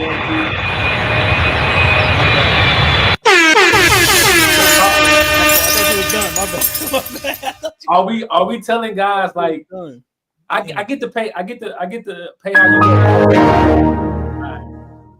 I'm just saying, bro. Like, I don't think that should be that's not good information. I just don't think that's good information. Tell us why. I don't think it's good information, because if we're looking at the numbers, and let's talk about people who want to be married. Mm-hmm. It's already a struggle to find people that want. You gonna kick me for 10 minutes? It was just you know what I mean. It's already enough. It's already a struggle to find people who want to be married. So now we're gonna add another stickler, another tier you gotta reach in order to find it. Like, if you find a woman that's willing to manage that with you, I don't think you should tell men to run from that. If she already willing to engage, I'm sure before y'all get in a serious relationship, y'all have had a conversation about finances. As a man, you got to say, hey, I don't know if my trajectory gonna get with you. I want to. I got plans, but I might not make $500,000. Hey, that's crazy work. I'm not running from it. I'm with them, bro. I ain't gonna lie to y'all, bro. I ain't running we from split up here because I'm with them. I ain't running from it, hell. She still get bent over at her 300, 400,000 a year, my guy. Bro, I didn't have I ain't running from it, hell. I'm telling you, like, it's all the same drill. I ain't gonna lie to you. It's the same drill. Look, all right, so look, take this case. I mean, well, let me ask y'all this. Is there an income level where it don't necessarily matter? Say, for instance, she make 400, but you make $150. Is it that much of a difference? That disparity is not too crazy. But there's money. But so like Tom Brady and Giselle, that shit don't matter. Right. Like that's, I was thinking that. I'm thinking of Taylor Swift and it don't matter. It don't matter. Like, there's nothing he could ever have to do for her. You know what I'm saying? Yeah. It don't really matter. He getting to it, she getting to it. They both getting to it. Yeah, but he's like, she's not gonna ask for anything that he can't particularly afford. You get what I'm saying? Like, hell, if she wanted a Bentley, he'd be able to pop one of them. You get what I'm saying? Like, it's not like she about to be like, I want a Lamborghini mega yacht or something crazy. You get what I'm saying? Like, the normal, regular, everyday shit that you're gonna be able to do in a relationship, he can produce that. And so I think it becomes a problem when what she can regularly produce for herself, you can't afford. I think that might start weighing on shit. You get what I'm saying? Like, if I can afford, let's say, roof Chris once a week, and you looking like, you gonna be looked at differently. Tommy, that's what I think.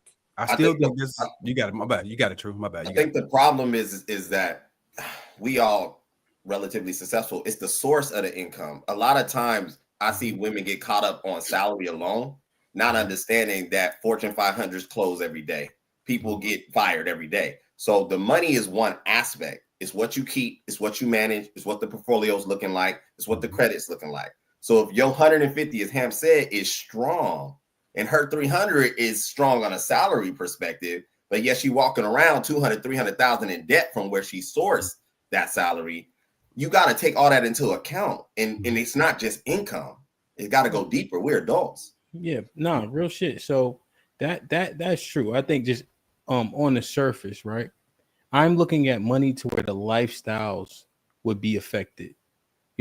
So 150, that lifestyle does look different than 60,000, which is just above average, And so the things that you can and can't do with those income disparities, I think will weigh on the relationship, right? So I know one couple particularly, I used to do this couples trip every year, right? So the girl was more my friend than him, right? And they talk too much. Oh well, he don't got his deposit, but she hit him with a honey bun. He don't got his deposit. You see, right? And so, but those type of manifestations, when you on a trip and they in the corner trying to figure out how they gonna pay for the chef that we all got to put in 300, like it's a different that dynamic ways, and that's what I'm really speaking to. You know, Or were they married? No. So that's the thing. So this is a conversation for the unmarried. Just like the 50-50 conversation is a conversation for the unmarried. When you married, bro, none of that, bro. Your wife can this year end up making 75% more than you. It's still your pot of money. You still the leader of that house. Your wife ain't go automatically become your leader. You know what I'm saying? It's just not gonna happen. And so ain't no my yours when you married like that. Like you going on a trip, like we just paying from whatever pot. I don't care if it's in 10 different accounts. It's a pot of money. And look, it's your job to get this trip in order to pay for it from whatever fucking account. I don't care. You know what I'm saying? So it ain't a separate pot of money. So I think this is a single person's problem, this whole thing that we talk about. This is the dating. Like if you're trying to mesh with a person, what does it look like? You know, and actually, see, that's so. Sean, my one pushback would be is when we start having the color purple conversation, right? They say, what is the rhetoric? Those women only stayed because they didn't have options. You see, and so that's where I start to listen. Like, I'm not sure, because money is often the motivation. One of the ladies on my platform, y'all seen Alex before. Shout out to her. She said she had a just in case fund while she was married, just in case shit go left and etc. You know what I mean? She said it on the panel. That's why I can repeat it. You know, but like I think the money is oftentimes.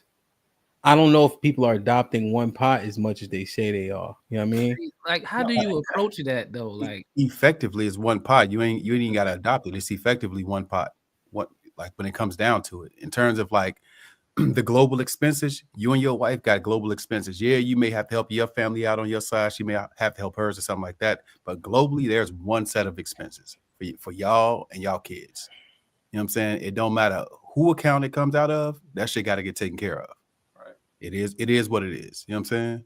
I also think getting married, you accepting an amount of risk, right? And I would argue the chick making more money than you, when we always talk about when the split happens, how the dude get ran through the mud. I would say, and if I'm trying to tell a guy, hey, she made more than you, then she's less likely to want something when y'all split. And everybody act like all marriage is gonna end anyway. So if I'm thinking logically, it's more logical to go with the chick that make more money than you, because when y'all leave, she want what she got and she going to take what you got.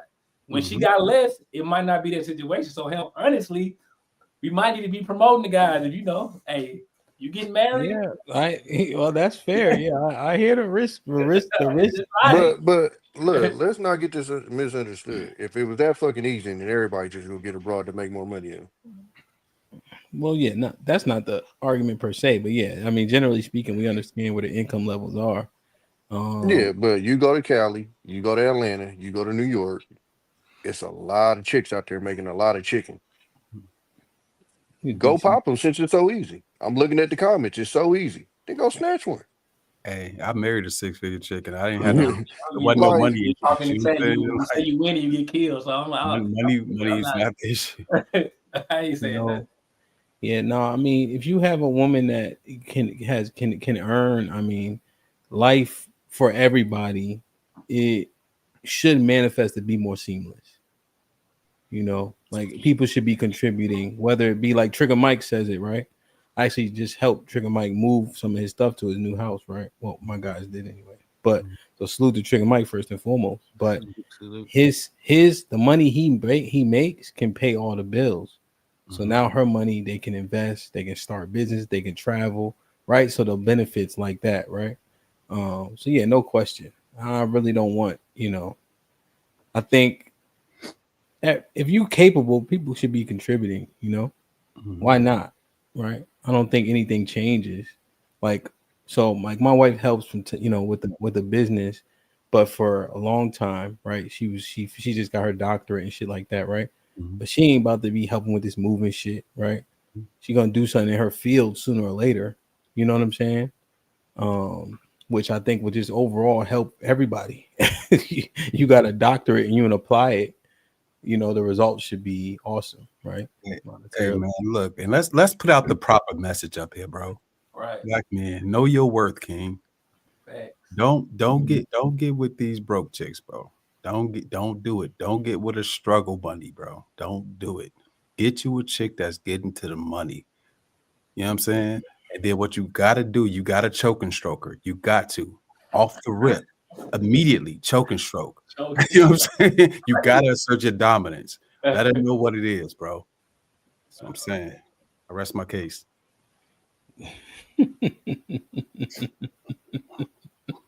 Big guys necessary too.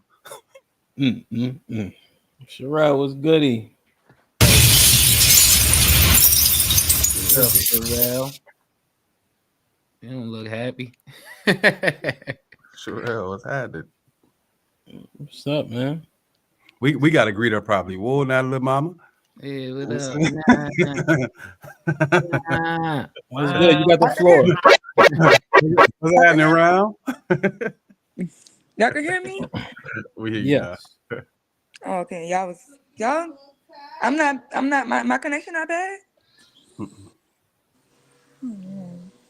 I don't have nothing to say yet. Y'all keep talking. What? Or ask me a question. No, man. What you think about misinformation, man? What you think about choking and stroking? What you think about paying some bills for once in your life? What you think?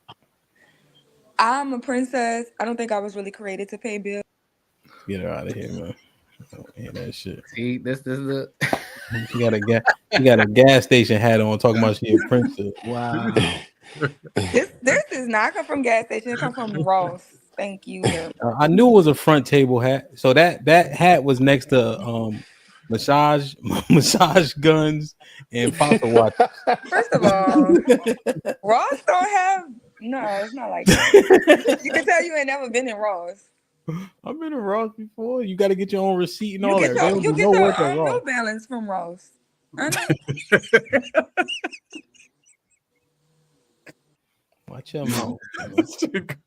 That's crazy. Damn New Balance. I saw you in there the other day limping. The New Balance top notch, man. Oh no. I was thinking like the other day. I was like, we just have like a mass information now, and all it does is cause confusion. Because everybody lying, right? So it's like you could figure out, let's say like all y'all lying, but I figure out HAMP lying, then I'm gonna go to Shy because I think he's telling the truth because HAMP was lying. But he really lying too. So I'm gonna go to True and that nigga lying too. Everybody be lying. So now we just don't know what's the truth about everything. Yeah, I just be seen about lying. 55 messages about how easy it is to go deal with, but niggas ain't pulling the bro. They got more money than them. If it was that easy, go do it then. But we're talking about relationships, huh? You in a space where niggas is generally complaining about relationships, yet everything is so easy to niggas. What the fuck you here for? They complaining on the behalf of the men who have issues. None of the men here. Tom, you got a delay? Because Sherelle was talking about. Hold on, wait, go ahead, Sherelle. I think Tommy he got a maybe delay. he can't hear me because I can't see Tommy. His whole thing is blacked out. Well, Tommy's a little bit blurry, but we can see him though. Yeah, we can hear you well though. So why are you saying a mass of information, but it's not true overwhelmingly? Yeah. So people leave confused. Yeah, because it's like everybody wholeheartedly has this message, and their message just be faulty. That's what I'm just figuring out. What you mean? Okay, so like let's take it off relationships for a second. Okay, so they got like Jaguar Wright and all of these people that just get on the blue couch and just talk conspiracies, right? That's what I'm talking about. Like everybody keep opening their mouth. Every time I'm going down my timeline, they telling me something new, something going on with the planet. They talking about the Illuminati. It's just everybody just have something to say. And none of this shit is true. Everybody letting their imagination run wild. And even with relationships, it's so many relationship coaches and relationship gurus, and they're gonna tell you how polygamy is the way. No, but polygyny is the way. But no, this is how it should go. This is how it should, and everybody's so matter of fact that this is the way it should be. And they're just scamming. Well, we've been in that climate for a while. It's just like the voting and stuff like that, the identity voting. People go I up think word of that's what mouth. the confusion is, though, far as the relationships, because we keep trying to take advice from people and they be lying. They don't even like be living the life that they're suggesting to other people. Right. So we don't, since we in this relationship space, we can't say names, but even with these relationship coaches that's in our sphere, giving relationship to advice to women and men, and then they on some bullshit in their real life. Yeah, that's happened a lot, That's especially why. from the pandemic to now. That's happened a lot. But that's why I It's said confusing because I think it really makes men feel like they're not winning enough because a nigga's lying. A nigga's like, I never missed. I go to the club and bitches fall at my feet. Y'all women don't like y'all because my woman brushed my teeth and bathed me. You know what I'm saying? And it's just like they over exaggerations make men feel like defeated. Yeah. But that's why I said the unfortunate truth is the onus is on the listener. Because there's no we now live in a climate where everybody can get a mic and put a nice platform behind them and regurgitate what somebody else said, remix something somebody else said. So the onus is on you. So I'm a natural skeptic person, like, and that maybe because I come from my undergrad's biology, so I've always been a person. I think in process, I think in logics. I just kind of don't believe anything from face value. You know what I mean? It's just kind of how I am naturally. So I just tell people critically think. Like when somebody tells you something, kind of choose they not telling the truth at first until you can validate it. But if you just run with, but the majority of people don't do that, so that's kind of why it's so easy for everybody to do it. So. But even I explained it too. It even happens in real life when I compared it to like a gambler. You're gonna always hear from a gambler when they win. You never hear when they lose. So even like one of these dudes in real life, if they see their homeboy successful with women, well, every time I chop it up with you, it's gonna be about when I won. I'm not gonna tell you about the 7 that told me no. And so when you talking to that person that's hearing that in their head, he betting 100%.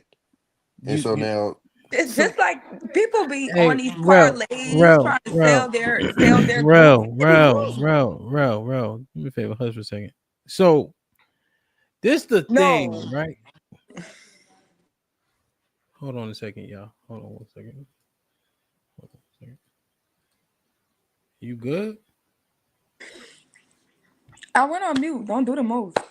Like, watch it, man. All right? Huh? Don't get beat up. You're a little bit less cross-eyed today than usual, so I'm gonna let you live. I don't have no makeup on my eyes, so they look bigger. Your daddy. Hey, Hemp, BG just dropped a new album. She don't know how to act. Oh, that's what happened. I know she better hut. Nah, so but you know what was crazy, right? We was having a conversation the other day, right? When we was talking about this, right? Talking about when you win, you still take dumb L's in the process, right? Like, but niggas in the chat was like, oh, so the winners don't never lose. No, literally saying like you definitely lose. But because you have wins along the way, we have something to build off, right? Yeah. It's hard to build off of just straight L's, you know. But that's the true and honest context, you know. Like I just think that people are listening for confirmation based on what they came to the conversation wanting to hear. You know what I mean? I think that's an issue, you know. I always compared it to baseball. Like if you bat 400, you literally lost more than you won, but you're looked at as a great hitter if you hit 400. 400 is outstanding. Yeah. But speaking to what Sherelle was saying, I think that's more in context of people falling in love with the messenger. You know what I'm saying? Instead of heeding to the message. Like how break things down. I listen to the message and see how I can apply it to myself and facilitate that if it makes sense. If whatever pertains to me in that message. So I see what you're saying as far as like, but I don't think that. I think men more so recognize that more than women, and the women kind of like, go for the message and the messenger, and fall in love with that, and that kind of gets conflated. I would love to say you're right, DJ Vapors, and then I found this space. Well, that space, whatever y'all come from, this might be risky specifically, and so we're gonna push the narrative away from that. I think that there's a lot of dope people that been on YouTube, and be surprising that it's 10 billion people on YouTube, right? So I think that we can continue to push because I like what Vapor said, and we can make that more normal than it has been based on our previous experience, right? We don't have to predicate everything on what we've experienced.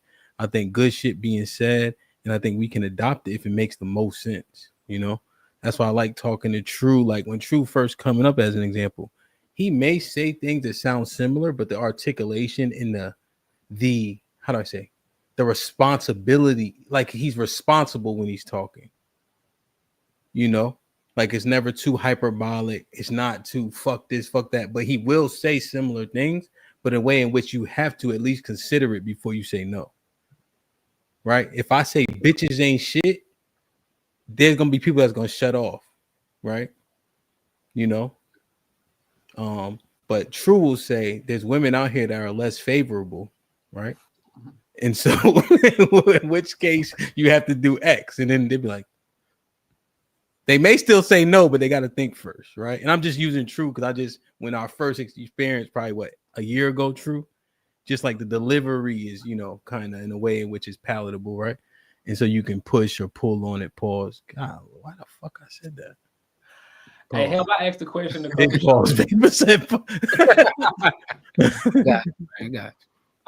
asked the question a couple of shows ago. I was asking, do the men or do people in general feel like they deserve relationships? Because I think about think about how many things in life you study for, or if anybody plays sports, when you didn't make the team, but you were spending every day in the yard working on your left and right hand, shooting your jump shot off the dribble, and then you didn't make the team. Don't start talking. Why don't you use a sport that's for men, like basketball, like football? I mean, you're talking about like shooting and dribbling or whatever. Everybody got a barbarian, bro. Yeah, you know what I mean? Some of us want our brain cells when we old. You know what I mean? We want a bit of, you know what I'm saying? Been over. Pause. Shit. Oh man. Wait a minute. I ain't even got glasses on. Hey, my head, damn. Bro, my whole camera shut down when I did that, bro. The camera shut down. All we see is his hands. Hold on, let me go off so I can. Damn. Let me get myself together, man. My bad. Yeah, that was a flavor foul. That was unnecessary. My bad, bro. Is that a fraudulent slip or? Sherelle, please don't try to say no more 6-letter words. My bad. What did she say? I just said it wrong. He was just really say it again. No, fraudulent was right, I think. No, it's not. What is Freudian slip. Freudian slip. Right, my bad. I went up. My bad. I said Freudian. Y'all forgive me. No, you didn't. Y'all forgive me. I didn't say Freudian. I didn't say fraudulent. Don't clip me up, bro. Don't clip me up on that one. Don't clip me on that one. Oh, too late. Don't clip me on that one. Don't do that to your boy, man. Don't do that. I got you, man. God. But no, what I'm saying is I think sometimes when I hear these conversations, I really do think that people feel like they deserve or they're entitled to a relationship, and I don't know if that's true. I don't know where we got that from. I mean, I don't know if it's just like the dignification of life, where people think like they're gonna find they help, happily ever after. But relationships are tough, man. Like, and keeping them are even tougher. So I think people struggle to accept that fact, bro. Like most people aren't gonna be able to keep them. I think so. Yo, Shah, I hear you, and I think that you're right. I just wish that you weren't, if that makes sense. Yeah. But I think, bro, people can, what I see, and this is gonna sound crazy, and I apologize, right? I see people that are less attractive than most people, right? I'm on my true table shit, right? They're, They don't have the symmetry. They just both unattractive, right? They be happy as a motherfucker. They don't got no worries about nobody cheating, nobody in their DMs, none of this shit, bro. They both look like Snoop Dogg shit, bro. But they be happy as shit. And I see so many of them, and I could just see the comfort level they have. You know what I'm saying? Like they literally just happy. You know, did y'all ever see this one? It was a black dude. He was big as hell sitting at his kitchen table, and a white lady, and that was his husband, her husband. And they both 300, 400 pounds. And she like, we are thriving because of you. I was able to get a new phone. We got the dog some food. Like they was not thriving. But the shit she named and how she was speaking to him, like my eyes got watery almost. You know what I'm saying? Like, and she like, I was able to get a new phone. We went to the store because of you. Like, you know what I mean? And they were just happy and ugly as hell. So I think that people can achieve it, bro. Yeah, but I mean, the more attractive people usually have more issues, bro. That's what I'm saying. Real shit. So I mean, the options get in the way of everybody, I guess. That's what it is. Like you ever talk to a cute chick about like her trajectory and what she been through, you be like, damn, who's getting you every other year. Yeah. I don't been around some chicks. I'm like, that's why I'm like, you know, the bag. I'm cool on the baggage because what you find out is, you know, you got. I'm using the term regular for this conversation, but you got the regular guy. Do you find out them upper echelon entertainers be using her as the pass around? So now she's like, I'm tired of that. I'm cool too. Now go get your NBA player. Don't come to me now if you don't. Nah, you done been to a couple draft parties. I'm cool. So that's why. That's why they, you know, people with less options are more willing to be like, let's make this thing realistic. Let's do it. I'm telling you, man. Granville says, this Drake, right? Yeah. Mm-hmm. Cups of the XO. Bitches in my old phone. Now, that's dirty, man. Tommy. God dang. Tommy got a delay. He got a delay. Oh, Granny with the $2. Hold on, he said, I should call one and go home. I don't know this song. Do I know? That's Marvin's song. Yeah, it's the same song. Oh, it's the same one. Granville with the $2. I've been in this club for too long. I'm not singing this shit, bro. Y'all who want to sing? Vapor, you want to sing it? Nah, I'm good. Go ahead, Shaw. I'm cool today. Go ahead, Drew. Nah, Hamp, you got it, man. You got the credentials. Go ahead, Sean. We can't hear you, Sean. He's singing it on mute. He muted himself on purpose.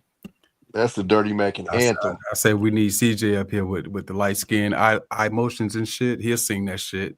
But that nigga, I think CJ would definitely. Tommy light skin. Go ahead, Tommy. You know where I'm from. You know where I'm from, man. Yeah, you can't do that's illegal. You feel me? Go ahead, Sherelle. You not like us.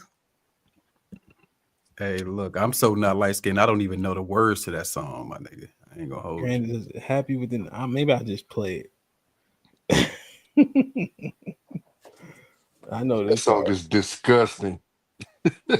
Crazy. This is the ultimate Dirty Mac, though. The ultimate, the literal definition.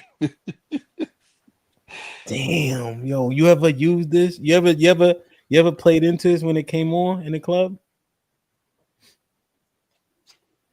I think I was done with the club by the time that came out. Great song of all time. Yeah. Damn. Yeah, J. Cole maybe, but nah. I don't know how to sing this, Granville.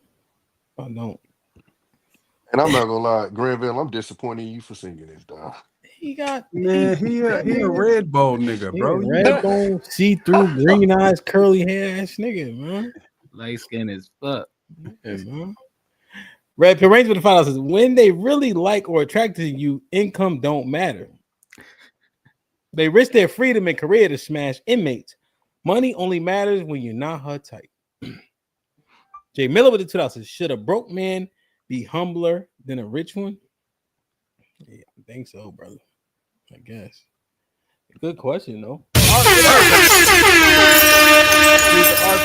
Shit like that. Shit like that. Shit like that. Like, subscribe, tell a friend, and tell a friend. Hit that like button right now if you can. That helps the channel the most. I don't know, man. It's interesting, but yeah, I don't know. I think the money be mattering. I think initial attraction. A bunch of shit don't matter. You don't really know, Initial attraction. I think you're going off of what you like aesthetically, and then as you start to learn, I think everything starts to matter more and more for sure. Yeah, absolutely. She's gonna be calling you a broke bum ass nigga. Yeah, I think generally what he said is right. Okay. But like you said, it gets deeper than the general attraction after you're together for a minute. So unless you on some, you feel me? Like I got partners that's they the best thing going since pimping the hoe, and then they get to it. But if I'm not coming at you on that, then it's a different conversation. Hey man, hey bro, right? If she fuck with you, bro, that bag don't matter. Hey, look, it's niggas that they say ain't throwing no type of dick, no type of shit, bro, and they still love the shit out that nigga, take care of that nigga, everything. If she fuck with you, dog, she gonna fuck with you. It's real simple. I've seen you kill too many people. No. This might be risky. I'll buy it. Granville, I've been up here for 4 hours and 30 minutes, bro. What am I gonna do up here by myself? Huh? What am I gonna do up here by myself? We was having fun, casual conversation. For me, like what? Like, come on, man. Bring them back. God damn it. Now I gotta talk to the chat.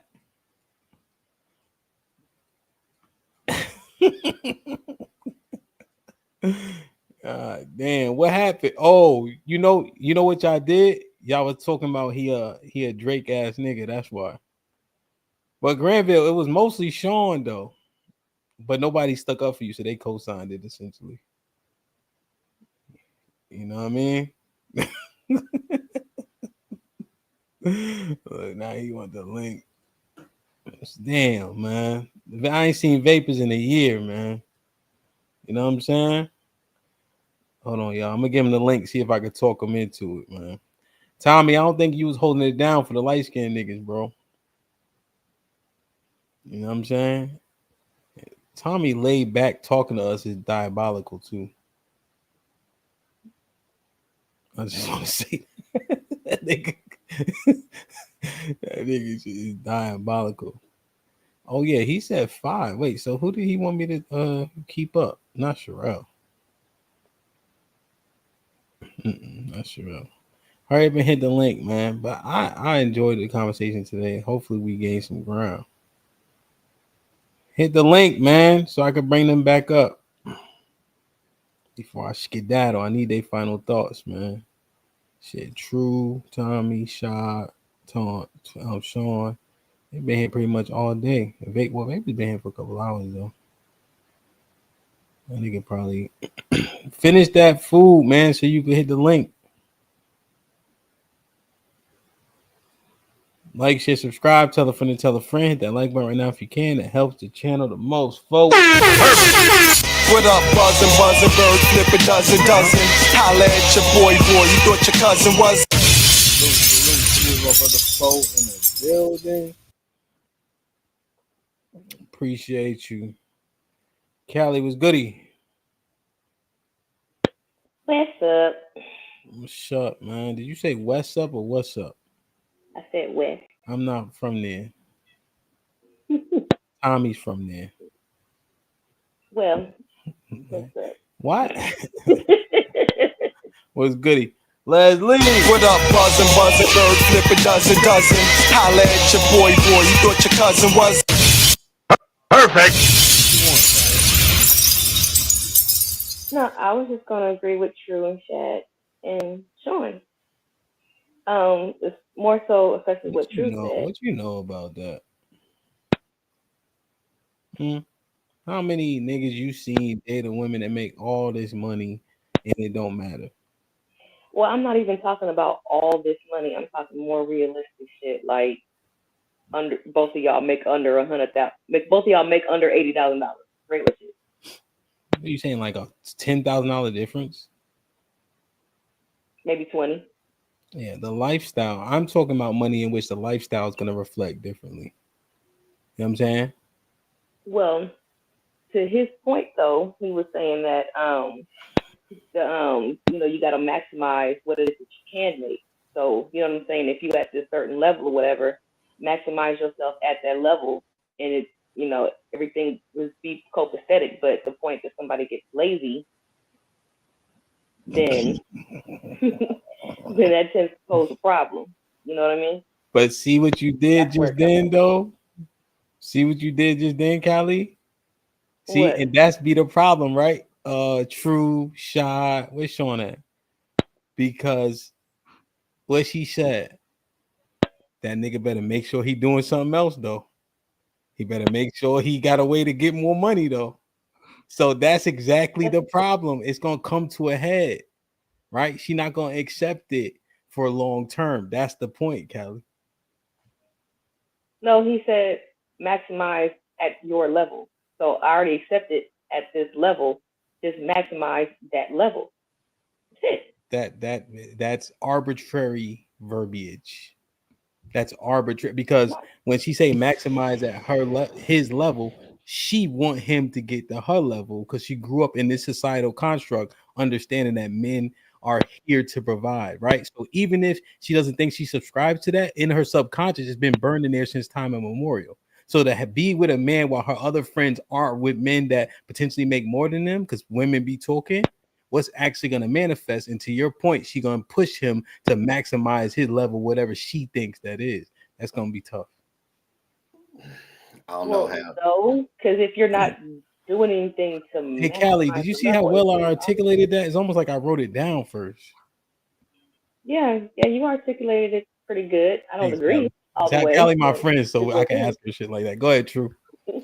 I don't know many women at that level. If we're saying we're creating this narrative at that level, if she got a house and you got a condo, that's where you at. I don't know many women's gonna be offended by the fact that you're still providing at your level, at your max.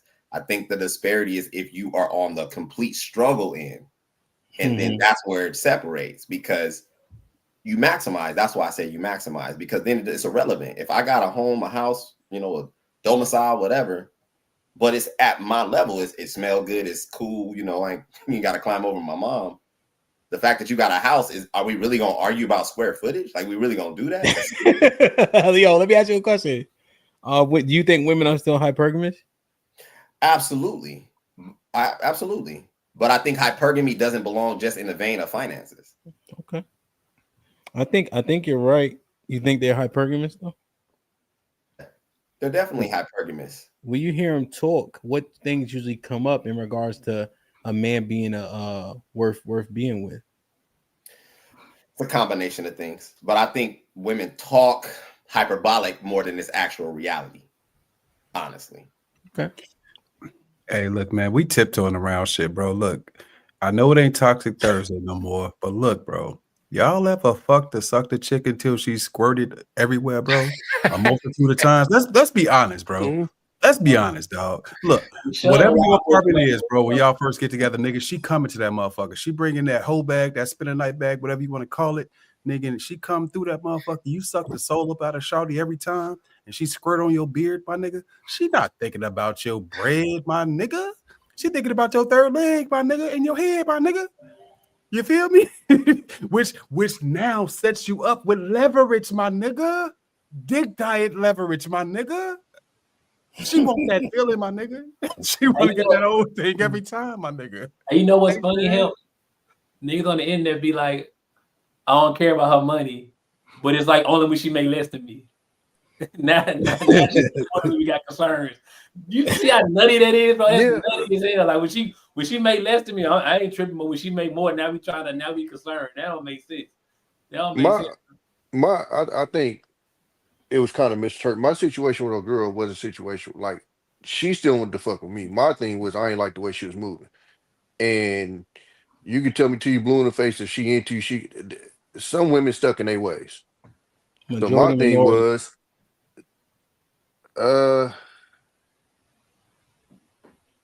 shit. I would say our age was a majority because me and her was older. We was above 30. Okay. But no, so and it was going back to what we was talking about at the time is once I identified that I was cool. You feel me? And again, judging by the chat, a lot of these niggas wouldn't be. They would have tried to make that shit work. I'm not gonna fight against the wall. If that's how you feel, it's cool. You feel me? It ain't no, I ain't gotta down you, we ain't gotta be enemies, nothing like that. It's just I'm cool. I go my way, you go your way. It is what it is. No matter what your financial standing, whatever it is. Like I ain't about to do life with somebody that I gotta, try to convince to go this way or that's out. Yeah, I never. Well, when I was outside, let me think. How many times I was actually asked like what I did? You know what I mean?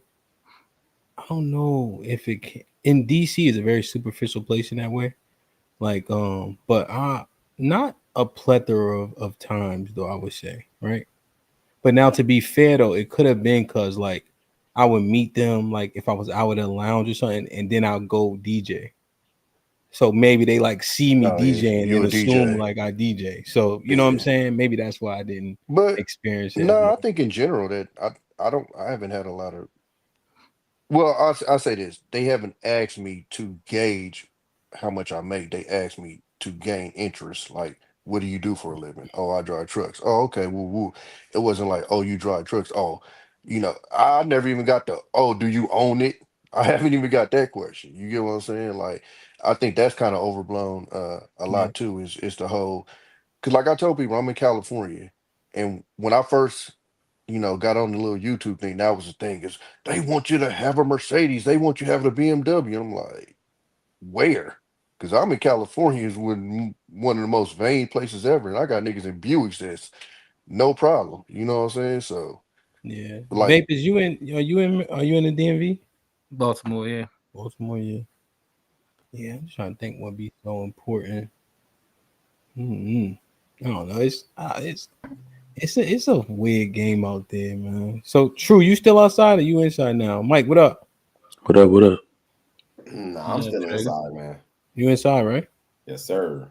Yeah. Sean, you outside, right? Yeah, I'm definitely outside again. Tommy, you outside? nah, I'm You inside? yeah. Vape, is you outside? I'm outside, man. Sean, you this nigga. Don't even unmute. Just shake. Yeah, just look at this. Hey, look. Challenger, bro. Hey, look. I'm semi-retired, man. I'm weighing options, I got you. And Mike inside. Hey, Kelly. Shower tire like MJ in '96. Hey, little bit. You. Is it fun outside? I be chilling, man. I'm dating. I ain't outside. Is it fun outside? I'm enjoying myself. Hey, that's why I'm inside, cause nah. I'm ready to get back in though, but I'm enjoying myself for now though. I'm dating. Shy, you just turned what? 38, 39? Yeah, 38. 38. God bless, man. Baby, what about you? Is it fun outside? Nah, man. Nah. How you, babe? You our age? Yeah, 40. Yeah. You don't fuck with it? Don't make that facial, bro. I look Bro, good at this age, it's fun inside with a chick, bro. It's fun inside, or even going outside with your chick, bro. At this age, 100%. I'm gonna keep it a bean because we promote all the other stuff. I'm gonna keep it a bean on that. You got the right chick, bro. It's fun being inside or outside with her. To be honest, What that boy Don say? Get you one chick, cause it's tricky out here. Who said that? Dot, K-Dot. Oh. Man, he got a girlfriend? Yeah, I think it was him. Yeah. Oh, they was crib walking on the video. They look happy together. Is that when he got? Oh, that's why he said the day free. Is that the same girl? That's the one that old boy was supposedly trying to say that. You feel me? Oh, okay. Yeah. Damn, They had the crib walk on his. Y'all think it's more fun just to have one chick and just parlay? I think it depends on age. I'm gonna be honest with you. Our Because age, like when I was younger, our age. hell yeah. I'm gonna be 100 with you. One shit for sure. The simple fact of having to be on the fucking phone with multiples is enough for me to be like, I'm good, dog. Like, oh my God. Like, and it seems like when one hang up, it's like they link the next one gonna call. You fuck around me on the phone for 4-5 hours. I'm good. I'm hella good. Damn. Yeah, them days is done. I'm not built for that shit no more. That don't even make sense, financially or mentally. Exactly. It's just too much. Niggas is old, yo. Y'all old. Then a motherfucking Hey, look, Hey. even Michael Jordan and Tom Brady retired, my nigga. Hey, bro. It just I'm elated. I wanted to let y'all know that y'all old. That's all. This sound way different than the 20-something conversation from 10 years ago. Mike, did you speak? I did. Oh, my bad. What up, y'all? What up? Mike like this because he old. He old. I've been old though. That's why I'm Yeah. like, look. It's like what I knew was gonna happen the whole time. It's like everybody had to give you pushback, but you could see it. Like, we inside, like watching y'all from a fishbowl. Like, y'all know y'all ain't gonna be doing this forever, right? Y'all know all these they all terrible. Like, they just gonna give you a headache, bro. You know what I'm saying? So it's cool to watch everybody like, yeah, you right, big dog. Like, I'm trying to be like y'all, man. When the next time y'all taking a trip, because I'm bringing the old lady. That's what y'all about to sound like right now. They sound like they smoke cigarettes. Yo, hey Mike, right? When I DJ, how much to kick Mike off? It's too real. It's too real. That's why. That's Mike, for when sure I how DJ, niggas right? are sounding. Motherfuckers say, they be like, so one time one of the GMs called me. He's like, man, I was gonna pay you in cash, but you left so quick. He's like, I've never seen nobody pack up as fast as you. I'm like, nigga, I'm tired. This is work. You think because I'm yelling on the microphone and I'm smiling and I'm taking shots I don't want, nigga, I'm ready to go home. Shots you don't want. Man, that's how I be now. But people buy you a shot, baby. You kind of got, you know what I mean? No, I be like, Yo, I be taking shots. All I be thinking about is heartburn the next morning. I'm like, that's fucking old. Yeah. Dehydration in your sleep. That's crazy. Yo, you can't. The kids up. You just like, yo. Yeah, I know I'm getting old because I asked for water right after it. Yo, when I was in DC, I used to DJ like 3 times a day, right? So I'll do like a brunch, then I'll do like a day party, and then I'll do the nighttime. So I'll be DJing from like 1 to 3. You know what I'm saying? And you moving through every single club, bro. I'm trying to eat on the that shit. And every picture, it looked like I'm having a ball. I'm fucking miserable. Miserable. You're making it look good. Like, I'm trying to tell I'm sleeping in the car and shit. Like, crazy, bro. That's the fake it till you make it life, man. That's a real deal.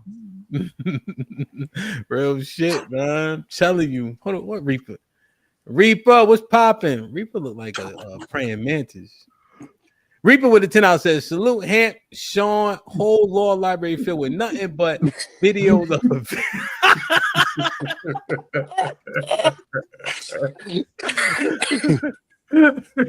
Oh my God.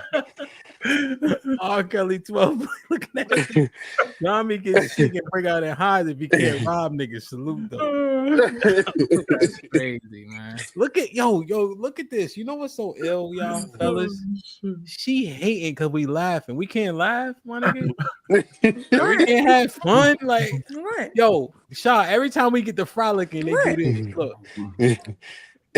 Yeah. You can't be happy without you. Know how it go. Them niggas too happy. It's like 100 degrees outside.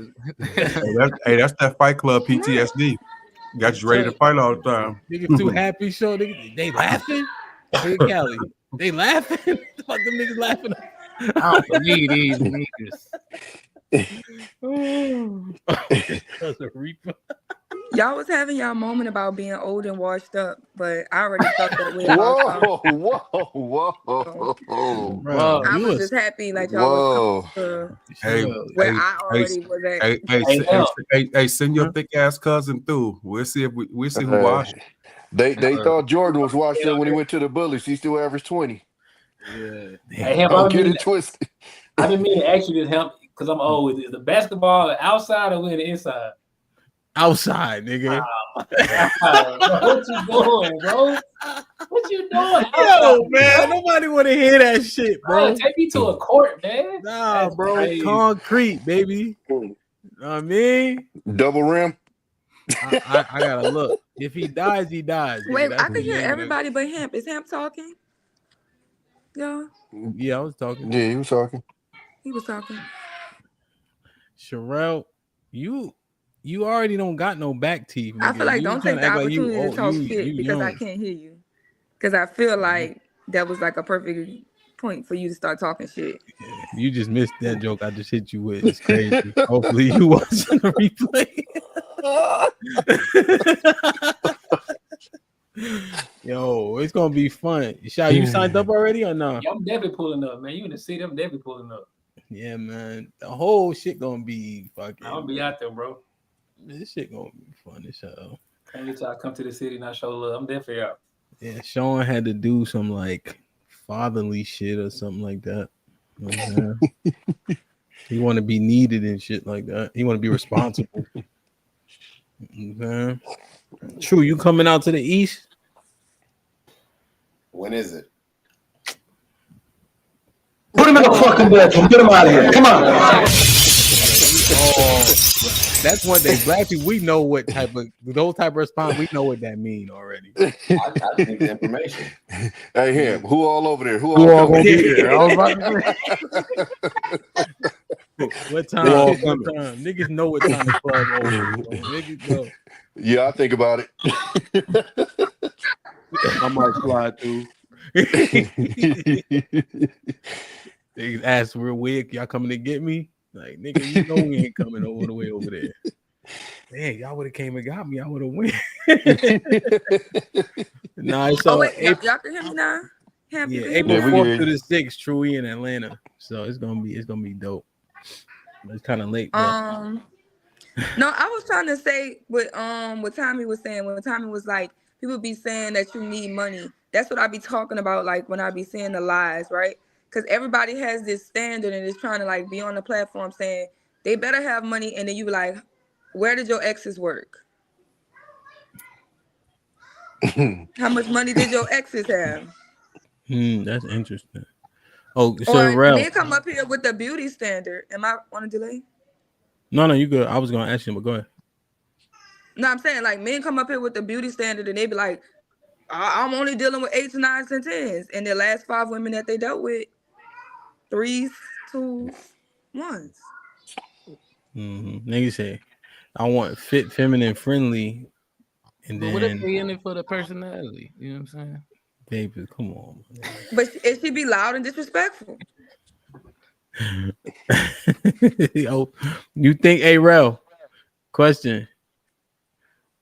If you think niggas had to show their last 3 chicks, would they pass the eye test? No. Hey, y'all know I'm ready right now. Already. Hey, I know. Anybody that's in the Discord know I'm ready right now. Just Sean. But nobody else knows. Wait, you don't think Shaw, his chick, the last 3 passed the eye test? Hold on, right. Who? His Shaw, right here. No, Shy deal with regular looking. Hold on, Shaw. Let her answer, Shaw. Let her answer. What'd you say, bro? Shy be messing with regular looking women. He don't go for bad bitches.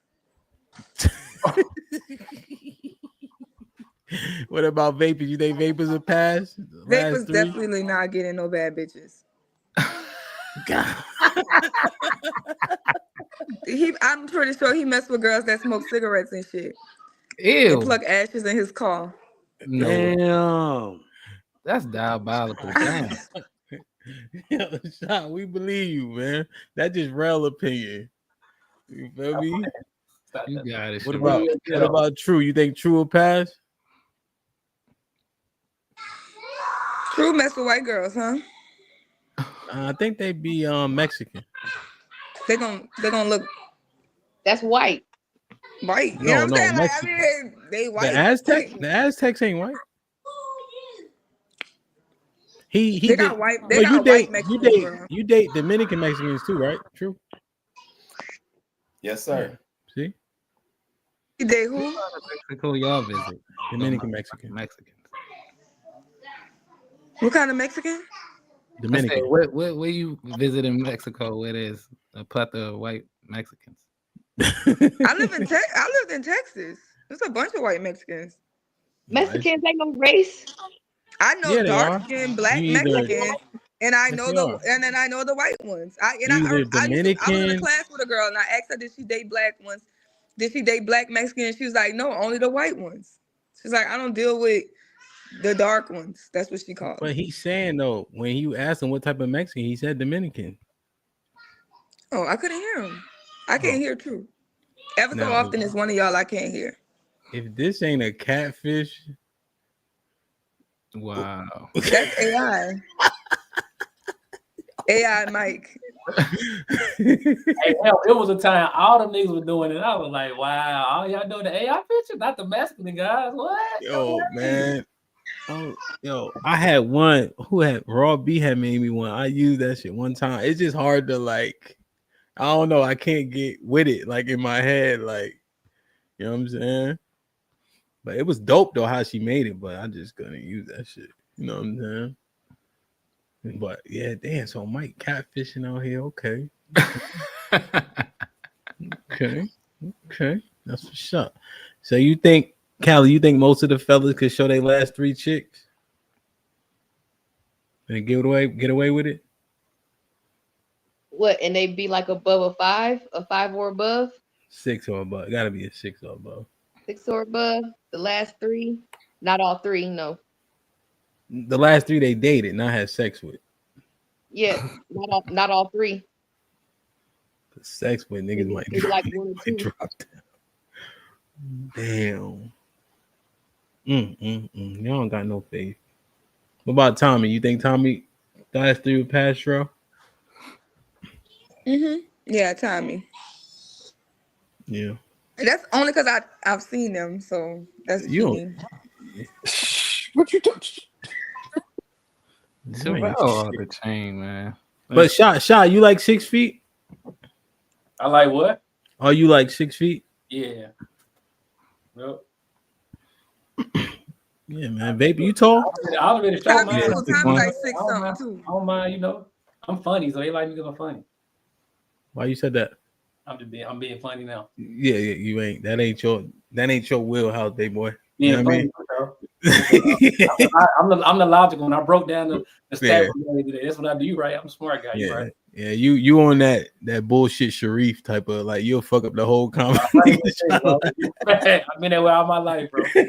You say, get your ass off that broom. I can't help it, bro. I couldn't be a good, but I was smart, so I had to find my lane, bro. That's my lane, being smart. I'm trying to think though. So Shy definitely not funny. True is not. I mean, True so not funny. That's almost funny. You know what I'm saying? Is Tommy funny? Nah. I'm funny when I need to be. Oh my God. I don't make niggas giggle. Can you fly too? Can I fly? Nah. Yeah, no way you could do everything. Trigger Mike. Hemp, I can't help it. I'm 6'4". You feel me? I'm outside. You feel me? You know what I'm saying? You know what I'm saying? That's what niggas say. Yo, my bad. I can't help it that I'm great, my nigga. Like, what you want me to do about it? I'm just, I'm just saying. You feel me? If life was fair and shit, you know. Miles was a model. Jeans is excellent over here. You feel me? Damn, man. I can dig it, bro. Trigger Mike funny? No, right? He trying not to look up. Mike, we can see you. Oh. You think you funny, Mike? Responsible. That's his perk. Wait, hold on, Cheryl, hold on. You think you funny, Mike? Yeah, I'm funny. I'm funnier than you. Why everybody got appalled? He sound funnier than you, and everybody you know what? looked up like. Nah, but it's different types of funny. Like I told you, you heard me call myself corny once, and I'm the corny dude with all the girls. Like that's a superpower. Y'all don't even know. We said funny. Like, we ain't say you paying girls to stand next to you at the party. It's the same thing. If you really want to talk about it. No, you had the pool. You was throwing the parties. That's what? You know what? I'm witty. Why you said that? You can't joke on me. I always got to get back. Well, you smart. Like, yeah, you could Yeah, discern so somebody I would like joking. to say funny. I'm not sure. Witty. Yeah, I'm definitely witty. Yeah, I don't think your comebacks pause would be like. Matter of fact, have a joke off with True. Let me see. No, that shit. What kind of logical brain decathlon you trying to have? Your algorithms don't flow like. Yeah, but you know, You're gonna have a wild style right now. That's crazy. Yo, that shit don't happen with that. That'd be funny as shit if they had a wild style. Damn, man. This is the type of ending of the show I like. Then I could go. I'm gonna watch movie night with the kids. They watch the same shit over and over, bro. I'm so tired of watching monsters, my nigga. Yeah, I went through the monsters. I went through the Monsters Inc. phase. Yo, they watch it every week, bro. You know what's crazy? He on Sonic now. I'm like, I never would have thought the video game I played as a kid, they still on. Oh yeah. Hell yeah. Yeah, Sonic. Superheroes don't get old. You know, at all. Well, whoops, they don't get old at all. Y'all gotta I've been watch that watching shit. movies You gotta watch too. Transformers all the Like time. the fact of moving fast, like it's like a Yeah. superpower too. Like What? Identify that the Sonic thing. It's like Oh yeah. having that superpower. I like the nigga, the red nigga. What's his name? Knuckles. Knuckles. Yeah, Yeah, I fuck with Knuckles. Yeah, I like Knuckles and I like Raphael. No, The Shadow most. out now. Oh, Raphael from the Ninja Turtles. I mean. Oh yeah, Ninja Turtles my shit. Yeah. Ninja Turtles might have fell off a little more. I thought Sonic was gonna fall off. Well, when they came out with that movie, they were way more animated. They all That was terrible. oversized and Yeah, that was too much. they got their attitudes right though. At least their attitudes were still the same. You know what I'm saying? That's crazy that the original's still better than all of the CGI. Mm-hmm. Nigga, you can't duplicate fucking Vanilla Ice, bro. Vanilla Ice was actually cool, my nigga. Like Jack Harlow ain't cool. You know what I'm saying? Like you know what I'm saying? You know, so damn, man, that shit's perfect. Hit that like button right now if you can. That helps the channel the most. I think I read that. Mr. Awesome with the 2000. We streaming Afro Samurai tomorrow at 6 p.m. Eastern. Okay, he gonna stream that in the Discord. I want to see. I haven't really seen much of those. He had one that was like Batman anime. That shit was cool yesterday. I ain't really get into all that. But it's interesting to learn from the young brothers for sure, man. Sherelle, any final thoughts? Camp ugly and short. I just watched Do the Right Thing yesterday for the first time. Mm-hmm. It was funny. So I'm getting my black car. I'm getting my black car up or whatever. Y'all have a good day. It's Friday. Period. I'm down, Sherelle. How you eat steak? Bye, Sherelle. I had lamb chops yesterday. But how you eat? How you chew?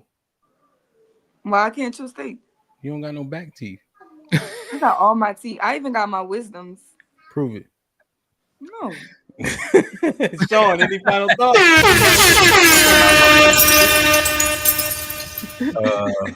Man, look. Discord for the next 15 seconds. Just a few examples. Just a little faux piece for the culture. But look, bro, don't be scared if they got bread. You feel me? Put your mouth on her. Make her love her. Make her love you, my nigga. That's all I'm gonna say. You've been eating ass since the 8th grade, bro. DJ Vapors, any final thoughts? I mean, just be you, man. Like, you know what I'm saying? That's the message I got, man. It's gonna work out. It's gonna work out. Just stay true. You know what I'm saying? Stay consistent, man. Cali. Come to Atlanta. It'll be fun. Those are my final thoughts. Indeed. True. Wow, good show, man. You know, good way to end the week. Just love what you're doing, man. Fellas said some good stuff. You know, ladies dropped some gems. So I appreciate you. Everybody be blessed. That's a fact, though. Real shit, man. Tommy there? You mean Cali dropped some gems? Sherelle ain't dropped shit. Shot. Great show, hell. Way to end the week, man, on a cool note with some laughs, man. Laid back. Sometimes it get real chaotic up here, so this is a good way to end the week. Yeah. To take it back to the topic, bro. Scrutinize, criticize, always ask questions, no matter who the person is in front of you giving you the message. Make sure you follow up to make sure what they're saying is factual, bro, because there's a lot of misinformation that's happening. And believe it or not, it's very dangerous. And propaganda has always been a thing, but the tactics have gotten more sophisticated. So you got to make sure you stay on your P's and Q's, man. So this is a dope topic. Hope we can talk more about these types of things. Help. Yeah. No, real shit. Definitely, bro. Just really thinking through it, man. Like if y'all check all the shows throughout the week, we're able to get through a lot of pertinent information. If y'all didn't get a chance to see the Wednesday show on the evening, I think that has some pretty good information in it regarding things that were leveraged in a disingenuous way. And so now we put them into context and frame. I think the next time they're leveraged, it'll be more accurate. So let's just continue to keep getting better. I think concessions are uberly important. The more concessions you're able to make in a conversation that's substantive, then I think that you're learning more than even the other person you're conceding to in that conversation.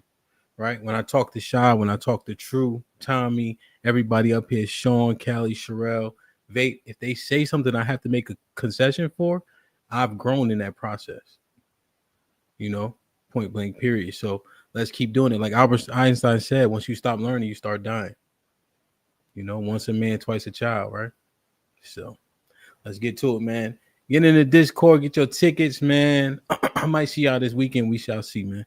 I love y'all. I appreciate y'all. Be safe and do the right thing, man. Like, share, subscribe.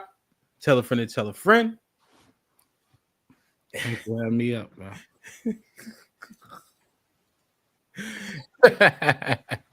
And we out.